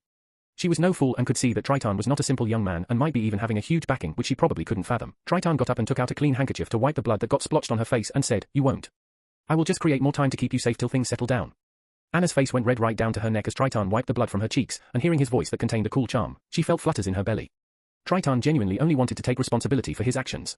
Otherwise, he would have just minded his own business. He knew that even if he and Damien left this city, Anna would be the one getting punished in their stead. So, he decided to move her to someplace safe until things calmed down or even advise her to relocate permanently. Anna wondered if such a kind gentleman like Triton could really exist since this was her first time seeing one. Considering the difference in their status, she couldn't understand why someone like him would even defend her. She could see that Triton wasn't interested in her, nor was there anything special about her, and even if he really was interested, he could just use his power to coerce her. Everyone else was surprised, too, seeing how kind Triton was to a maid who also had a baby with her. However, Anna suddenly remembered Roran's father and said, "Young lord, you have to leave now. The city lord would send his men or might even come himself to capture you." Triton shook his head with a small smile. "It's fine. Don't worry too much about it. Come, have a seat. You look too tired," he said as he placed an empty chair beside the table and offered Anna a seat. Anna couldn't understand how Triton could be this confident and still had an anxious expression. Damien finally spoke, "Don't worry, Anna. You have no idea how powerful Brother Tuntun is. With just a flick of his finger, he can flip a small city like this." Anna let out a sigh of relief, hearing Damien's confident words. However, Triton's eyes twitched hearing the name Tun and said coolly, Brother Pompon surely knows to jest. We know that you are the one who can cover a city like this with your own palm. Damien let out a dry chuckle, thinking that he should expect such responses from Triton in the future, and said with a slight laugh, ha ha, then I guess we should enjoy our drinks. Come on, take a sip. Triton hesitantly took a sip and winced as he said, it's too bitter. Damien chuckled, that's how it is at first. You will get used to it soon. Come on, the one who finishes his drink last will be a pig. You. Triton didn't waste any time. And didn't know why, but he didn't want to lose this bet to Damien and started chugging down his drink by holding his breath. Anna's mouth was agape, just like the others in the pub, wondering how these two were having a drinking race despite the events that had just happened, especially after these two killed 3 important people. How could they drink so fearlessly? They etched both the names Tun and Pompon in their minds, and decided to find out more about these mysterious individuals since they never heard of them before. They were very curious about their backgrounds. However, they were sure that the names Tun and Pompon would be causing quite a disturbance in the Blue Wind City for quite a while. Chapter 297. Young Lord, the owner of this pub, is like a relative to me, so how can I just leave like that? It would be too much trouble, and he would be worried, Anna said to Triton in a concerned tone. Triton sighed, he would be even more worried if you were to stay here and something bad happens to you. Just leave a letter and tell him that everything would be all right. I am sure he would want the same thing. Anna didn't say anything anymore and slowly nodded, feeling that Triton's words made sense. Triton continued, also, don't call me young lord. You can just call me, Tun. You can call him Brother Tun, Damien said with a smirk, making Triton give him a subtle glare. Triton almost broke the glass in his hand before saying with a smile, yes, you can call me that, and you can call him Brother Pompon, Triton said as he pointed towards Damien, to which he could only wryly smile. Ah, okay, Anna felt a bit strange with their names, but after repeating their names in her mind for a while, she got used to it. She wanted to ask where they were from but then didn't, thinking that she would come off as a rude person trying to pry into their life. However, one thing she was sure of was that these two were indeed special characters after observing their demeanor and attitude. She had been working as a maid for quite a while, so she knew that these two didn't have any fear of killing Roran and his protectors only because of the confidence in their abilities, and not because of their arrogance. And soon enough, just as they got out, they were surrounded by 25 armored steel guards who had hostile expressions. Anna cowered behind Triton, feeling worried for the safety of her baby. She wanted to surrender to the soldiers and end things there. But Triton didn't allow her to move a single step ahead. The streets were empty by now since the news of Roran's death had already passed around the town like wildfire. They knew it would only be a matter of time before the city lord's men would tear down this place. Most of them returned back to their homes and didn't dare to step outside while the others even left the town. Now the streets were completely empty except for these men. One of the men looking in his 50s came forward who seemed to be the leader of these guards and had full body armor. He said in a loud tone as he pointed towards Damien and Triton, are you two named Tun and Pompon? Who's asking? Damien casually said. HMPH, how ignorant. I am Elder Khan working directly under his lordship, Klaus. His tone became dark as he continued. Are you two the ones who killed his son and the 2 elders? Khan could see 3 dead bodies right behind the burned-down door. Because of that, those who were in the pub already escaped through another exit, not daring to walk over the dead bodies. And only these 3 standing before him had the audacity to walk over Roran's dead body as if they were walking over a twig. And if we did? Damien asked as he crossed his hands over his shoulders and rested his head against them. Anna was feeling as if her heart would jump out any moment, seeing how Damien didn't seem to be fazed even after seeing such an intimidating group of guards. However, seeing Triton's back in front of her, she felt a strong sense of safety. Even though it wasn't as broad as grown-up men, she felt like an oceanic wall was shielding her. Khan clenched his teeth upon confirming that these two were indeed the culprits that killed Roran and his protectors. However, before rushing into anything, he asked with a dark expression, and who are you two? Which family do you belong to? Khan wanted to know whether these two were some influential people whom the city lord can't afford to offend. And if that was the case, they could only hold in their indignation and anger to let them pass. Even if the city lord lost his son, he would silently swallow his grievances if the other party had enough power to trample over his city. However, Damien replied in a laid-back tone, oh, we are just vagrants trying to catch some good sights as we roam around the place. Vagrants? Khan felt as if Damien was spouting nonsense since no vagrant would be this powerful at such a young age. Still, Damien's carefree attitude seemed to resemble that of a vagrant. But seeing how neat their clothes were, Khan felt that these two were not simple, especially when he saw Triton, who seemed to have a calm expression despite seeing the guards. And seeing how he was staying silent all this while, he instinctively felt a bad feeling, especially with how these two showed no fear at all. He had no idea if they were trying to play tough to scare them off or not. Still, he had strict orders from the city lord to hunt these two down and show him their heads. Otherwise, it would be him bearing the punishment for failing his orders. Thus, he clenched his fists and ordered, guards, capture these two and cripple them if they resist. Khan decided to play it a little safe and let the city lord decide their fates after he captures them. Damien put out his hand and said in a serious tone, take one more step and you all would be forfeiting your lives. My friend here hates to cause trouble, so we would be happy to mind our own business unless you guys want to say otherwise. Triton let out a low scoff as he knew that Damien stressed the word, trouble, to aim at him. After all, he was the one who told him to stay low-key. However, he still supported what Damien said since he also didn't want to cause needless troubles. Khan snickered inwardly, thinking that Damien was talking big because he was scared. He looked at his guards, who had paused their moments, and shouted, what the hell are you guys waiting for? Don't tell me the 30 of you are scared of 2 kids. Go, bind them at once. Few of the guards holstered their weapons and rushed towards Damien and Triton. Anna unconsciously gripped Triton's shirt but instead heard a reassuring voice, don't worry, nothing will happen to you and your child. Triton immediately made a long slash in the air with his hand. The 5 guards who were rushing towards them got instantly decapitated. Don't make me kill all of you. If you push it, then I won't hold back. Triton's stern voice shook everyone's heart, and even Damien was a bit surprised that Triton could be this cold since he had never seen him in action before. But considering that Triton had lived most of his life fighting for the cause of his people, Damien felt that it was natural and instead found the fact that he was kinder than he looked slightly uncommon. After all, if it was him, he wouldn't be giving out second chances for enemies to think about their choices after they tried to attack him. Anna gulped as she momentarily felt the powerful aura that came out from Triton. However, even though she felt how immensely powerful his aura was, it was not frightening but instead seemed gentle like the rain. Even though she had witnessed blood before, she couldn't help but squeeze her eyes shut to not see the bloody scene. Khan was terrified seeing how easily Triton severed the necks of 5 of his men in the blink of an eye. The guards were all elite ones in the Earth Ethereal realm, and they were the best he could manage to gather within a short time to capture the culprits. Even he doubted whether he could do the same thing within a single move and with such precision and speed. But most of all, the aura he felt for a moment behind Triton's attack was the reason that terrified him the most since he couldn't read it at all. And this meant that he was weaker than Triton. How could this be possible? Khan inwardly shouted, wondering how a youngster could possibly be stronger than him unless he was a prodigy from some illustrious family in the Imperial City. But the names Tuntun and Pompon were unheard of, and even if they were using false names, he would have known about geniuses like these in his own empire. Even the guards couldn't help but stand frozen on the spot seeing the 5 decapitated heads on the ground, with their blood dyeing the cold ground red. Still want to capture us? Damien asked as if he couldn't care less whether they run away or still try to capture them. Chapter 298. Khan felt like his heart was bleeding since he knew how hard it was to nurture these elite guards. And now, 5 of them died for nothing. However, just at that time, 3 figures appeared in the sky. Khan looked up and smiled in relief, seeing 3 winged mounts since the ones standing on them were 2 grand elders and the city lord. The 3 were the crux of the city and had enough power to look down the whole city.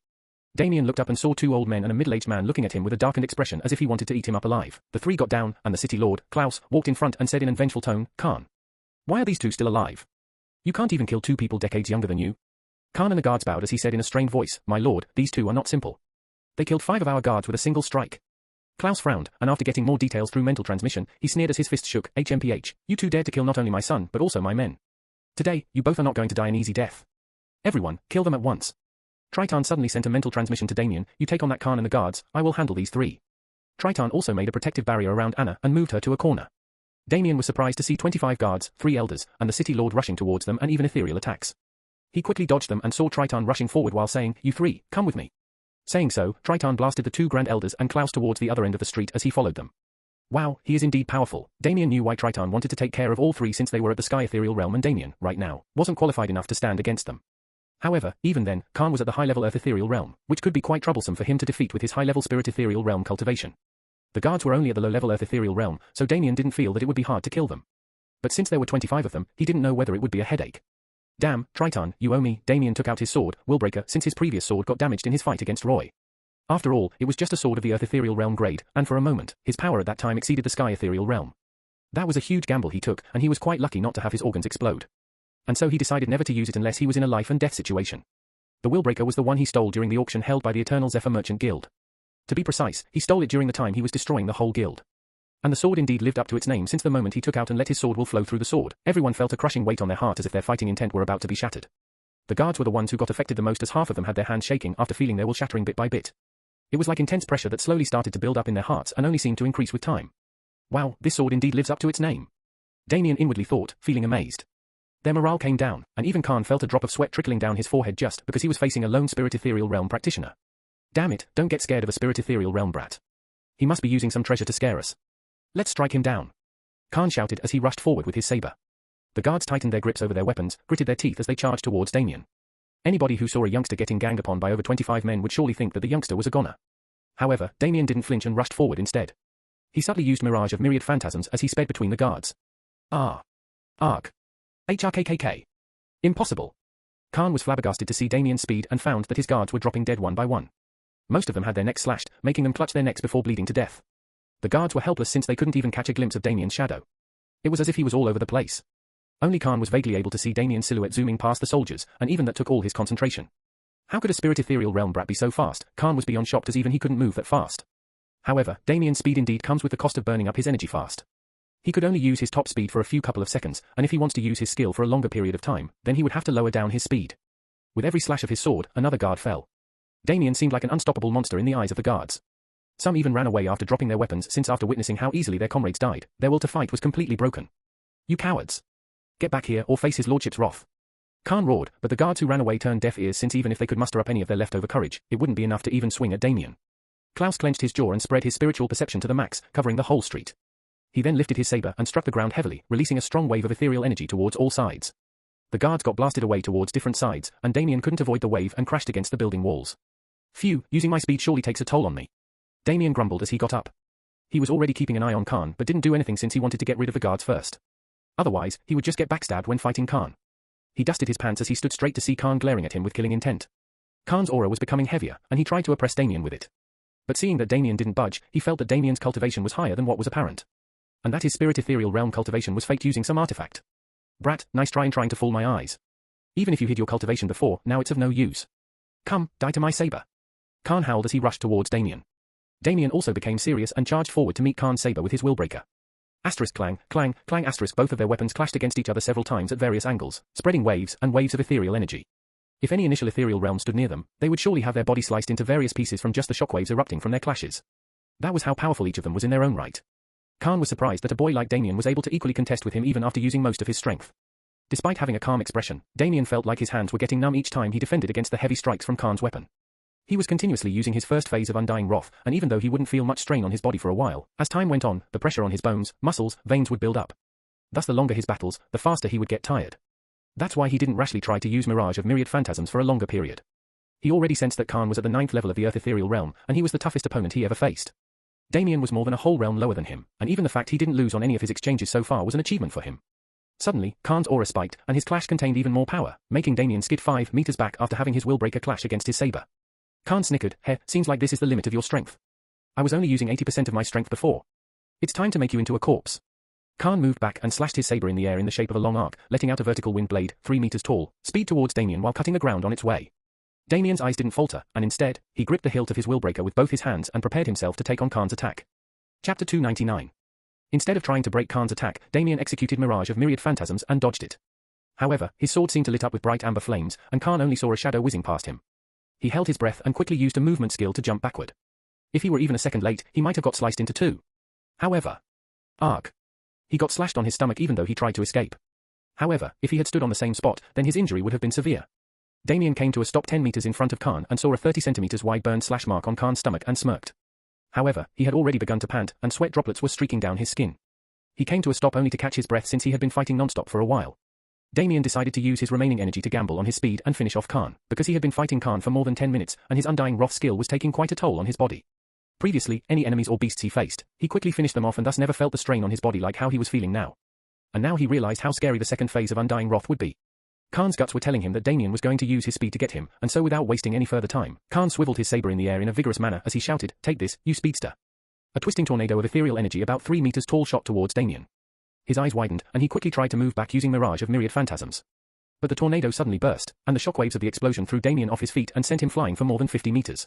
The nearby shops and buildings crumbled down while the bigger buildings had severe structural damage. Even the ground completely shattered at the point of explosion, and its bits and pieces were lying all over the street. If he hadn't used his movement skill, he would have suffered severe injuries from that blast. Khan let out a roar of laughter. "Ha ha, brat, you think your speed makes you omnipotent? Think again. Now obediently die for me." Khan even decided to take it easy seeing Damien lying down on the ground. Blood streaked down Damien's lips as he suffered some internal injuries from the blast. He wiped the blood off the corner of his lips as he muttered, "Old man, you asked for it." Damien's eyes focused as his willbreaker again lit up with amber flames. He then executed his Mirage of Myriad Phantasms to the maximum without holding back. The ground beneath his feet shattered, and a gust of wind rippled towards all sides as he shot forward towards Khan. Khan had just used one of his most powerful attacks, and seeing Damien getting blasted away, he thought that Damien should be at least half dead. However, his brows raised when he saw Damien rushing towards him as the dust cleared. But he wasn't worried, seeing that Damien's speed was way lesser than before to the point he didn't feel it was a challenge to kill him. He thought that Damien was too injured to move fast and readied his saber to cut his throat. There was no need to rush forward since Damien was anyway coming towards him. And just as Damien reached near him, Khan, with an ecstatic smirk, slashed at Damien's neck. But his smirk stiffened when he saw that Damien's figure dissolved into thin air. What the hell? Ah! A loud roar of pain escaped from Khan's throat when he felt a searing sensation from his back all the way to his chest. With an aghast expression, he slowly looked below to see a sharp blazing blade protruding out of his chest with his blood burning up all over the blade. His jaws were slacked with horror and shock as he even felt all his cultivation escaping into thin air since his ethereal core was punctured. He tried to twist his neck slowly to see which demon was able to stab him from the back, and the worst of his fears came true when he saw that it was Damien looking at him with a cold stare. "You, how?" Khan mumbled as he felt his whole body going limp. A cold smirk hung on Damien's lips as he said, "Next time you fight a speedster, think twice. What you see may not be true." Khan's eyes became bloodshot, but all his anger and indignation only exacerbated his injuries, and he immediately died. His body slid off Damien's blade and onto the ground. However, Damien didn't let his soul essence go to waste and absorbed it discreetly.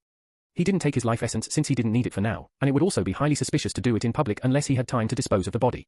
He could always take the life essences of ferocious beasts, and right now, his ethereal core was filled with it without further space to take in more. Just as he wondered how Triton was doing, a voice came from behind. Took you long enough. Damien was surprised as he turned around to see Triton standing behind him with a slight smile. His clothes were perfectly neat as before, and not even any scratch was visible on his body. How long were you standing nearby? Damien asked in simple amazement. Long enough for me to feel sleepy, Triton said with a soft chuckle. Damien was astonished that Triton was easily able to handle 3 sky ethereal realm cultivators all alone and so quickly. HMPH, show off, Damien scoffed as he rolled his eyes, seeing Triton's smug face. Triton clicked his tongue with a pitiful hint as he said, seems like you had it tough. Damien looked down and saw that his clothes were in tatters, with some minor injuries here and there. He quickly took out a healing pill and swallowed it, letting it assimilate inside his body. Triton continued with a slight smirk, you know you could have asked me for help. As your friend, you shouldn't feel any shame in asking. Triton couldn't help but feel like pulling Damien's strings for his amusement. Friend? Damien wondered if Triton already considered him as a friend. Heh, I was merely practicing my moves against him. Otherwise, I could have finished him with a single strike if I really wanted to. After all, it's not every day I come upon a good training partner whom I can afford to kill. Triton shook his head with a smile as he turned around, sure, whatever you say. Damien said in a confident tone, give me some more time, and one day I will be your rival. Triton said with a side glance, I will be waiting for you then. Damien was surprised that Triton took him seriously since if anyone else heard what he said, they would think that Damien was crazy or he was joking since the gap between him and Triton was so huge. An interesting fellow indeed. Damien chuckled inwardly. However, he would feel perplexed whenever he feels a strange familiarity with Triton sometimes. But he just couldn't put his finger on it. Anna came out of a hidden corner and was amused by the small banter between Triton and Damien before, and wondered how powerful youngsters like these acted so normally. Usually, the young geniuses she had come upon would mostly be too arrogant and aloof. And even though their attitude seemed off-putting, she felt that it was natural since if one was superior to others, they would develop a sense of arrogance and pride about their abilities. However, Damien and Triton seemed down-to-earth compared to other famous geniuses in the Gale Empire. And mostly, she was shocked and astonished seeing how these two took care of all these powerful men so easily. Damien fought against 25 elite guards and a senior elder while Triton took on 3 sky ethereal realm cultivators. As Anna joined them, Triton said, we have to get out of here. Some high-ranked officials might come here once they find out the city lord got disposed of. Saying so, Triton took out his flying mount from his beast bag and flew away along with Damien and Anna. However, a few kilometers north of the area, Damien fought against Khan. 3 mangled corpses were lying on the ground with their blood strewn all over the pavement. If someone said that one of these corpses belonged to the city lord Klaus, no one would believe it since they can't even recognize this mangled shape of a corpse. It was as if all 3 were crushed by some giant with monstrous strength. And the dead bodies of the 25 elite guards and Khan lying on the streets surely horrified those who came out after some time. One thing was sure, they would never forget the names Tun-Tun and Pompon since these infamous characters indeed caused complete unrest in the Blue Wind City. And there would be many intelligence guilds who would be using all their power to find out the background of these 2 terrifying geniuses. However, most of the commoners were happy that the tyranny of Roran and his father ended. They could only pray that their future city lord would be a better one. AON, check out my new novel, I shall devour everything. Chapter 300. Triton received transmission through his messaging talisman. After putting it away, he told Damien, they have found the ethereal beast known as the Horrorclaw. We are going there right now and will hunt it down when we get there. Wow, they found it. Nice. Damien knew that the Horrorclaw was a hawk-like bird. That was not only one of the fastest ethereal beasts among other heaven ethereal realm beasts, but also had poisonous claws that could kill a sky ethereal realm practitioner within seconds once scratched. Anna had a shocked expression, Horrorclaw. That's one of the most dangerous ethereal beasts in the Venomous Grove. In fact, the whole forest was named like that because it is the king of that region. Not even other ethereal beasts approach that area. I know you two are very powerful, but that beast is rumored to be at the powerful heaven ethereal realm. Damien understood that anyone with the heaven ethereal realm cultivation was like gods to her due to the power difference. So, it was natural for her to feel apprehensive about them approaching it. Damien was only more delighted to hear that and said, then that's great. I guess it is indeed more powerful than I thought. Triton chimed in, you don't have to worry. We have experts with us. Anna felt relieved upon hearing that they had experts accompanying them. She then knocked herself in the head for worrying like a fool since people like these two would definitely have senior experts accompanying them, for protection. She could only imagine how powerful these experts would be. However, seeing how both of them were confident of hunting it down, she thought that these experts should be at least at the heaven ethereal realm. She looked at Triton's back and wondered what his mysterious background would be. Soon enough, they came upon a rocky region situated near a grassland.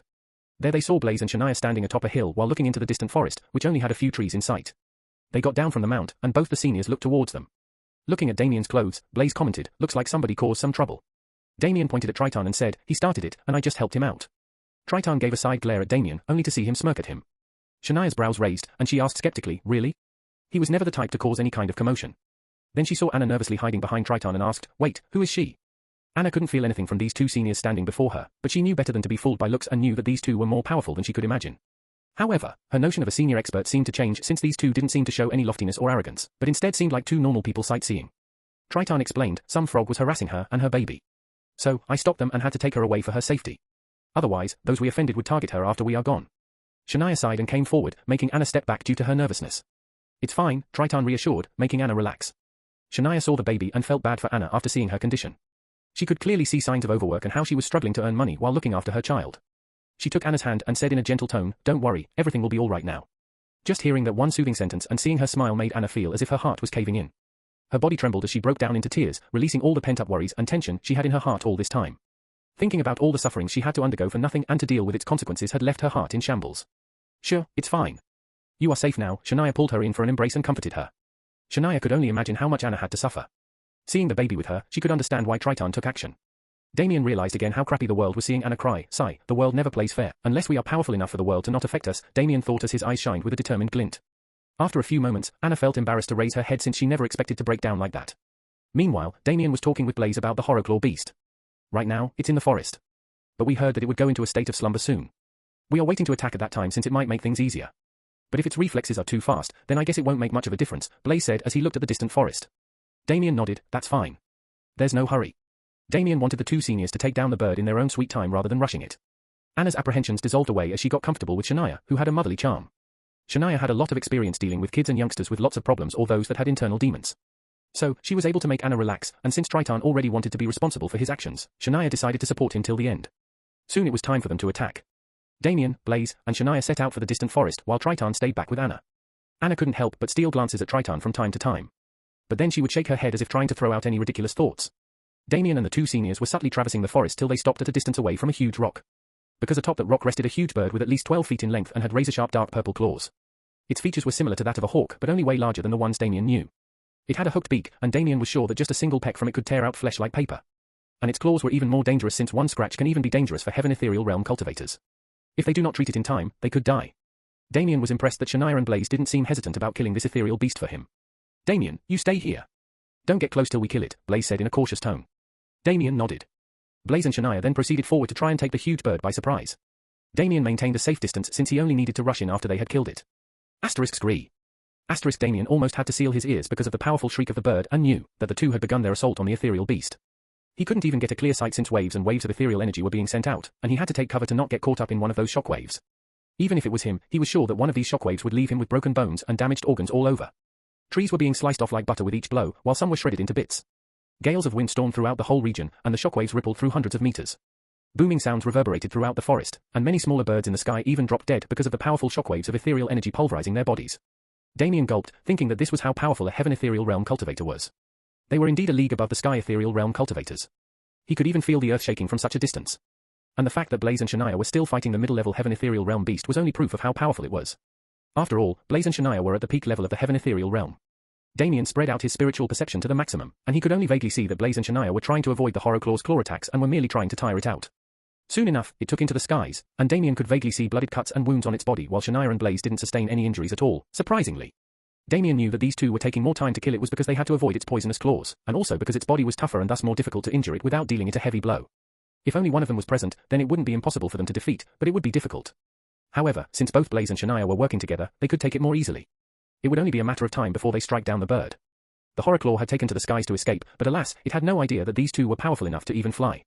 It could only bitterly put up a fight before soon enough, Shania and Blaze released a finishing attack on it at the same time, crumbling its defenses and crushing its organs. Damien smiled, seeing the silhouette of a large bird plummeting onto the ground. He instantly executed Mirage of myriad phantasms, and one could only see a bright purple streak heading towards the forest at an insane speed. Chapter 301. Damien had told them to kill the ethereal beast without destroying its ethereal core. Otherwise, even if he transfers some of his soul essence, he wouldn't be able to revive them as an undead. The ethereal core was the only weakness of his undead slaves. If destroyed, they would cease to exist forever. Once somebody fights his undead slaves, it would only be a matter of time before they find its weakness, considering that they were strong enough to put up a fight. That's why he would only use his undead slaves during an emergency, not to give away one of his ace cards. He couldn't imagine what the world's reaction would be if they came to know that he could create undead creatures. He was sure being hunted down wouldn't be the only issue. There could be countless others who would want to take advantage of his abilities. After all, the things an undead can do were unimaginable compared to a normal living being. The undead not having a fear of death was the scariest part, bringing out their true inner potential to the maximum, thus increasing their battle prowess. All other living beings would subconsciously have restraints on their strength or power when fighting another person, mainly due to the fear of death. Thus, unless in exceptional cases, they would never be truly using 100% of their combat prowess.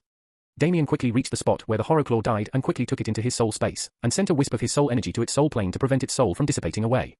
His soul energy began to deplete at a rapid pace since it was a Heaven Ethereal Realm beast, and there was only so much time he could use to hold down its soul. Blaze and Shania were surprised to see Damien rushing in so fast. But they didn't pay it any mind, thinking he was excited about getting the corpse. However, they were indeed amazed by his speed since they noticed that his sudden outburst of speed was no less than that of a sky ethereal realm practitioner. Of course, Damien wouldn't be able to maintain that speed for long since that was his top speed, which he wouldn't use without paying mind to his energy levels. He then looked at a nearby cave and said, "Thank you, seniors. I will be cultivating in the cave for a while since I have gained some enlightenment from my previous fight. Hope you guys don't mind waiting." Blaze and Shania took a look at each other and then nodded at Damien. "That would be no problem. You are quite the genius indeed to have sudden enlightenment like that. We will be waiting back at the hilltop." Saying so, both Shania and Blaze flew away towards Triton and Anna. Damien let out a sigh of relief and quickly dashed towards the cave. He then set up a barrier using his ethereal artifact and started to cut out 20% of his soul essence. Arg ha! The soul-slicing pain Damien experienced was not something he could get used to, even if this was not his first time.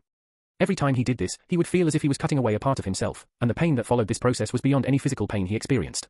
Valentina got worried, feeling his intense pain, and came out of his soul space, only to see him sitting up with a smile. She was meditating, so she only noticed it a bit late. One thing Damien became good at was learning how to fasten the process of cutting his soul and reduce the time he had to go through such hellish pain. However, Valentina saw that his expression was pale and quickly threw herself over him for a hug and asked in a concerned tone, "What happened? Did you get hurt?" Damien stroked her head as he said in a languid tone, "Of course not. I didn't even fight the beast. The two seniors did all the work. This was something I had to do to turn that beast into my slave." Valentina let out a sigh of relief, seeing that there were no injuries on his body and also after hearing his words. However, she then realized something. "But what's the price?" she asked as she raised her head and looked at his eyes. She knew that for him to experience such excruciating pain means he had to lose something to achieve a miracle like bringing a dead thing back to life. Seeing her beautiful ruby-red eyes, Damien told her the filtered version, "I would be feeling tired for a while, maybe for a few days. But I would regain my energy by then. It's nothing as bad as anything you might have imagined. So, my woman shouldn't worry. Do you need my blood?" Valentina asked as she bit her lip, letting a drop of blood appear on her lips. Damien got turned on seeing her stimulating action. He didn't know whether she did it on purpose or not. But he chuckled and said, "You temptress." He stroked her cherry-colored lips, feeling his body heat up from letting his hand wander over her shapely curves. Valentina gave an alluring smile, knowing what Damien wanted, and put her hands around his neck. But Damien quickly pulled her head towards him as he sucked on her lips, involuntarily tasting her delectable blood as well. The more he tasted Valentina's blood, the more he felt that it was getting sweeter to the point of tasting as delicious as the finest wine. He felt like he was becoming a vampire, but then threw out that ridiculous thought since he knew it was just his mind playing tricks. MMMH. They both let out low moans, playing a battle of holding their breath. Damien got up and lifted Valentina, and pressed her against the wall without letting go of her soft lips. One of his hands squeezed her right boob while the other trespassed into her forbidden region, only to find out that it was utterly bare open for his touching. He quickly removed his pants and tore open the lower half of her dress to reveal her beautiful honeypot.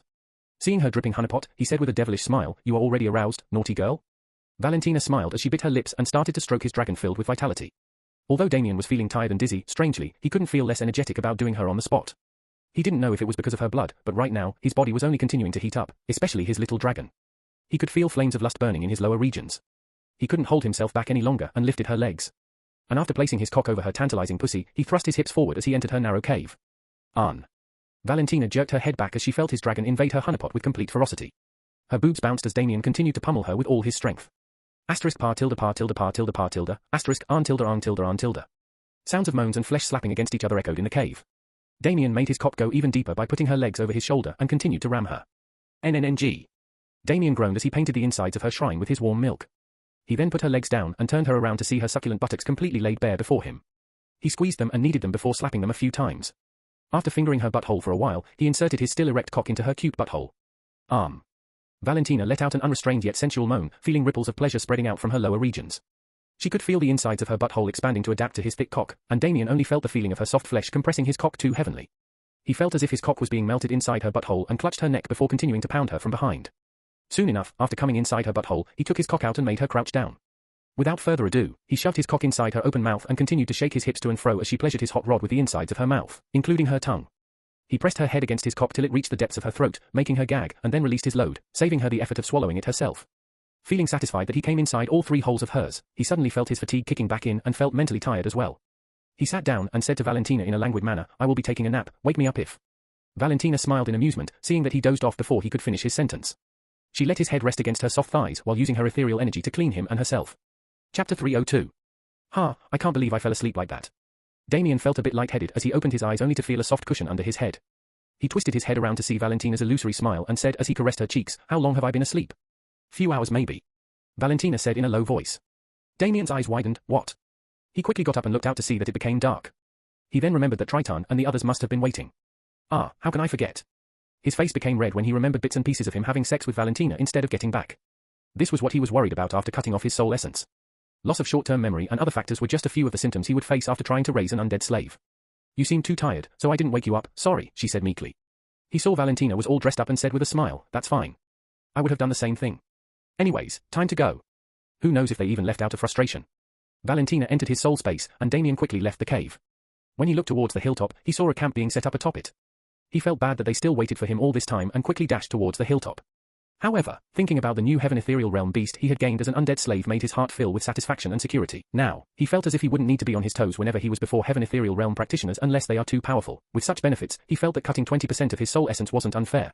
As he reached atop the hill, Triton came out and said, must have been some enlightenment for you to take this much time. I take it, you succeeded? Damien gave a dry chuckle and said, yeah, things went well. Sorry for taking this much time. Triton slightly shook his head, it's fine. We also took a rest by deciding to camp here instead of staying in some hotel. Sometimes, sleeping in the presence of nature brings us unexpected benefits, just like how it might have helped you.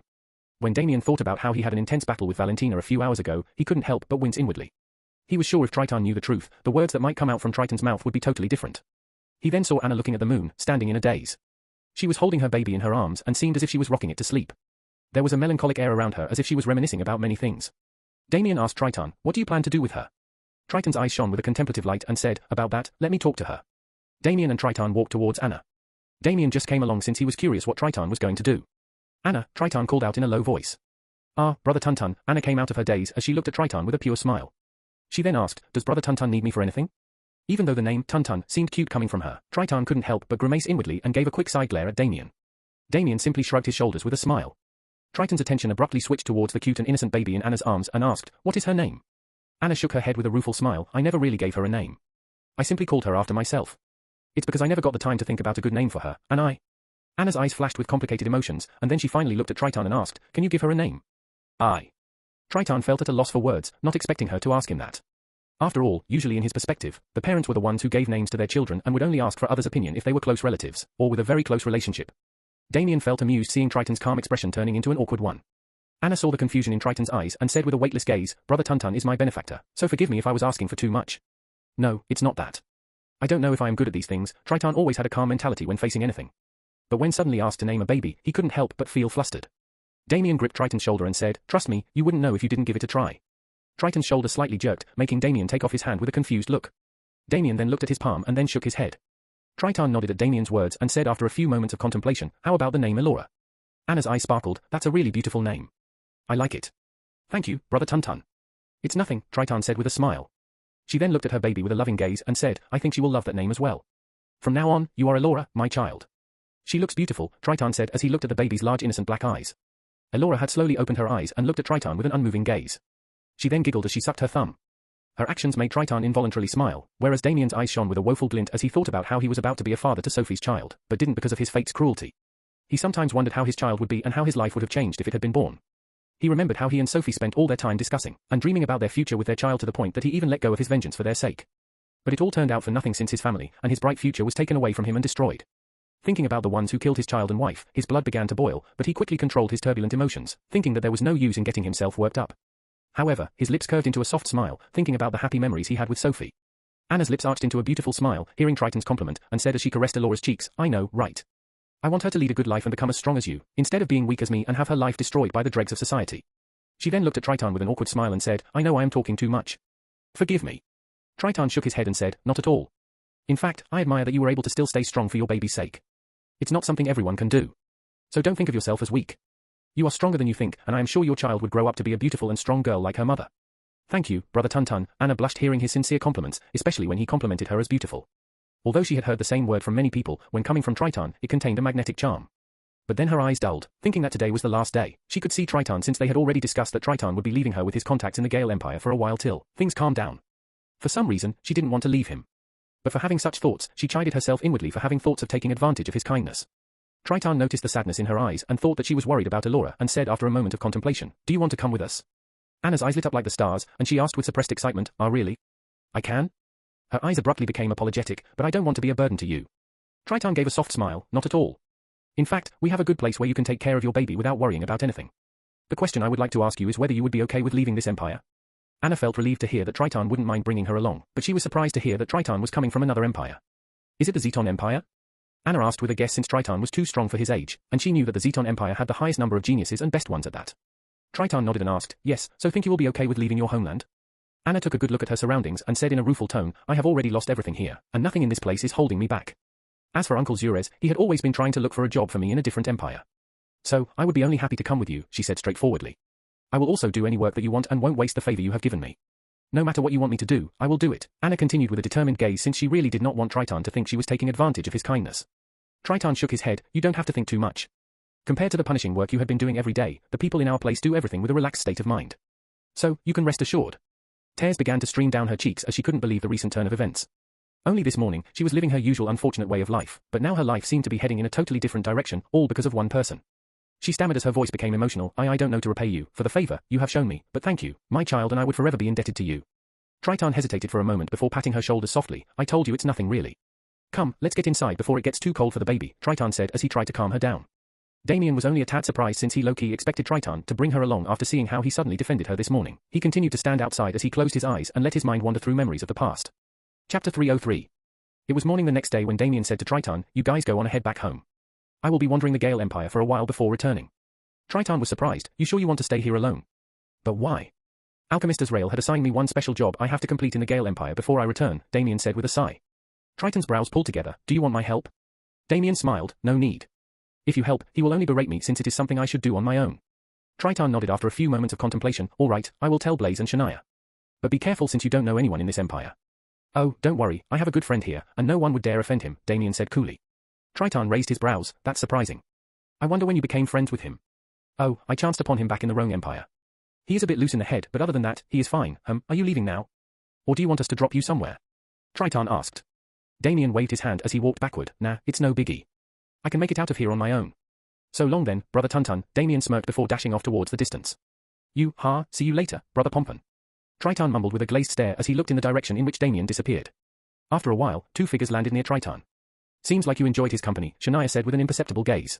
Triton turned around with a calm expression, what makes Aunt Shania say that? You have never interacted with someone of your age so closely before. And seeing how you seemed regretful of him leaving like that, isn't it quite obvious? Blaze asked with a chuckle. Triton sighed, I don't know. But Uncle Blaze sure knows how to exaggerate. Blaze smiled, oh, am I now? Ha ha ha. Shania stepped forward and placed her hand on his shoulder, I know what you are thinking. Don't worry.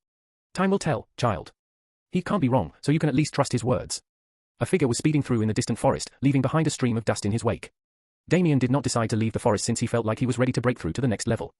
After fighting Khan as well, he was not lying when he said that he gained some enlightenment. The more he used his ethereal abilities to fight someone, the more he unconsciously comprehends the profundities of the ethereal way. But those like Damien who gain enlightenment through fights or anything similar were very rare since only ones with monstrous, comprehending talent would be fortunate enough to gain enlightenment in these ways. Others would have to do it the hard way and search for enlightenment instead of waiting for enlightenment to dawn on them suddenly. He traveled quite some distance, searching for another cave since he was against the idea of cultivating in the open even if he got an undead slave to protect him. Finally, he found a small cave just big enough for him to enter and called Valentina out. I already broke through to the 4th level of the Earth Ethereal Realm. Valentina said with an elated smile as she hugged Damien. Damien raised his brows as he hugged her back, already? So fast, good girl. But are you sure you didn't hasten it? He knew that Valentina was mostly cultivating inside his soul space. Still, he was worried if she compromised her foundation since he realized how bad it could be after examining Maria. Of course not. Here, why don't you feel it? Valentina took his hand and placed it over her bosom. Damien gulped, and seeing her seductive smile, he gave a light squeeze on one of her boobs and said, nice try in tempting me. But now we have to train. You can go hunt while I cultivate. Damien was sure that if she tried to seduce him further, he might give in for having another intense battle with her. Valentina didn't try any further and said with a cheery smile, okay. She gave a quick peck on his lips before running off into the distance. Damien softly smiled, looking in the direction she went. He called out Horrorclaw, who came out and bowed before him in a servile way as if worshipping him. Even some of the ethereal beasts who were creeping around the place to execute a surprise attack on Damien immediately left the area after feeling the intimidating aura of a heaven ethereal realm from Horrorclaw. Even though these ethereal beasts were dumb, they weren't too dumb to ignore their instinctual fear. What should I name a powerful bird like you? Damien mumbled in a contemplative tone. Got it. I shall name you, Haunter. Damien thought of its poisonous claws and also from a character he remembered in his previous life and decided to go along with it. Haunter bowed even further as if it was happy to be given a name by its master. Damien ordered it to protect him and keep an eye on Valentina before going inside the cave. He started utilizing his anti-god arts to assimilate the life essences stored in his ethereal core. Within a short while, he opened his eyes with a smile as he had successfully broken through to the 8th level of the spirit ethereal realm. He could feel the increase of his ethereal energy reserves, and it was becoming even more concentrated. Since he had gained a bit of enlightenment after his fight with Khan, it only made his breakthrough even faster and smoother. That's why those who are lucky enough to gain enlightenment break through faster than others and hence, gain an overall advantage. He noticed that Lily had this quality since she was able to pick up on his sword skills faster than he anticipated. He felt that it wouldn't be too long before she even bested the sword experts from the Lancaster Empire. Even without cultivating her light seed and not having ample resources, she was still able to reach her present level fast enough. And this time, he made sure she got all the proper resources necessary for her cultivation. Like a devoted husband, he had been discreetly sending her resources in certain intervals while exchanging love letters as well. This was the only way he was able to take care of her from afar while keeping in touch with her, to not let her worry. After all, with the uncountable number of spirit stones he was earning, he was using them to make sure Lily doesn't lose out on resources. That's why he even increased the price of his supreme pills according to his whims to drain more from the Zeton Empire. After all, in his perspective, he was taking back what the Zeton Empire stole from the Roan Empire and could be considered a small payback. The poor or the commoners would never buy a supreme tier pill since even if they toil for 1,000 years, they wouldn't be able to buy it. Only the rich and privileged were buying these supreme tier pills, and buying one of them was proof of their wealth and status. Some crazy ones even bought and displayed them as collector's items in their homes to show off their wealth. He knows he might not even have scratched the surface of the Zeton Empire's reserves of spirit stones. But at least, he had to start somewhere. After all, he was alone, and taking down an empire was no child's play. But now, he had another matter to worry about, the Pandemonium Needles. He already had a way to try and steal the Pandemonium Needles, but he was not sure if he would be successful, especially when he doesn't know its location. Tristan Gale, you better be useful, Damien mumbled as his eyes glinted. Tristan Gale was the second prince of the Gale Empire and quite a famous one due to being a genius on top of being a prince. He had enslaved him in the Roan Empire when he came to visit Lily. Damien could only hope that his ace card would be useful and was betting on Tristan's influence to get those Pandemonium Needles. If he didn't have Tristan Gale as his ace card, he would have had no chance of getting those Pandemonium Needles from the Gale Empire, unless he tried to spend a lot of time tracking down its location and then trying to steal it like a thief. But that way would end up with him being killed since it involved quite many risks. And unlike the superficial words Ruthven spouted, the Gale Empire definitely wouldn't give him any favors even if he went there as Alchemist Azrael. Even if they decide to give it to him, he was sure they would be asking something outrageous from him. He had no obligation to help the Gale Empire by fulfilling their requests, since they also caused the Roan Empire to weaken and caused Lily to suffer. He got up and came outside the cave, onward to the Imperial capital, Damien mumbled as he looked towards the horizon. Chapter 304. Damien was sitting atop Haunter as he passed through the clouds. He looked down and through the clouds, he saw that everything looked small and tiny, including buildings and people. So ant-like. Damien felt as if he was looking down the window from a plane, only the experience he was having now seemed more surreal. He was also amazed at the speed at which Haunter was flying since it was well over the speed of a plane. He would have gotten blasted away just from the pressure if not for having a good grip. As he passed through the skies, he saw many villages, tribal societies, forests, towns, and cities. He enjoyed seeing how diverse and beautiful some of them looked, and this was not something that could be replicated in his previous world. After an hour, Damien saw the border of the Imperial City and got down discreetly near an empty grassland. There were quite a few villages and towns outside the Imperial City, and these places were quite popular due to being near the Imperial City, and merchants had good business as well because of that. Valentina also came out, but her face and clothes looked so ordinary that one wouldn't pay another glance if they came across her. Because of the Mask of Mischief, Valentina was perfectly able to change her otherworldly appearance to that of an ordinary commoner and thus hide her bewitching charms. If anything, Damien only stood out since he still possessed his handsome looks and only his clothes were ordinary. As they both passed through the village, young girls were charmed by Damien's appearance while giving looks of jealousy and envy towards Valentina.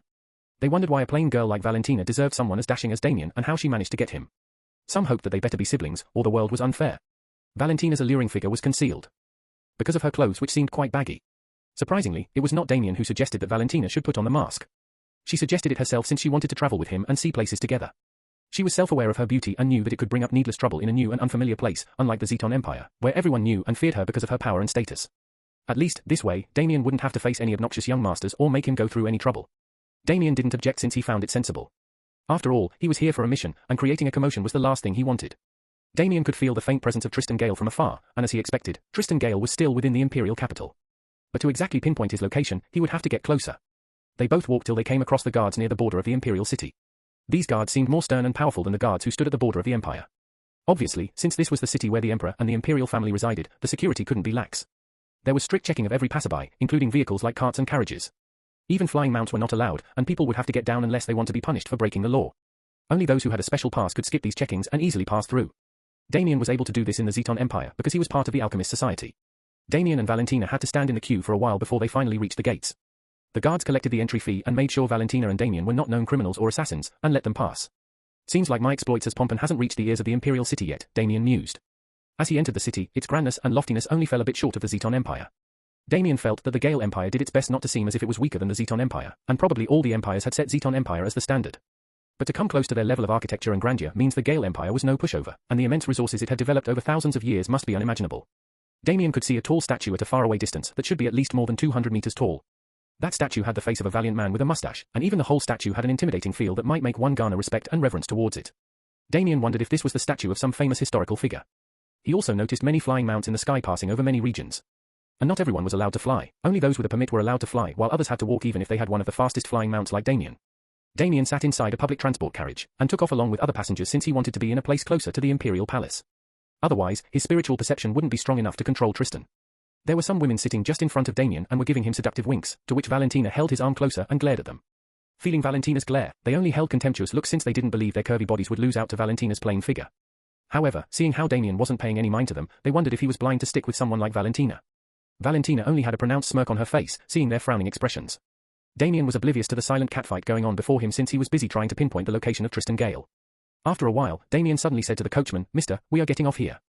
Damien got out along with a surprised Valentina. She asked with a confused look, "I thought we were supposed to get even closer to the Imperial Palace." "No need, since he is around here." As expected, even after he died, he hasn't changed his ways, Damien said as he looked at a luxurious inn. Since Tristan wouldn't publicly visit a brothel in the morning, he might call girls to a specific location and do the deed. Valentina frowned. "Is he that lecher who tried to cause trouble for you when we were in the Rome Empire?" Damien thought about Lily and said, "Yes, but don't worry. He has been taken care of and is now my obedient slave." Valentina's brows raised. "You managed to make a prince your slave? So amazing." Valentina said with a radiant smile, feeling proud that one of the most influential figures was Damien's slave. She couldn't imagine the ways in which Damien could use him to do almost whatever he wants and realized why he wasn't that worried about getting the pandemonium needles. As they walked over to the pub, Damien said in a thoughtful tone, "But I doubt whether an idiot like him would know anything about these needles." Valentina squeezed his hand. "Don't worry, even if that idiot doesn't know, we can use him to squeeze out information from someone else. And if there's something to steal, I can do it as well." Damien smiled, seeing that Valentina was maturing up faster than he thought, and kissed her forehead lovingly. "Well, we don't have to take action by ourselves unless the situation asks for it." "Amen," Valentina nodded with a blush, feeling good from getting a loving kiss. Some people nearby sighed, seeing their lovey-dovey actions, thinking that this was true love where the man didn't care for the woman's appearance. After entering the pub, the manager, who was dressed in nice and formal clothes, wrinkled his brows slightly upon noticing Damien and Valentina. He thought that these two were just commoners who got inside out of curiosity and to enjoy the grandeur of the building's interior. However, he still kept a smiling face and asked, "How can I help you, sir?" The manager had to strain out the word, "sir," since he didn't feel Damien was someone wealthy. The only reason he decided to entertain them was because of Damien's handsome looks, thinking that he might be some noble's son in disguise, but seeing Valentina made him feel otherwise. Her plain looks and clothes made him feel that these two must be from a below-middle-class family. Damien put out a bundle of yellow spirit stones on the table and said loftily, "I need the best room in this place." The manager gulped, feeling the rich aura from the bag of yellow spirit stones due to the sheer amount contained in it. He hurriedly bowed and said in a respectful tone, "Right away, young master." Damien inwardly chuckled, seeing his reactions, while Valentina lovingly rested her head against his shoulder. Chapter 305. The manager gave Damien the key to one of the premium rooms, located on the second floor. Damien could already strongly sense Tristan in one of the rooms in this inn. But as he climbed to the next floor, he noticed some experts dressed in casual clothes, walking to and fro, as if they were waiting on someone. The only conclusion he could come to was that these experts were the ones working for Tristan to protect him just in case. As Damien passed by them, their hawk-like eyes scanned him and Valentina thoroughly but didn't notice anything strange and continued to mind their business. How pathetic, these guys have to wait for someone like him. Damien scoffed inwardly.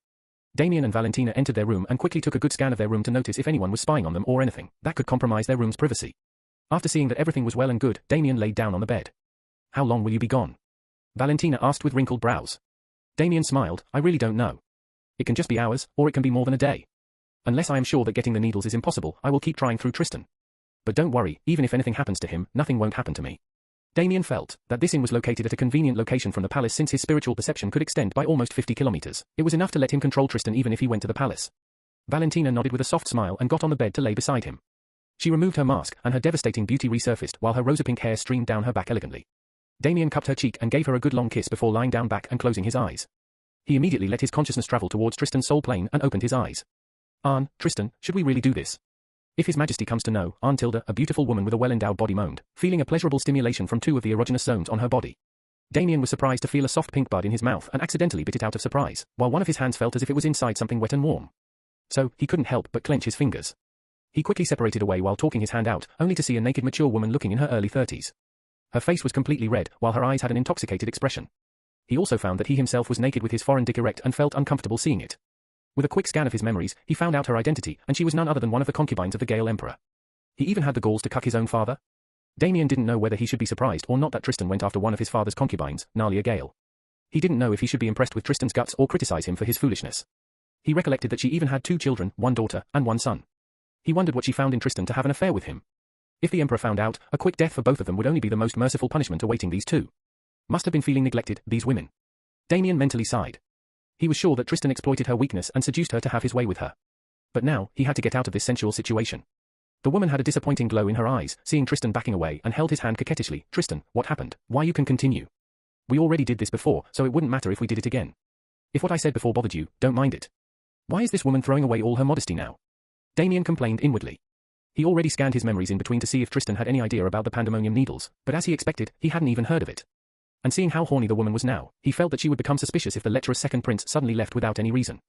So, he sat beside her and put his around her neck and whispered in her ear, "When you mentioned my father, I remembered he might be looking for me now. I don't know why, but my annoying elder brother must have told him that I have been slacking off." Nalia looked at Tristan pitifully. "I am sorry. I also heard your father grumbling about why you have been making no progress lately. Is something wrong?" she asked as she held his hand. Phew, that really was the case, huh? Damien inwardly mumbled, feeling lucky that his excuses were apparently true. However, he felt that it was understandable since Tristan hadn't made any progress at all in his cultivation. But nobody knew that he was an undead who cannot progress further, no matter what. He would forever be stuck at the 7th level of the Earth ethereal realm.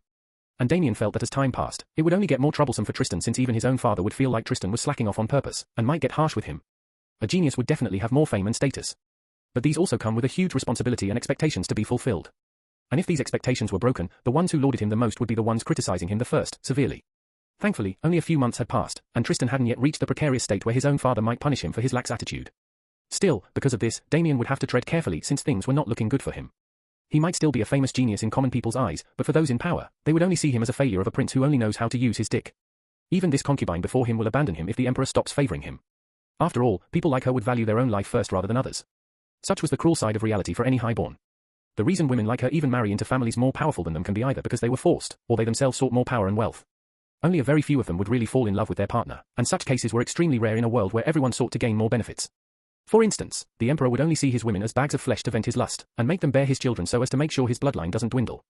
As for his women, they see him as a precious piece of gem that could give them power and wealth. In the end, both parties would treat their marriage as nothing more than a contract. But still, there would be some women like Nalia who felt neglected by the emperor, and their children might not be anything special enough to catch their father's eyes.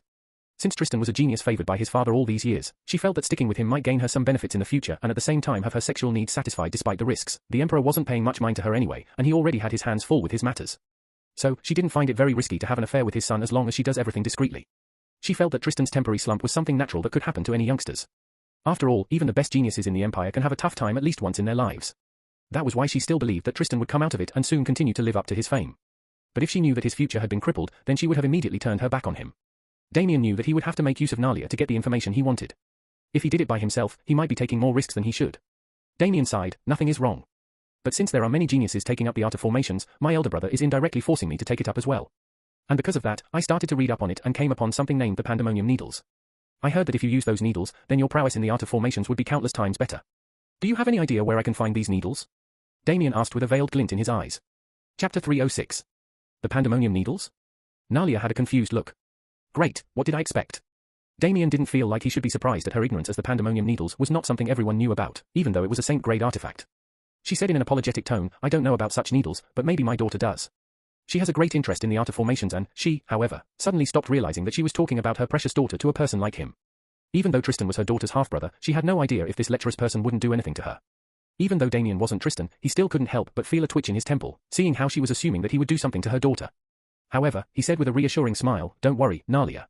I see her as my own sister and won't let anyone harm her. But Damien was indeed a bit taken aback to know that Tristan had set his sights on her daughter before because he was able to remember the name Mina. He was not able to recollect the names of countless other princes and princesses. But sure enough, he saw in his memories that Tristan indeed had some plans for Mina. Nalia was a bit surprised to hear his words, but then she felt a bit reassured even if she had no idea if it was a lie. At least, she felt that he had enough brains not to commit such atrocities and that she was merely overthinking it. No, I didn't mean, it's fine. Now let me get back to the palace before my father looks for me, Damien said as he got off the bed and dressed himself up. Nalia felt disappointed that her illicit romance had to be stopped midway. She was just about to have an orgasm, but now she could only helplessly see Tristan get off. She wanted to call him back, but that might mean more trouble, and she still wanted to save some dignity for herself instead of making him see her as a roadside slut. She also dressed up since she was too embarrassed to be naked for long. They both covered themselves in a cloak, hiding their features, and got out. Damien saw the senior experts dressed in casual clothes taking a subtle look at them before heading towards the ground floor. They had emotionless expressions since no matter what they knew or saw, their duty was to protect the prince only, nothing more, nothing less. The two of them soon followed behind and got out of the inn before separating their ways. They each took a different carriage and headed towards the palace. Damien finally removed his cloak as he sighed, phew, is this how having an affair feels like? To hide and be careful on my toes. But he was impressed that Tristan had his own set of loyal and trustworthy experts, and felt it natural that a genius prince like him would always have such men at his disposal. Still, if he had to admit Tristan had guts in one thing, it would be the fact that he dared to sleep with one of his father's concubines. However, he wondered how Nalia would feel once she knew that she slept with a dead person. Even he couldn't imagine how her reaction would be. Damien soon got inside the palace through the back door, and changed into Tristan's usual grand and lavish light blue robes with beautiful markings on it. He quickly combed his hair with his fingers and made sure there was no lingering presence or smell of Nalia's perfume on his body. He didn't trust his maids and servants, thinking that if someone gets a whiff of something suspicious from his body, the Emperor might come to know about his trysts. The maids and servants around him bowed as they greeted him while he walked past them nonchalantly. The grandeur of the palace was top-notch, but Damien felt that it surely didn't really match up to the Zeton Imperial Palace. This palace seemed a tad inferior, but he noticed that there was a strong presence of wind in the region where the palace rests. Anyone with a wind ethereal seed would surely die to cultivate in a place with strong wind affinity. This was more applicable to senior experts since they would want to comprehend deeper into the wind laws and gain some enlightenment. He got into his room and saw a cute maid who suddenly got startled by his presence. Damien felt amused seeing the wariness and fear in her eyes. The maid still didn't forget her manners and greeted, "Welcome, your highness. I was cleaning your room. I will now leave since I have finished cleaning." The maid hurriedly left as if she was afraid her heart would jump out if she stayed here for a second longer. Wait. The maid clenched her teeth, thinking that this lecture wouldn't leave her alone for even a day. However, she still turned around with a smile and asked with a nervous smile, "Yes, your highness." Damien sighed since he knew that young and pretty maids like her were just a way for Tristan to pass the time during his leisure time, and to vent his libido. "Do you know where Princess Mina is?" Damien asked. Hearing his question, the maid had a lot of outrageous thoughts passing through her mind. But she still replied, "Her highness should be in the Imperial Library at this time." You may leave," Damien said as he waved his hand. The maid felt as if a heavyweight was taken off her heart, and rushed out without even stopping to think about why Tristan didn't seem to want her today. Damien was about to head towards the Imperial Library when a beautiful mature woman dressed in regal robes popped up before him. She looked even more beautiful than Nalia and had a proud and aloof look on her face as if everyone was beneath her. But now, her eyes were glaring at Tristan. "Tristan, are you really making a fool out of me?" she asked in an angry tone. Seeing Tristan's mother, Damien wondered if she was here to lecture and chide him again. He could see in his memories how frustrated Tristan was whenever Rhea Gale, his mother, would come to scold him because of his recent performance. "Mother, what do you want now?" Tristan asked with a frown. He decided to act as Tristan usually would. Rhea closed the doors behind her and fumed, "Is this the way you talk to your mother? What kind of child did I give birth to? Oh, stop it. Just because royal father is not sleeping with you anymore, you want to vent your frustrations on me. Why do you care so much about receiving his favor?" he asked with a shrug. Rhea's face went red with anger, and the nerves in her neck pulsed hearing his disrespectful words. She only now realized how crass Tristan was. Before, since he was doing well in his cultivation, the Emperor favored him. But now, the Emperor was taking out his anger due to Tristan's disappointing performance on her as well. She knew if Tristan continued like this, she might lose the status of Empress Consort to some other woman, especially the mother of the first prince. Previously, even though Tristan was not the eldest among his half-brothers, she was sure that the Emperor was going to pick him as the crown prince for the upcoming ceremony, which was only a few months ahead. As long as Tristan becomes the crown prince, she could rest easy thinking about the future since her son would end up as the Emperor in the future while her status and power would get a significant boost. Everything would be perfect if Tristan simply continued what he was doing before. But now, things seemed to take a bad turn. She never had to even talk much to Tristan before since he was doing very well in his cultivation. She also knew about the lecherous acts he had been carrying out but didn't mind it as long as he performed. But now, not only was he continuing his debauchery but he didn't even make any slight progress in his cultivation for these past few months. "Tristan, at least behave respectfully when talking to your mother. If the Emperor catches wind of your current attitude, you will lose every advantage you have. Don't make things worse for yourself," Rhea said in a stern tone. Damon shrugged, "This is how I am. If you don't like it, then bear it. I had enough of living up to your expectations." Rhea placed her palm over her forehead in frustration as she sat down on the bed. She was continuously shaking her head with disappointment while mumbling to herself. Damien smirked inwardly and spoke after a few moments, "Fine. Mother, I promise to turn around myself if you can do something for me." Chapter 307. Rhea had a surprised look as if she heard something so unbelievable similar to birds flying upside down. "What did you just say?" Rhea asked as if trying to affirm if she indeed heard right. Damien put up an exasperated expression and said, "I said I could make things return to how they were before as long as you can do something for me. I am just tired of hearing your lectures every single day." Rhea finally smiled, feeling that her daily scoldings were really doing a number on Tristan, and said, "Sure, what do you need from your mother?" Rhea was curious what Tristan would need from her when he already had everything one could imagine. Damien said in a serious tone, "I have recently taken a huge interest in the art of formations, and I have heard of a certain artifact that could help improve my prowess in drawing up formations by a large margin." Rhea raised her brows. "You really took an interest in such a difficult field?" She also wanted to add boring, but didn't out of worry that she might discourage Tristan. Only God could know what made Tristan take a sudden interest in the art of formations. Tristan scratched together his fingers as he said, "Since everyone was telling me that I was slacking off and following my studies properly, I decided to take a look into one of these popular fields. Alchemy seemed too boring and hard for me, so I took a look into the art of formations, and surprisingly some things clicked for me." Rhea's eyes creased. "That's a very good thing, indeed. It seems like the heavens blessed you again. Good, tell me what this artifact is that could help you. Whatever it is, I am sure I will be able to get it." "The Pandemonium Needles. I need 2 of them," Damien said as he maintained his gaze, making him look like an aspiring and dedicated formation master. "The Pandemonium Needles?" Rhea mumbled with a glazed stare and said after a moment of contemplation, "That is a Saint-grade artifact. Wow, she knows about it. No wonder she was able to become the Emperor's favorite," Damien mused. "Yes, it is," Tristan said as if he didn't see Rhea's surprised expression. "Do you have any idea how precious and rare they are? Only 4 such needles exist in the world, and 2 are with the Zeton Empire. The remaining 2 should be with your father, and I think I don't have to tell you how he would react if you ask something like this from him," Rhea said with a worried glint. Damien's expression didn't change. "That's why I want you to ask him for me. At least, I am not a stranger." So, he could at least let me borrow it for a while and return it back when I have made some progress. Rhea sighed. Do you really not understand the nature of your father? I guess I can't blame you since you rarely interact with him. But he is not someone who gives consideration to some just because they are his blood relations. Family or not, he would only weigh every decision according to his needs. Mother, if you are also afraid like this, how do you expect me to improve? When I finally wanted to improve myself genuinely, even my own mother refused to help me, Damien said with a disappointed sigh. Rhea clenched her fists, seeing how Tristan thought that she had no guts to ask her husband a favor for her only son. She said with a determined gaze, fine. I will try asking him. But what happens after is not something I can predict. He would probably refuse, and this is the best I can do. Just because I am his wife doesn't mean he will listen to everything I would say. You know that best, especially when you have been getting into his bad books recently. Damien shrugged his shoulders. I know. That's why I am asking for this final chance. You can tell him that, and I am sure he will at least consider it. Rhea got up. Okay. I will come back when I have finally got some news.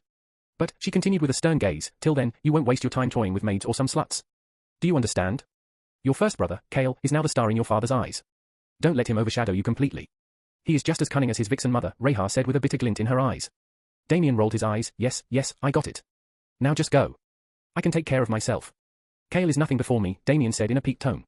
Rhea harumphed before leaving, wondering if her son really decided to reform. Even the life of a prince like him is not simple, Damien sighed inwardly, thinking that no matter where the more talented one was, the more he would have to toil to maintain his status and power. Damien decided to go and meet Mina, Nalia's daughter. He felt that he should keep trying through different channels until one of them opened the door for him. He came out of his room, and as he walked down the halls, a voice with a hint of mockery sounded from behind, second brother. It's been a while. I heard you have been quite busy with improving your cultivation. Damien turned around to see a tall and handsome young man in his mid-20s dressed in noble blue robes with the markings of the Golden Hawk. Damien recognized him as Cale Gale, the first prince of the Gale Empire, and apparently, he was the strongest contender for the position of the crown prince and the reason why Rhea was hellbent on making him right his ways. Cale continued with a smirk, second brother. I wonder whether you can teach me the secret method to increase your ethereal cultivation by using your you-know-what. Seeing Tristan's expression darken, Cale couldn't help but snicker inwardly. Damien scoffed, only real men need to know such methods. Damien couldn't help but think of his dual cultivation art and continued as he turned around. So you better watch over your wife if you don't want to find her on my bed, ha ha. Cale's face blackened. How dare you? She would never. Damien turned his head back and said, then why get so upset? It seems like you are not confident, first brother. You know, strengthening only your ethereal cultivation is useless. You should first strengthen what makes you a man first. See you later, first brother, Damien said as he coolly left. Tristan, we aren't done. I will be the crown prince soon while you will die atop a woman's body, Cale mumbled as a cold glint flashed past his eyes. He had been vying for the position of crown prince for more than a decade, but when Tristan was younger, he surprised everyone with his excellent talent and potential, making the emperor show more favor towards him by nurturing him. Even everyone felt it natural that Tristan was going to become the crown prince. His cultivation was stronger than Tristan, but that was only because of the age difference. He was sure if Tristan were to continue his track record, then it would only be a matter of time before he overtakes him. Fortunately, for the past few months, he saw no improvement from Tristan's side and was gloating about it. Now he was getting more confident about bagging the position of the crown prince since even his father seemed to take an interest in him again. However, thinking about what Tristan said about his wife, he couldn't help but feel uneasy.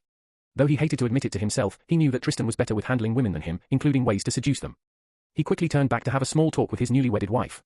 Damien shook his head inwardly, feeling amused about Tristan's reputation that even his elder brother is wary of his skills. But only he knew that Tristan possessed no true skills of seduction but only used his status and power to get on top of women. He finally reached the Imperial Library, and the librarian bowed upon seeing him and was about to ask him what he needed. There was also a tinge of surprise in his eyes. But Damien waved his hands, gesturing to him to mind his own business.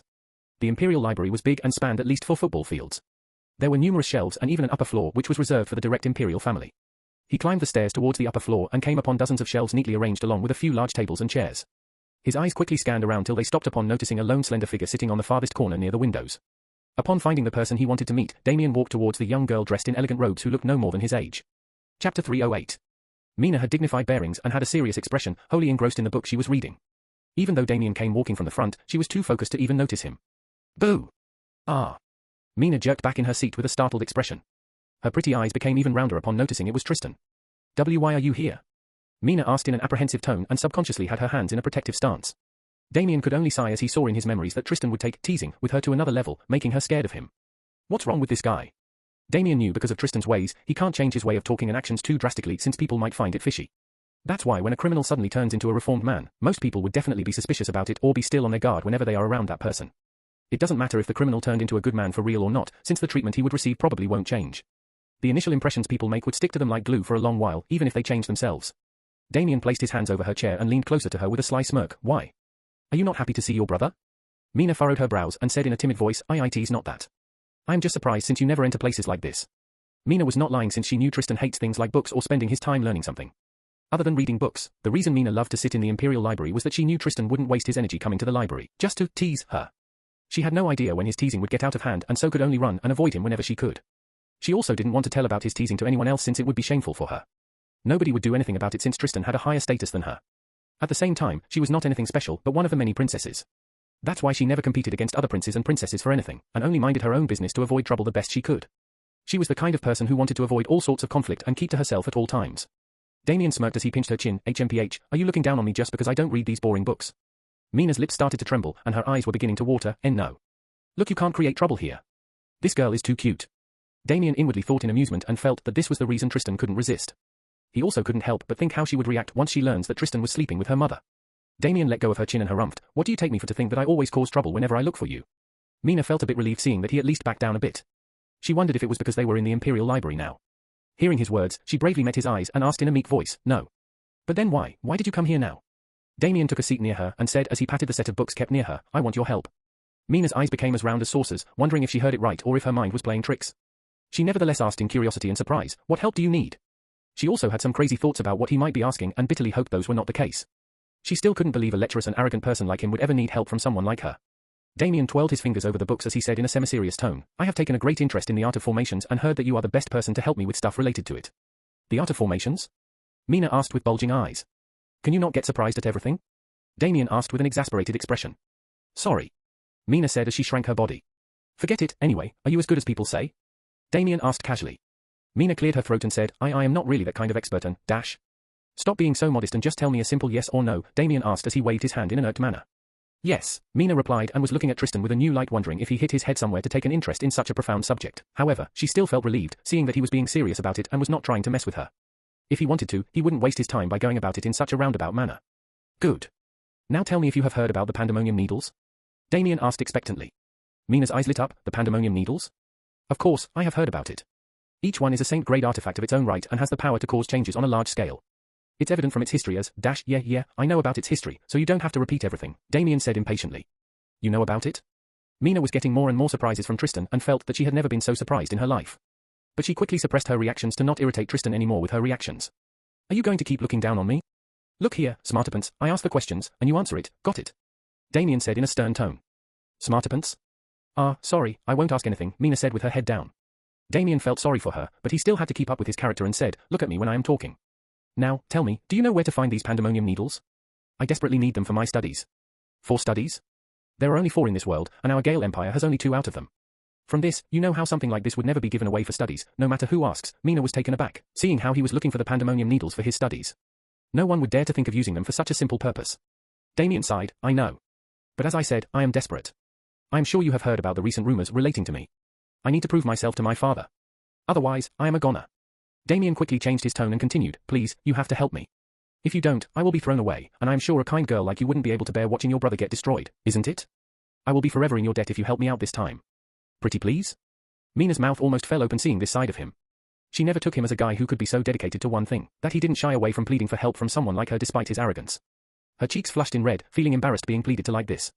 She already heard of the rumors about how Tristan was slowly losing the light of a prodigy and how the Emperor was angry at him. She finally felt sorry and pity for him and decided to try her best, seeing how sincere he was about this. She hoped that this might change him for the better and decided to take up the mission to reform him. She smiled, don't worry, I am sure Royal Father would understand if you talk to him.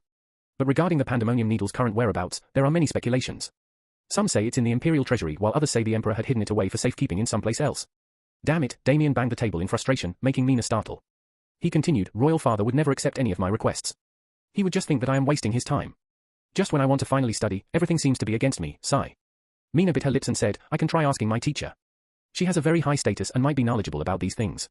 Damien's eyes sparkled, who is your teacher? The newly wedded wife of the first brother. As you know, she has quite a high status since she is the daughter of the strongest Supreme Elder who stood by Royal Father the longest. Aho! Damien felt like maybe things were not that hopeless. Chapter 309. Damien asked, are you sure she knows about its location? I will find out by the afternoon and tell you, Mina said with a smile. Now that's my cute Mina. You are indeed the best royal sister I have, Damien chuckled as he pulled her cheeks. Mina panicked when Tristan's hands reached out for her. But seeing that he was only doing a harmless action, she felt relieved. Besides, his words sounded like a genuine compliment, making her smile. She looked at him and, for a moment, felt that he seemed like a different person.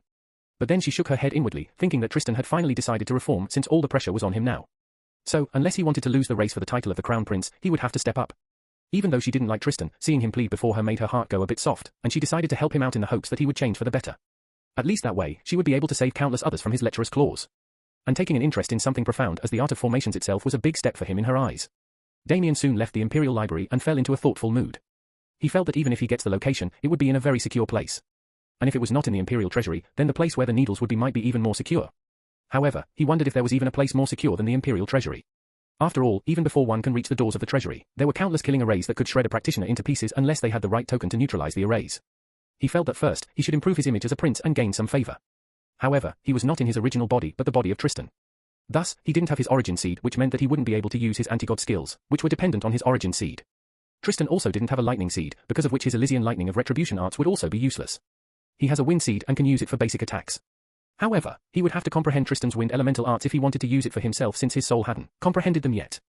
But even in the off chance he was able to comprehend them fully within a short time, his combat prowess would still be considered weak when compared to other geniuses of his same level. He would be considered obsolete with his present cultivation, and compared to the likes of Arthur, he would be way below. This was the reason why the Emperor was becoming frustrated with him. How can he make someone who can't even rival the geniuses of other empires a crown prince? Damien could even say that the Emperor was starting to subtly favor the crown prince by even letting him wed the daughter of the strongest, supreme elder. I guess now's the time I should use my alchemy prowess. Damien mumbled to himself as he felt that this was the only way that could make others' opinions about him turn around. Even if he knows most don't consider an alchemy expert to be equal to someone with strong cultivation, he was confident that he could make them doubt that fact once they see his expertise. And with this idea, a sinister smile crossed across his face, thinking how he can use this idea to pay back the Gale Empire for what they did to the Roan Empire. He ordered his servants to buy him the best cauldron and certain herbs as fast as possible. Sensing the urgency in his tone, more than 5 servants went in 5 directions to procure the items he had listed out. Within just half an hour, they made it back and handed it all over to Tristan. However, they were utterly puzzled, wondering why the second prince was suddenly asking for things related to alchemy when they had never ever seen him even study alchemy, nor did he seem like the kind of person to study such things. They all knew his infamous reputation for sleeping with women left and right. Of course, most of the men with powerful status did this. But Tristan was too blatant about it without caring to be more discreet.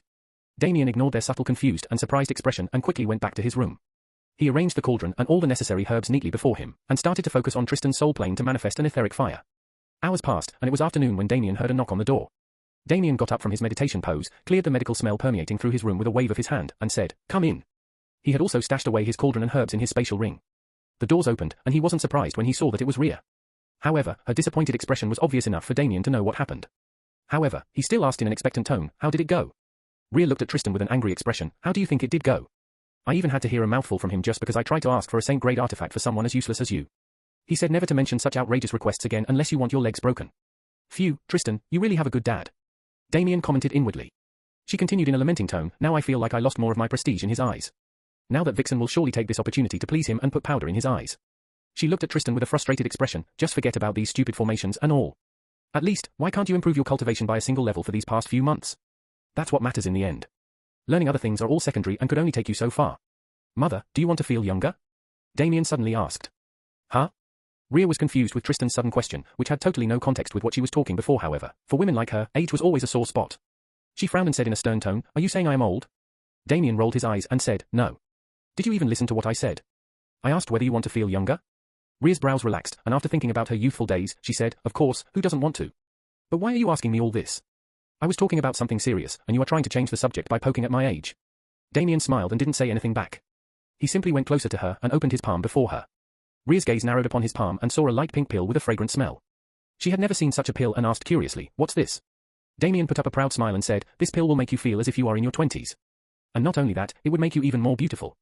Rhea stared at him for a few moments and then broke down into a soft laugh. "Ha ha, Tristan, have you become so bored that you have time to come up with such jokes?" Her brows furrowed as her tone became serious. "If only you had used this time to cultivate, would it kill you to do that?" "Mother, first calm down." "Ha, I think it's time I told you the truth," Damien said with a sigh. Rhea raised her brows. "What truth?"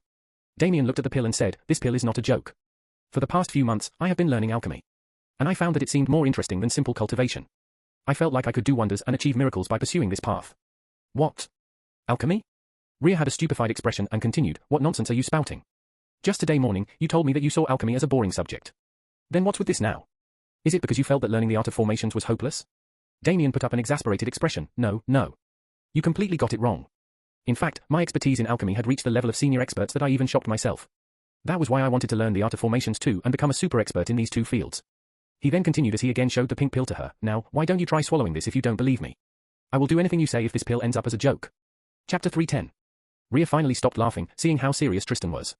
Her brows furrowed in contemplation, wondering what's going on with Tristan, and finally decided to take a good look at the pill on his hands. Before, she thought he was fooling her by showing her some dummy pill since she had never seen a pink-colored pill before. However, when she inspected it, she felt a rich amount of medicinal aura emanating from it, proof that it was indeed a genuine pill with medicinal properties. Still, she asked skeptically, this pill, have you even tested it? What if it causes some unknown problems after I swallow this? What if it causes some side effects? Since the pill was related to beauty, Rhea was more concerned about its side effects. She knew that it was better not to take a pill made by a half-assed alchemist than take one from them. She also never came upon a pill that could make one feel younger or more beautiful. If there was one such pill, all the women in the world would go crazy over it. But now, here, her recently good-for-nothing son was able to pull out one from God knows where. How could she swallow it just like that without knowing anything about it? Then watch me take it. Saying this, Damien popped the pill into his mouth. Rhea got anxious for a second, thinking that something bad might happen to Tristan because of his foolishness. However, seeing the confident smile on his face, which seemed different than his usual stupid smile, she decided to wait.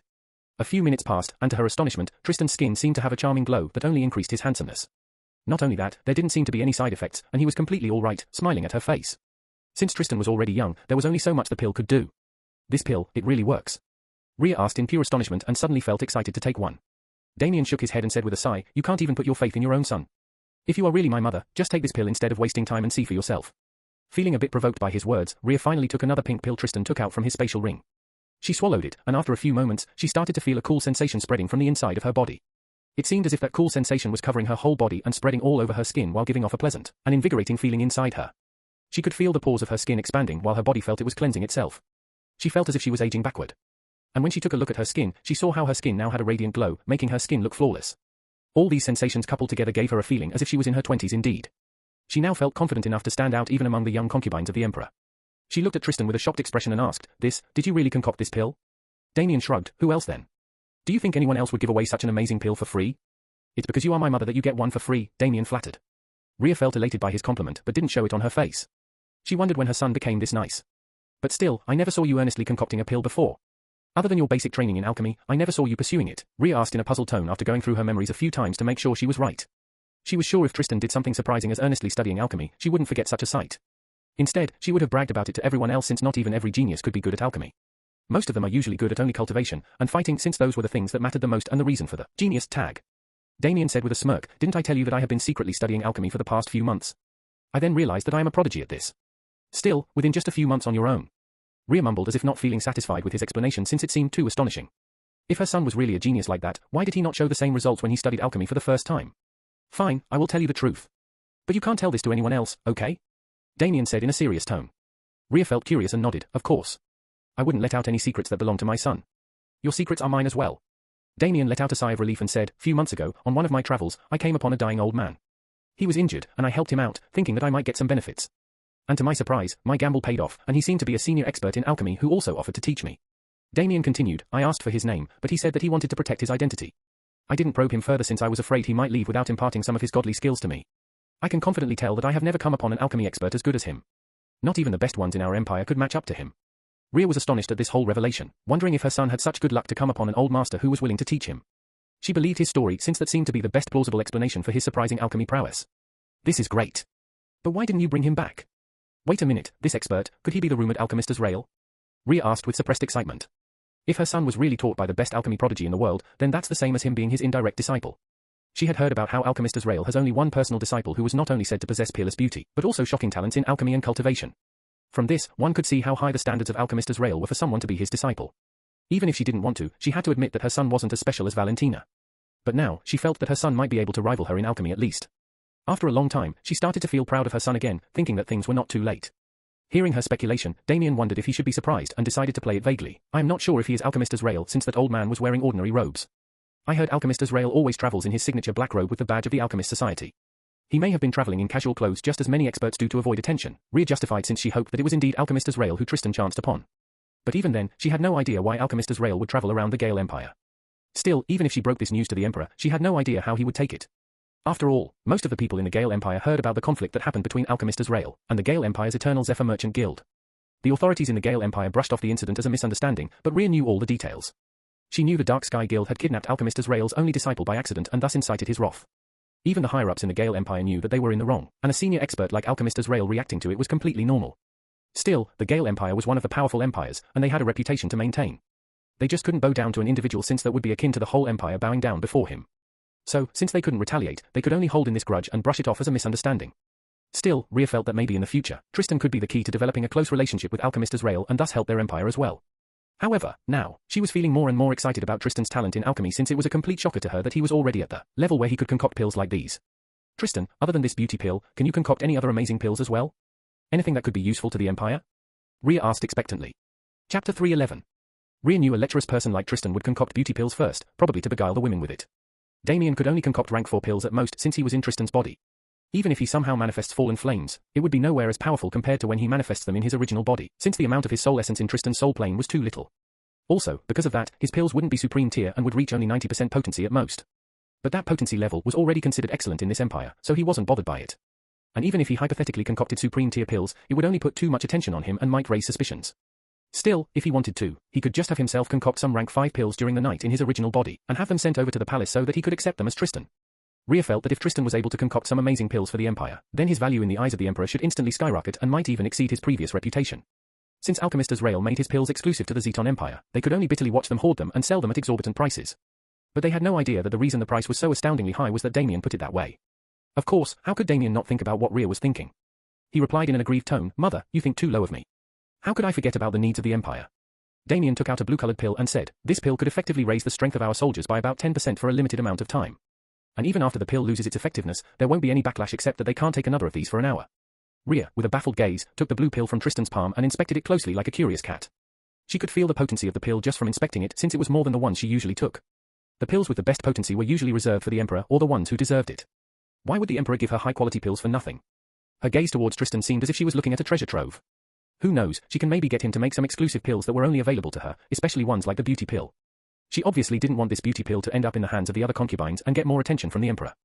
Still, this blue pill in her hand, from the Empire's perspective, was way more valuable than the beauty pill since it could raise the strength of their soldiers by 10%. What did this mean? It meant that if the Gale Empire soldiers were facing a setback in emergency situations, they could take this and instantly make a comeback since even a 1% difference in strength could influence the victory. And in case the Empire went to war against another empire, this 10% boost in their strength could cause a significant impact on the other side. The best part was that there would be no backlashes except a cooldown period. Unconsciously her lips began to arch into a beaming smile, thinking about how their life was going to change since Tristan was no longer useless. Even if Tristan's cultivation didn't improve in the future, his value wouldn't come down since he would be doing more extraordinary things for the Empire from the inside. To become an emperor, just being strong is not enough. There should be sufficient qualities to make people support and stay beside the emperor. In other words, an emperor should always have strong and influential loyal people who can provide him aid at times of need so that he doesn't have to do everything by himself. And if Tristan continued to help grow the empire through his alchemy, then naturally, many strong and influential people would join together to support him. Since there would be no one else who can concoct these pills like Tristan, there wouldn't be any other person who could threaten Tristan's status.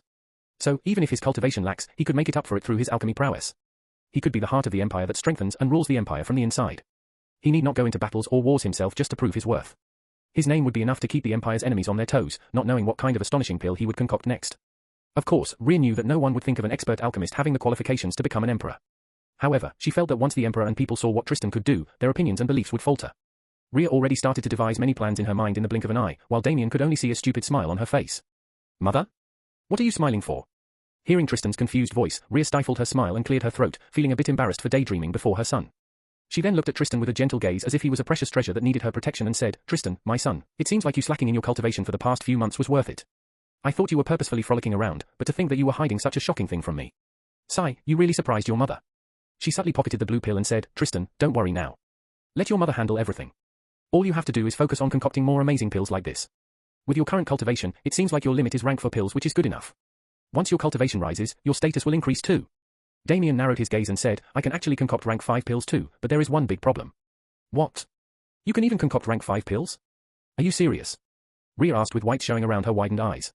There was good reason for Rhea's surprise since the gap between rank 4 and rank 5 was significantly huge, including in one's status and influence. Even if a person's cultivation satisfies the requirement to concoct a rank 5 pill, it wouldn't necessarily mean that they would be able to concoct one. It would depend on a lot of factors. And if Tristan were really able to concoct a rank 5 pill, then it would mean that he can even help strengthen the core strength of the Imperial Army, including the commanders and other generals. Damien sighed and gestured to her to calm down and said, "Didn't you hear me? I said there's a huge problem." Rhea took a deep breath and asked with wrinkled brows, "What problem?" Damien put up a strained expression and said, "I take too much time to concoct one. Probably even hours. That old master taught me a special yet slow method to increase the limits of my etheric flames so that I can jump rank." Rhea gave a widened smile. "That's fantastic. He even taught you such a special method? It seems like he did take a liking to you." But the next second, Rhea's expression became serious and continued, "But you can never tell this to anybody else, not even your father, understand?" Damien gave a slightly confused look, to which Rhea rolled her eyes and replied, look, if your father comes to know that you hold such a special method to jump ranks while concocting, then you might be taken advantage of. It's better to brush it off as your own talent so that nobody can do anything to you. Otherwise, people might even kill you just to steal that method from you. Damien feigned an understanding expression while nodding. Since Tristan wasn't that sharp, he had to put up with it. He put up a wide smile and said, Mother really thinks about me. Of course, I do. Other than me, who else will protect you? Listen, the only person you should trust is me. Always inform me before you do anything that could affect the Empire. I only have your best interests in mind, so don't hide anything from me, okay? Damien shrugged, of course. Otherwise, would I even tell you about all this stuff or even give the beauty pill to you? This time Damien didn't tamper with the pills he had given to Rhea, and they definitely would be effective just as he said without any side effects since he had to convince the Emperor about his alchemy prowess. Rhea felt a bit worried, thinking whether she hurt his feelings by downplaying his trust towards her. However, she harumphed and said, isn't that because you have been cornered? You already experienced how things have been going against you recently, and that forced you to pull out your ace cards. Sigh, anyway, you keep on concocting more of this blue pill while I deal with your father. Don't go and create unnecessary trouble. You understand me clearly, right? Rhea couldn't help but stress again since she knew that Tristan was a troublesome character who wouldn't stay in one place. Damien wobbled his head sideways in a frustrated manner and said, fine, fine. Now let me concoct in peace. He somehow pushed Rhea to leave, and as he closed the doors, Damien smiled, thinking that things had been going just as he planned, maybe even better. Chapter 312. You sure do have a big plan brewing up in your mind, huh? Luna mentally asked. Sure, you shouldn't interrupt when a man is thinking hard, Damien said in a chiding tone. Pa, thinking hard, my foot. But you surely have made a setup for some interesting events, Luna said bemusedly. Damien casually shrugged, not yet. This is just the beginning. Next, I would have to depend on Rhea to get the Emperor to favor me somehow. I am sure he wouldn't be able to resist the potential of what my pills can do. I take it that your mission now isn't as simple as stealing those pandemonium needles? Luna asked with a certain glint in her eyes. Damien's lips curled up, maybe. I never expected things to develop like this. But because of that, I got more exciting ideas that could potentially affect the entire Gale Empire. How could I let go of a chance like that? Ha, you love a boy, doing all this for a single woman. Should I call you foolish or an idiot? Luna asked with a lazy expression. If you mean ignoring logic and all rationality when it comes to love, then I guess you could call me foolish because otherwise, it wouldn't mean I truly love her. If I always weigh the pros and cons when it comes to her matters, then my love is meaningless. Instead, what I should do is focus on making her happy, Damien said with a soft smile as he thought about Lily. Luna shook her head, you sound like a love guru, and such people don't usually live long. To survive, you should be ready to do anything and prepared to sacrifice anything. Damien immediately replied, what's the point of surviving when you are not living? What's the point of surviving when you have no one to share your happiness or sorrow with? What's the point when you don't have someone to accompany you on the journey of life? I would rather die than live such a sad and lonely life. The satisfaction and happiness power can bring you is limited. Tell me, as a goddess who stood at the peak of the universe, haven't you ever felt that your life was missing something? Did your powers help fill that gap? Luna's eyes flickered for a moment at the sudden question and said defensively with her eyes closed, of course, not. This goddess mentality is not that of a mortal to desire for anything. I am beyond such mundane matters to not feel anything missing. I can get whatever I want as long as I will it. Damien only smiled in reply and didn't say anything back. Luna opened her eyes but saw him smiling at her. She closed her eyes again with a snort as if trying to avoid his gaze. Although Luna said that, she still felt that some of Damien's words hit some spot in her heart. But of course, she didn't want to admit it. Damien returned to his alchemy session and continued to make some of those blue pills like the one he had shown Rhea before. He felt that he should also work on making more effective pills that could help complement his plans well. Meanwhile, in the inn where Damien and Valentina were staying, a group of handsome youngsters dressed in extravagant clothes came in with some women in their arms. They barged inside the inn with a boisterous mood, and instantly everyone else looked at them with annoyance. However, after taking a second look at their finely tailored robes and their noble faces, no one dared to show any frustration on their faces, because these group of 4 youngsters were the famous geniuses listed in the Soaring Sky rankings, which was the list that only contained 10 people and showed the top 10 geniuses of the Gale Empire. Every single name in this list was bestowed with utmost fame and status that could be given to a young practitioner. Any young cultivator would kill just to get into that list, since once they do, then their future would be smooth sailing for them. They can command respect from almost anyone in the Gale Empire, even if they were their seniors.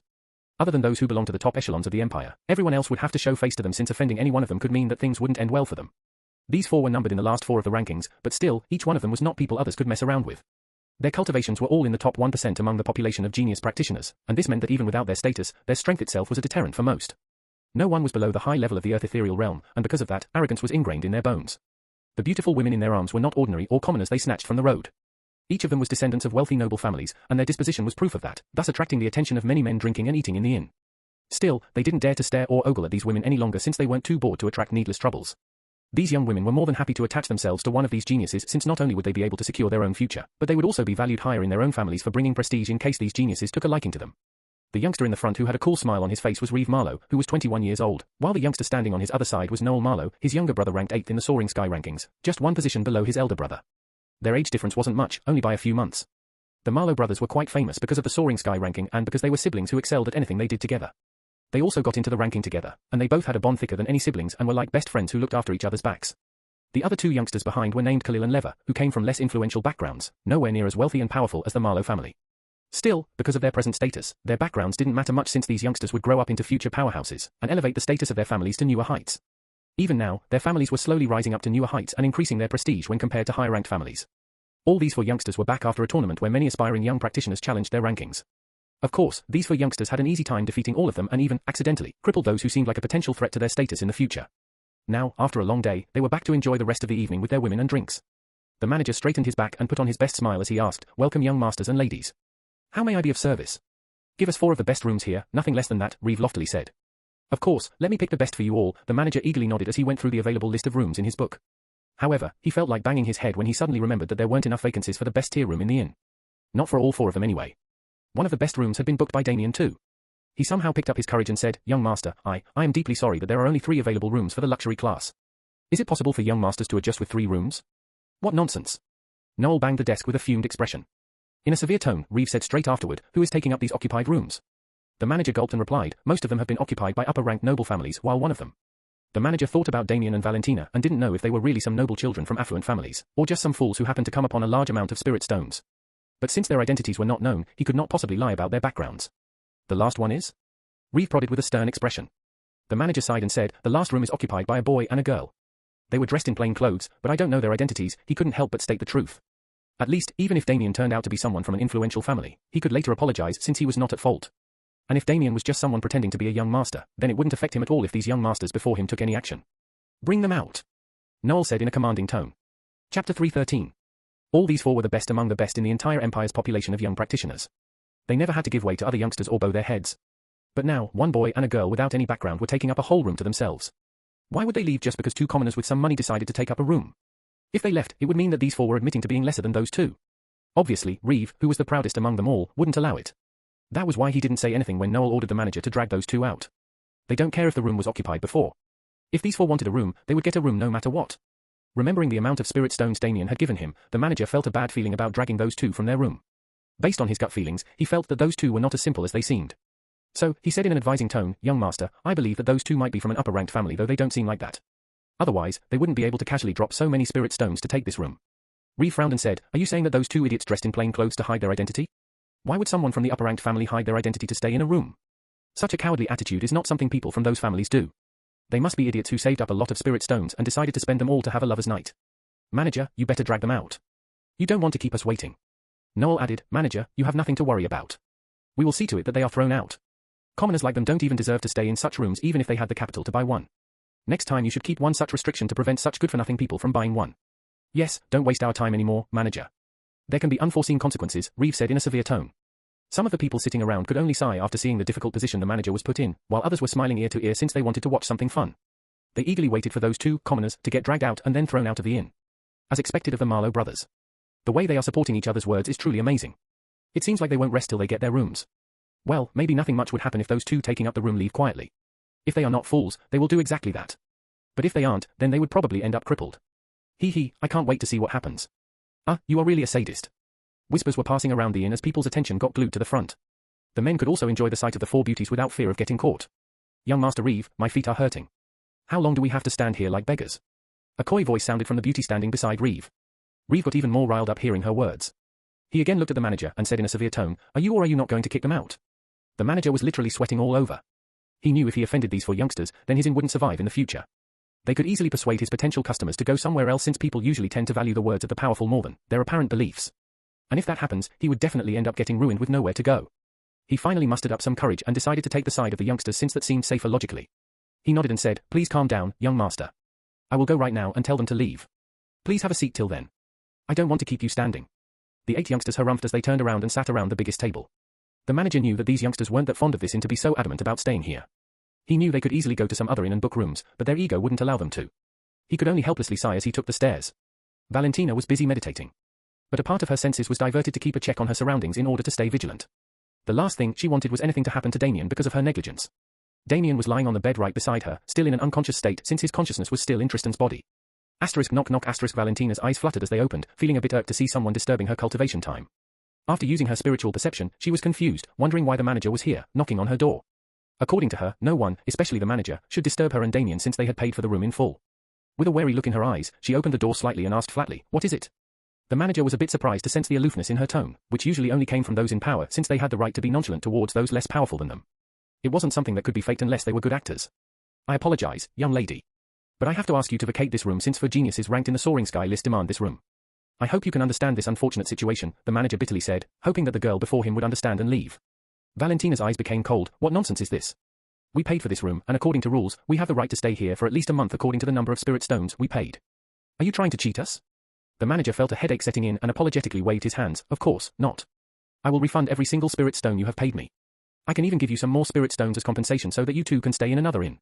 I can suggest a very good one with services comparable to ours." The manager knew that he was in the wrong for asking her to vacate since this room was fully paid for by them. But such rules were pointless before people with influential backing and power. So, he could only proceed with the requests of the youngsters waiting downstairs. Valentina could see that the manager was forced to ask her to vacate. And if she resisted, then she would be forcibly kicked out by either the guards in the inn or the youngsters gathered downstairs. But when did she ever bow down to others to give way to them, especially when she was in the right? Damien had told her that she should never give way to others as long as she was in the right and the situation wasn't too dangerous for her. Killing intent flashed for a moment in her eyes when she thought of tearing apart those so-called geniuses. However, she quickly calmed herself down and tried to think of the best possible plan to ease out of this situation without making things worse for Damien. If she killed those geniuses, then she would have some peace temporarily. But trouble would undoubtedly follow her and Damien. She would have to protect Damien from the huge backing of these people, and get chased around since she wouldn't be able to even fight properly with an unconscious Damien on her back. And the only way left would be to escape the Gale Empire, which would totally destroy Damien's purpose, thus making him fail his mission. She couldn't allow that and be the cause of nuisance to Damien. So, even if she wanted to wake up Damien and ask him what to do, she felt like she should handle this herself instead of disturbing him. She also knew Damien wouldn't wake up from her calls anyway since his consciousness was totally absent in his soul plane. However, because of this, her anger and frustration towards the geniuses were only increasing with each second. The manager felt chills in his blood when bloodlust emanated from Valentina for a brief moment. He wondered if he made a wrong decision by asking her to leave and unconsciously started to think of leaving. Valentina did her best to keep her anger in check and said in a stiffened tone, "Where are these useless geniuses? Let me see if they can make us vacate this room." Chapter 314. Miss B. But. The manager was at a loss for words, not knowing how to react after hearing her words. Useless geniuses, if those youngsters heard her words, he was sure that she wouldn't be having an easy time in the future. Forget about herself, they would even drag her family into this and not even he could predict how far they will try to drag this commoner to misery. He cleared his throat and spoke again in a cautionary tone, "Miss, they are ranked in the Soaring Sky rankings. They are not people you could afford to offend. Their families control major parts of this imperial city. Miss, please understand for your sake." Valentina's brows narrowed. "Soaring Sky? Why should I care if they are ranked in some list? I am going whether you want to or not." Valentina locked the door behind her and sighed while telling herself that she would be back as fast as possible. She was not at all comfortable leaving Damien all alone and was getting more pissed off at this whole situation because of it. But now, the situation was what it was, and she had to act accordingly to prevent future troubles. The manager was astonished that she held those ranked in the Soaring Sky so lightly. Hearing her bold tone, he could only sigh, hoping that she does not meet an unfortunate fate due to her foolishness. He knew this was his fault too, but there was nothing he could do to stop those youngsters. He could only try his best to advise her. But apparently, it was all for naught seeing her walking downstairs with loud steps. He couldn't understand what was making her so confident enough to take on all those youngsters with fearsome backings all alone.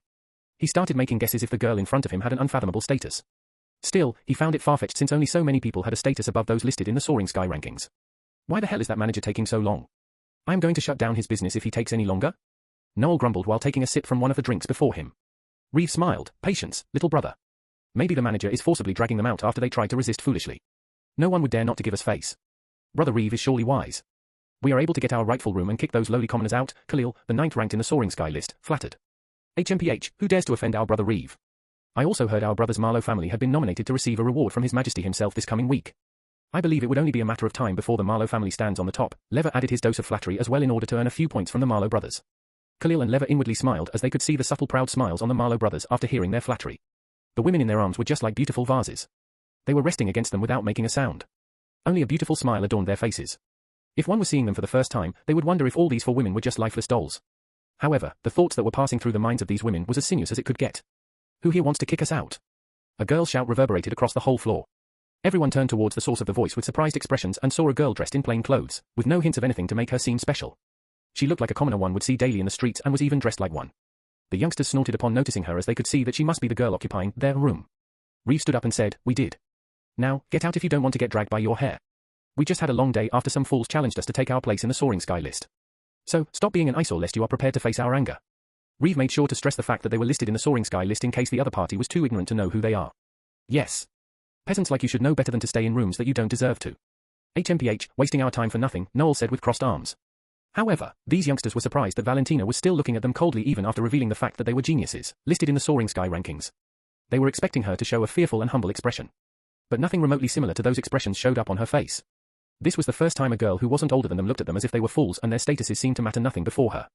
Valentina scoffed, soaring sky rankings. I wonder which blind man wrote your names in those lists since all I can see are 8 dogs before me. For male ones while the rest bitches. Has the soaring sky list fallen so far to include even dogs? I should clarify it later. Valentina had heard about the soaring sky rankings since Damien had briefed her about the important things related to the Gale Empire in case she had used for such information. And apparently, she could see how important the soaring sky rankings were from the lofty expressions of the geniuses. The expressions of all 8 of them, especially the women, became ugly and twisted upon hearing Valentina's nasty comment, not expecting such words to be said to them by someone like her. When did anyone ever dare to call them dogs and bitches? No one would even dare to slight them in the smallest way. But here, a commoner girl had the guts to insult them big time. All 4 women were always treated and seen as beauties no matter where they went. And the last thing they expected was to be called a bitch by a commoner, which was something that never had happened in their life before.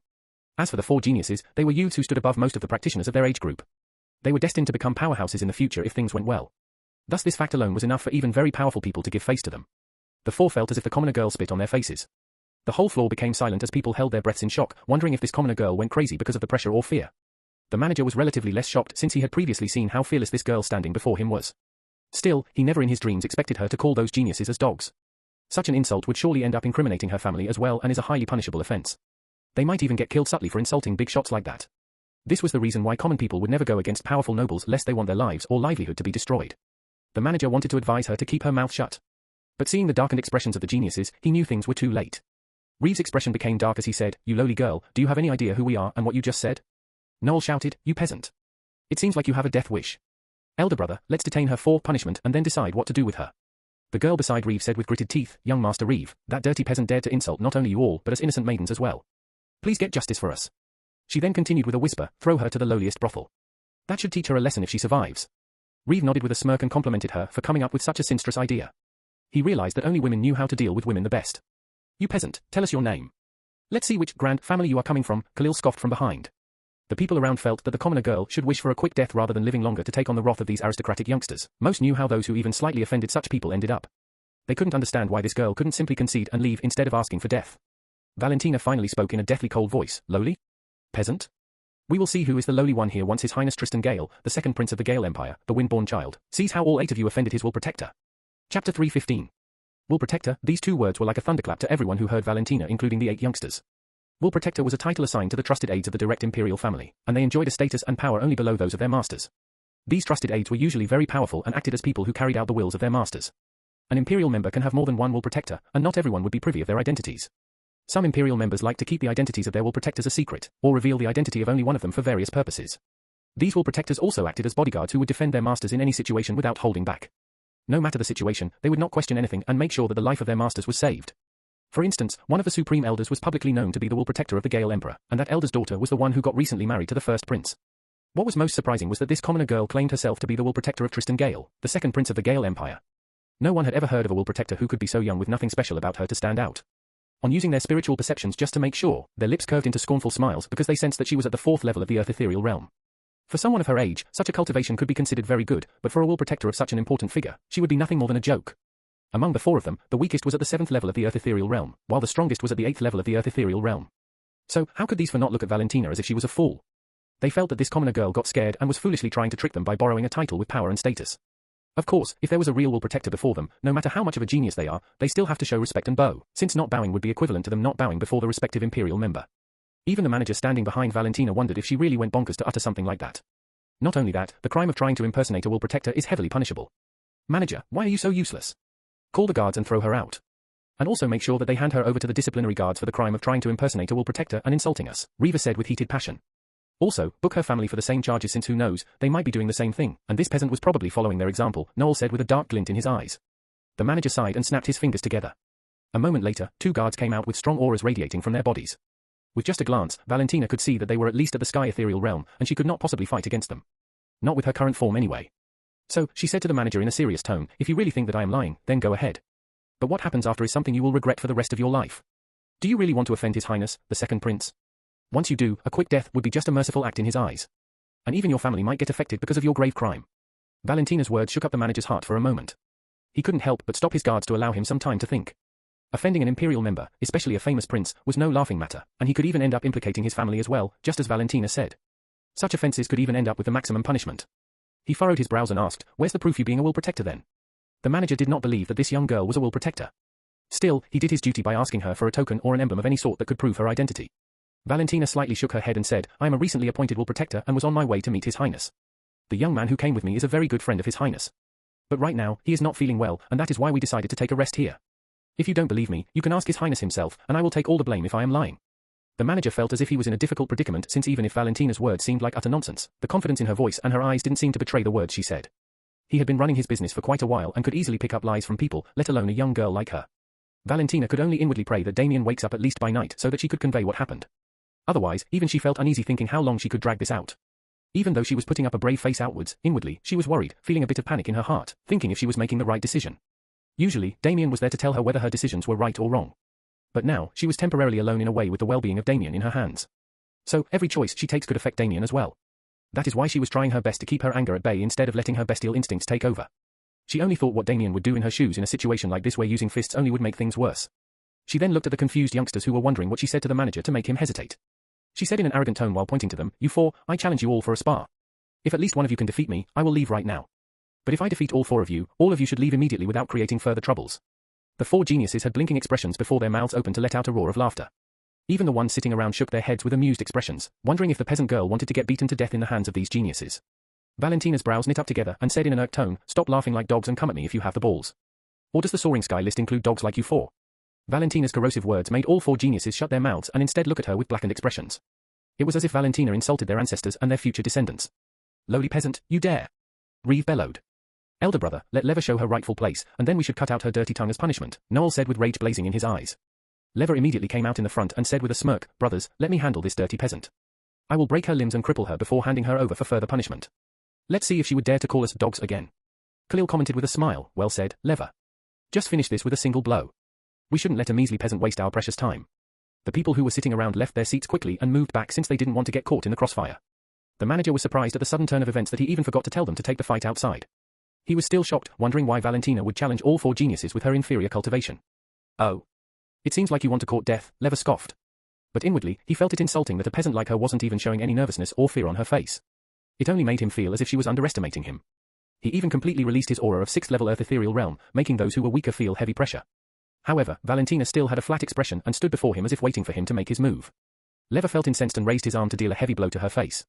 He did not care if she was a woman or not. He wanted to humiliate her by bashing up her face. "Take this, you stinky girl." Seeing the fist that was aimed at her face in slow motion, Valentina gritted her teeth as her blood began to lash about violently in her body. Chapter 316. Asterisk whack tilde asterisk. A dull sound resounded across the whole floor when Valentina simply stopped Leva's fist by catching it. Leva's eyes almost popped out, seeing that his punch was stopped so easily by someone 3 levels weaker than him. The other party didn't even employ any fancy ethereal arts, nor did she seem to be exerting much strength. Her face looked expressionless as before except for a cold smirk that hung on her lips. HNNGG. Leva felt a bad feeling in his heart and strained his forearms, even more, trying to push out his maximum strength by focusing all his ethereal energy towards his fist. But even after he completely transferred his strength towards his fist, Valentina didn't move an inch and didn't even seem to be trying hard. Her expression was still the same, and she even began to look at him with a condescending gaze. Leva's neck and arms became stiff as his desperation increased with each second. Everyone else was also shocked seeing what happened. A commoner girl who was at least 3 levels weaker was able to stop the fist of this soaring sky genius easily. Reeve frowned and shouted, "Leva, what the hell are you playing around for? She's still an Earth Ethereal Realm practitioner. So, use your strength properly and finish this."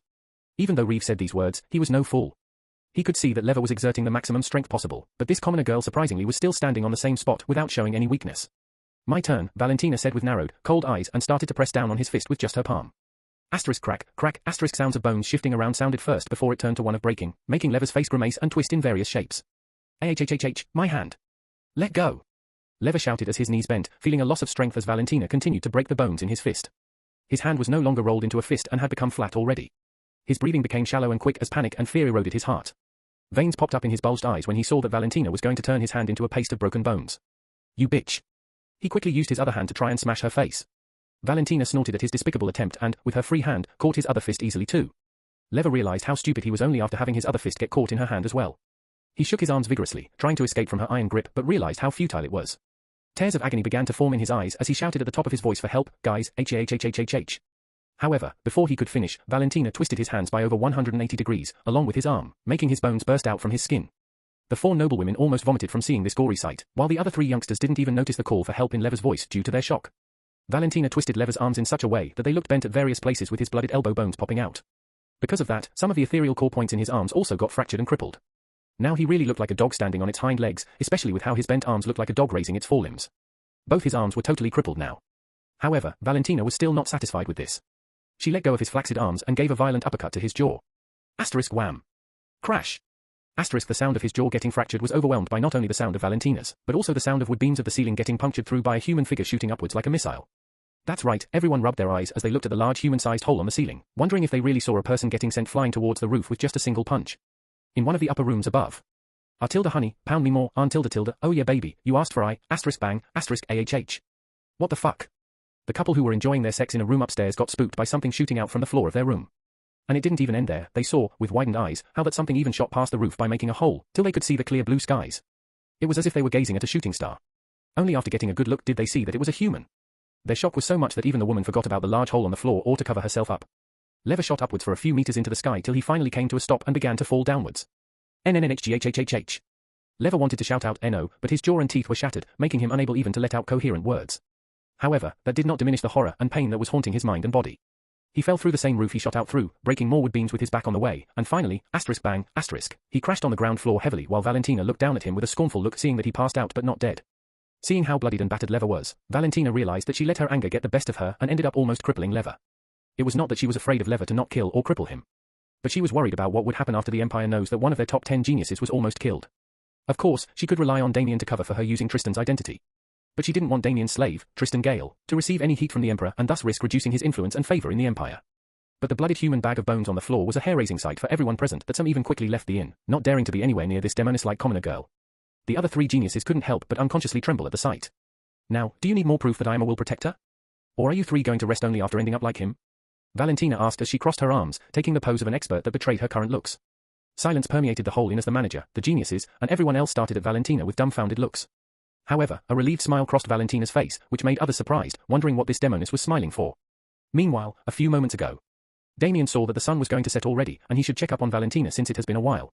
He also felt that he should leave Tristan's talisman with Valentina since he wasn't able to communicate with her in case of any emergencies, and this made him feel uneasy. He locked his doors and ordered his servants not to disturb him. He laid on the bed and closed his eyes as he sent his consciousness back towards his original body. That was quite a day, Valentina, where are you? Damien didn't panic since he could feel Valentina's presence. But what surprised him was that he sensed the situation that was going on downstairs with everything revolving around Valentina. He quickly sent a soul transmission to her and laid back on the bed again, sending his consciousness back towards Tristan's body. Back to the present, Valentina was staring down the now anxious geniuses as they were becoming more and more uneasy. The strength Valentina displayed was no joke since even they wouldn't be able to do that to Lever, not even remotely. Of course, the Marlowe brothers were a level stronger, but still, that was not nearly enough to do what Valentina did to Lever. Still, Reeve, having the confidence of his own family, raised his trembling finger and pointed at Valentina. Why do you realize what you have done? You will pay for this.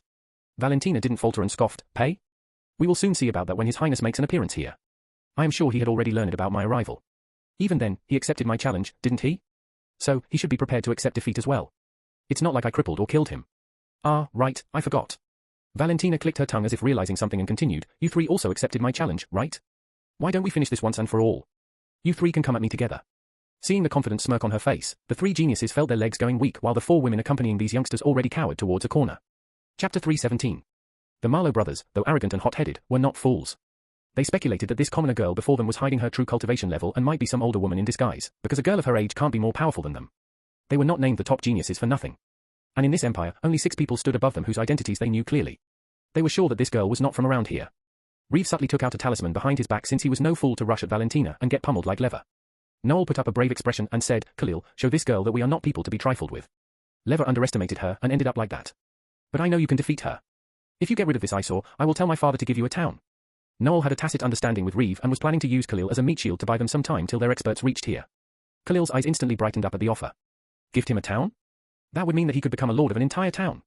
Khalil was not coming from a prestigious background like the Marlowe brothers, but from a humble background. Even the noblewoman who accompanied him was like a fairy to him since he had never interacted with such women before. It was more like he was never qualified to before. And to get his current status was no easy task since he had to lick the boots of countless people, while allowing certain people to step over him like carpet. So, to be given an entire town to his name was like a dream for him since it could elevate his status and power to new heights. Khalil didn't bother to think too much since he also felt a hit to his ego for fearing this commoner girl. He believed that Lever was caught by surprise because he underestimated this girl too much, just as Noel said. He felt like he needed to prove himself before these 2 brothers, and the women to show that he was someone worthy enough to be listed in the soaring sky rankings. He had somehow built up some confidence and pride by getting listed in the Soaring Sky rankings. But now, he felt like they were all crumbling away because of this commoner girl. Don't be a wimp, Khalil. He shouted at himself inwardly. He immediately took out a grey mace with spikes attached to it and rushed at Valentina while circulating his ethereal energy to the maximum. Flames burst out from his mace, and if a normal person was standing near him, they would feel their entire body getting scaled from just the heat emanating from the mace. Since his figure was tall, Valentina appeared shorter to him. So, he easily aimed for her head and swung down his mace with full force. Take this, you bitch. Valentina scoffed and caught his blazing face with just her palm, thus stopping his charge completely, much to the shock of Khalil. Impossible. Khalil muttered in shock, unable to comprehend what was happening. Since Khalil was at the 7th level of the Earth Ethereal Realm, Valentina's skin was getting scorched because of her hand having direct contact with the flames that contained Khalil's entire power. However, her healing factor was kicking in at full motion, making the damage appear less and thus for her to feel not much pain. Khalil used his other hand to grip his mace to force down his mace down her head. But still, the mace wouldn't budge from her hand no matter what. It was as if his mace was clamped by an iron palm. Valentina coldly smiled as she slowly took the mace out of his desperately struggling hands. The flames on his mace died down the moment it left his hands. His shock only increased when he saw how her scalded hands were healing at a rapid pace. Within just a few seconds, her skin looked normal as before, without a single trace of any burn. What are you? He mumbled, but seeing Valentina trying to break his mace into two with her bare hands made him stifle his words. Valentina's expression winced as she kept on applying her strength on two ends of the mace in order to break it in the middle. Kirik tilde the sound of metal being broken resounded as the mace suddenly broke into two, much to the astonishment of others. Valentina looked at the separated head of the mace in one of her hands and its broken shaft in her other hand. The manager felt his mind getting fuzzy from having too much shock from what he was seeing. Even the Marlowe brothers were no exception. They were sure that Khalil's weapon was of the Earth Ethereal grade weapon. For one to break a weapon of that grade with just their bare hands meant that they should be at least half step to the Sky Ethereal realm. Still, even for them, they wouldn't be able to break such a weapon easily unless its quality was not first class. They assumed that Khalil bought a low-quality weapon due to his background. Valentina didn't care about what people were thinking or how shocked they were. Khalil's eyes widened when he saw Valentina smiling like a demoness before swinging the broken shaft towards his face. Clink, Khalil's right cheek got smashed in with the broken iron shaft, shattering his teeth and jaw at the same time. Blood sprayed out of his mouth like a fountain along with broken teeth, making him look horrendous. But Valentina didn't stop there. With the other broken shaft attached to the head of the mace, she smashed Khalil's stomach with it, sending him flying towards Marlowe brothers, who were caught by surprise by this flying figure. It was as if Valentina hit a human ball with a bat, and that ball crashed upon the Marlowe brothers, bringing them down because of the immense force with which he was sent flying. The walls were smeared with blood that came out from Khalil's mouth while he was sent flying. Khalil felt as if his stomach got hit by an iron pillar. His stomach was punctured because of the spikes, making blood ooze out, while his intestines were messed up because of the blunt force. Blood continued to spray out from his mouth, and soon he got knocked out because of his serious injuries. Of course, even though bloodlust was coursing through her veins, she made sure that she didn't kill or completely cripple Khalil. The manager and everyone else couldn't believe how a slim-looking girl like her could exert so much brute power from her slender arms. The four women subtly tried to escape from behind while Valentina's attention was elsewhere. All this bloody sight before them made them feel like vomiting. They were pampered young ladies born with a silver spoon in their mouths. They never had to work for anything in their whole lives nor know any hardships due to their family supporting all their needs completely. But what happened today made them realize that the cultivation world was more gory and bloody than they thought. Still, how could these four women's pitiful attempts at escaping not get caught by Valentina? Just when the four women reached the door, a slim figure flashed before them, looking at them with cold eyes. Valentina pointed to the woman at the front who was the one accompanying Reeve and said in a blood-chilling voice, what were you saying before? You wanted to sell me off to the lowliest brothel? The woman felt as if her heart fell from its place and waved her hands in panic. No, of course not, young miss. She tried to put up the best smile with her shivering lips and said, it was all just a misunderstanding. I am sure you must have heard wrong. However, feeling Valentina's aura increasing its pressure on her body slowly, she felt her body going limp. Valentina clutched her neck like a beast clutching its prey. HNGGG. Please, let me go, HNHHHGG. The woman choked out, but was not able to utter any more words due to Valentina's firm grip, making her feel as if her neck was going to be broken like a twig. The other three women behind her stood frozen on their spot, not daring to move a muscle. Valentina moved her hand over to the woman's hair, grabbing it, and then smashed her face onto a table. Crash, the woman's face got smashed through the wooden table till she hit her face on the cold floor. Her nose broke, and blood began to ooze out from her mouth and nose. However, because of her low tolerance to pain, she instantly passed out while the other three women felt horrified thinking that Valentina killed her. But only after they sensed life in the unconscious woman were they able to relax a bit. Get out of my sight. Valentina coldly said, making those three muster their remaining strength to shoot out through the door. The Marlowe brothers felt as if they lost all face after finally pushing away Khalil. They sniggered at Valentina as they said, you are now done for, you crazy woman. Who dares to lay hands on our young masters? The door got smashed down by three elderly newcomers. Valentina knitted her brows when she sensed powerful and intimidating auras oozing out from these elderly men who she definitely cannot overpower. Chapter 318. What kind of atrocity happened here? The three elders were shocked when they saw the state the whole inside of the inn was in, especially a large hole in the roof. There was blood strewn about and two bodies lying unconsciously in a pool of their own blood. If it were not for their senses, they would have believed that those two were dead. They even rushed past Valentina since they never ever put a commoner-looking girl in their eyes at all. They were more concerned with what happened here and who dared to hurt their young masters. They weren't concerned about the two blooded bodies since they came here for the Marlowe brothers. However, seeing the disheveled appearance of the Marlowe brothers, their veins pulsated in anger. Who did all this, young masters? One of the elders respectfully asked as he held in his anger. Noel readily pointed towards their behind and said, "You missed her. That peasant girl was the one who did this. She was going to kill these two too. Thankfully, we tried to stop her from buying time for you three to come here." Reeve added, "She started all this by staying in our rightful room. When we asked her to leave, she stubbornly refused and picked a fight with us. Look, she didn't even spare the young missus. Elders, she is a very crazy woman. You have to put her down and make sure she receives heavy punishment for her offences." The three elders finally turned around to look at the commoner girl they had walked past before and noticed how there were indeed bloodstains on her clothes. But seeing her fearless stare, they felt as if she indeed was really crazy, since considering the power difference between them, if it were any other person with the same cultivation in her shoes, they surely wouldn't have the guts to stare them down. However, they were surprised how this commoner girl was able to trash 2 of the top 10 geniuses with her 4th level Earth Ethereal Realm cultivation. It was simply absurd. So one of them asked the Marlowe brothers again, "Young masters, are you sure she is the one who did all this? Unless the two stood still, she wouldn't have a chance to defeat them with her cultivation?" The Marlowe brothers showed a confused expression before they said vehemently, "Elders, please don't get fooled. Her true cultivation is not what it seems. Her identity may not be simple as a commoner girl too. She thrashed and bullied our 2 friends all on our own, and we were completely helpless to stop her. She must be some criminal disguised as a commoner. We have to definitely capture her and make sure she receives capital punishment as well." Now it was the elders who were confused, since they had repeatedly swept their senses over Valentina to make sure that her cultivation was indeed in the Earth Ethereal Realm. Valentina was getting irked by them using their senses to probe her. "Use your senses to inspect my cultivation one more time, and I will make sure your eyes are taken as a punishment. Do you 3 dare to offend His Highness, the second prince? If you wish to put your young masters in further danger, then continue what you all were doing," Valentina said with a cold smirk. The elders stopped probing the moment they heard her mentioning Tristan Gale, since no matter what, if they heard the name of a direct Imperial member, then they would have to tread carefully. "Elders, don't get fooled. She is lying to save her own skin. She claims to be the Will Protector of His Highness, which is totally absurd when she doesn't even have identity proof of being one," Noel shouted, seeing how the elders were hesitating. The 3 elders relaxed, thinking why they even hesitated just because of the words that came out from a commoner. One of the elders said in a severe tone, "Girl, you have gone too far. You not only brutally injured 2 respected young practitioners and tried to injure our young masters, but also committed the offense of using the name of His Highness to spout lies. All these offenses are enough to put you behind bars for the rest of your life, at least. But we will send you to the disciplinary officers after we cripple your cultivation," another elder added as he walked forward to cripple her. "You will do no such thing." A stern sound of a young man sounded from behind. Upon hearing that voice, all 3 elders stood frozen on their spots, and when the young man entered the inn, their jaws almost dropped, not believing who they were seeing. Even the Marlowe brothers wondered if this was a bad dream or not by pinching themselves. Because not only did the second prince of the Gale Empire, Tristan Gale, make an appearance, but many fully armored men followed behind the prince. They recognized these men as soldiers of the Crimson Corps. The Crimson Corps were part of the Imperial Army, and their squad was the most powerful among the Imperial Army, which meant that even their weakest soldier would be at the Sky Ethereal Realm and their generals at least at the Heaven Ethereal Realm. And right now before them, over 20 Crimson Corps soldiers surrounded them in a circular fashion, and even their general, a middle-aged man dressed in crimson armor, accompanied them. "Your Highness!" Valentina excitedly cried out as she rushed towards Damien, who was in Tristan's body, and said with a respectable bow, "Your Highness, all these people wouldn't listen to me when I mentioned your name, and apparently, they don't think your name is worthy enough to show you face. Their rebellious actions call for some imperial punishment, isn't that right, Your Highness?" Damien looked at Valentina, who appeared and talked as if she was a devout and loyal protector of the second prince and cared about his image as well. The Marlowe brothers and the 3 elders panicked when Valentina mentioned imperial punishment, since they knew such a punishment surely wouldn't end with them only, but even their families would suffer huge losses, especially if the punishment was related to offending a prince like Tristan. No matter how shocking or astonishing it was, the 3 elders quickly read the situation and understood who Valentina was, seeing how the second prince was paying her a lot of attention and seemed to value her words. This only made them panic even more inwardly, and also because of the auras exerted by the Crimson Corps soldiers, and the stern gaze from their general. The 3 elders surely weren't as strong as the general and could only cower under his aura that was hardened after countless battles. "Why, Your Highness, this is a misunderstanding. We absolutely didn't know she was your Will Protector. We only came here to protect our young masters after hearing that a commotion was taking place. We were investigating when your esteemed self came in," one of the elders said as he subtly wiped the sweat off his forehead. "Lies!" Valentina shouted with narrowed eyes and said as she looked at Damien, "Your Highness, I mentioned your name countless times, but they said that you can go to hell." The elders had their eyes almost bulge out, seeing the nonsense Valentina was spouting. But they could neither call out in indignation since they can't speak unless allowed to, especially in the presence of the second prince. But seeing the frown on Tristan's face and how he was looking at them with an ill gaze, they felt as if they were done for and could only pray that he turns a deaf ear to whatever Valentina was saying. "General Vilma, make sure these 3 elders don't move a muscle to use any talismans or anything. If they try to disobey, add charges of disobeying imperial orders to their offenses," Damien said in a stern voice. The elders gulped and wondered why the prince had to say this right when they were about to inform their patriarch. But feeling General Vilma's aura sweeping over them, they stood still like scared chickens, not daring to move a muscle just like what the prince said.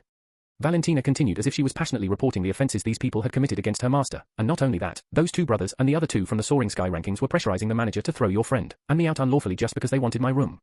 They paid no regard to my status nor yours and said that the second prince is an overrated good-for-nothing prince. Wait, what? The Marlowe brothers shouted inwardly, unable to believe how Valentina was lying so blatantly. "How dare you 2? Guards immediately seized them and informed their patriarch to come and see me personally if they ever want to see his sons again. I will make sure they are punished for defaming an imperial prince. In fact, they all should be punished," Damien said in a commanding tone as he cracked his knuckles in anger. "Yes, Your Highness." The guards shouted as they proceeded to arrest the two shocked geniuses. Chapter 319. No. Please, Your Highness. We never defamed you. We wouldn't dare to. That's right, Your Highness. Please believe the truth, the Marlowe brothers shouted in indignation, one after the other as they timidly struggled in the grasps of the Crimson Crop soldiers. Damien wrinkled his brows. Truth? Are you saying my will protect her is lying to me? Now you are trying to defame her as well? I already heard there are many witnesses where they saw you looking down on her and even dared to trash talk with her.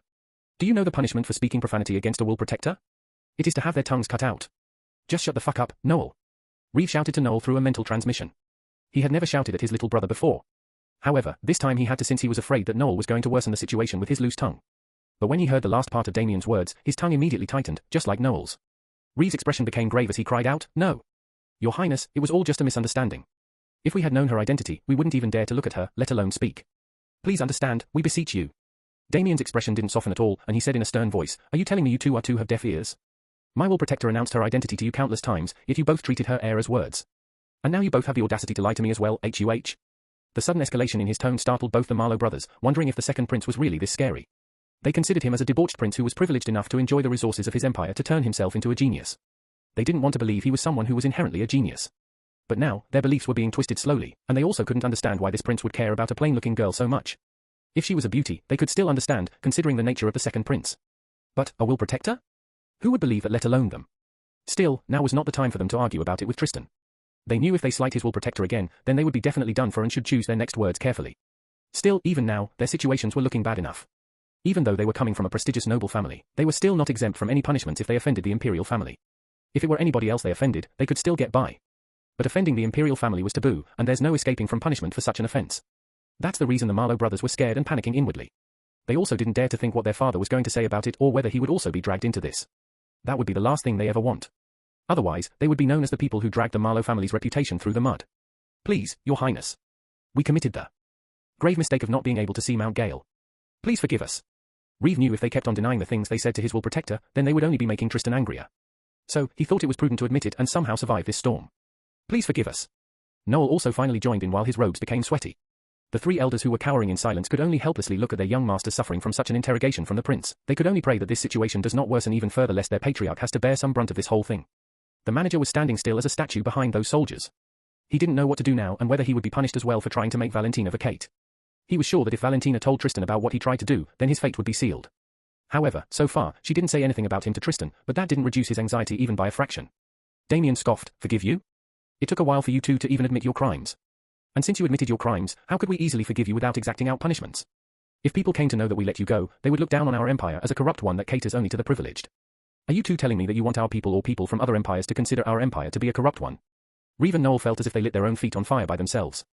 Reeve regretted admitting his mistakes, thinking that he only made the situation worse, and now the prince definitely had a reason to punish him. And since it came from his mouth, there was no way to wriggle out of this. But in his defense, he felt that the situation would have worsened anyway if he didn't admit what he did. So, he took the path of a righteous criminal and admitted his mistakes, thinking that it would lighten the offenses he had committed accidentally. But he had no choice but to plead like a beggar, of course, not. We promise never to repeat such an offense again. If we do it again, we are ready to accept any punishment. How convenient. Valentina finally spoke up and continued with a cold glint in her eyes, Your Highness, if we let them go, who knows if they think that the imperial family is nothing before their eyes. We shouldn't let it get to their heads and teach them a good lesson. They wanted to cut off my tongue, so shouldn't their tongues be cut off for defaming your respected self and me? Damien nodded with a thoughtful expression and said in a serious tone, You are right. Guards, cut off their tongues. No, no. Have mercy, Your Highness. No. Not my tongue. However, before they could struggle any further, the soldiers behind them clutched their necks and made their heads rest on the table. HRGHHHH. MMHH. The two refused to open their mouths, and the soldiers were about to pry open their mouths using their ethereal energy. However, Damien gestured to them not to and said, You two want to resist. Then I would have to report this matter to His Majesty, who would obviously summon the patriarch of the Marlowe family to cut your tongues himself. Even I dare not imagine how angry my royal father would be regarding this matter. Do you really want to make matters difficult for your family? Remember, if it were any other person in your shoes, their heads would have gotten cut off already. Damien wanted them to willingly open their mouths to have their tongues cut off since that would be more satisfying for him and Valentina. The Marlowe brothers stopped struggling, shuddering at the fact of the Gale Emperor and their father, the patriarch of the Marlowe family, getting involved in this. If the situation worsened to such an extent, then their Marlowe family would surely take a heavy blow to their reputation and prestige, and might even lose their standing against other equally powerful noble families. For noble families as influential as them, they can't afford to make any mistakes in public or show any kind of weakness lest their enemies take advantage of them.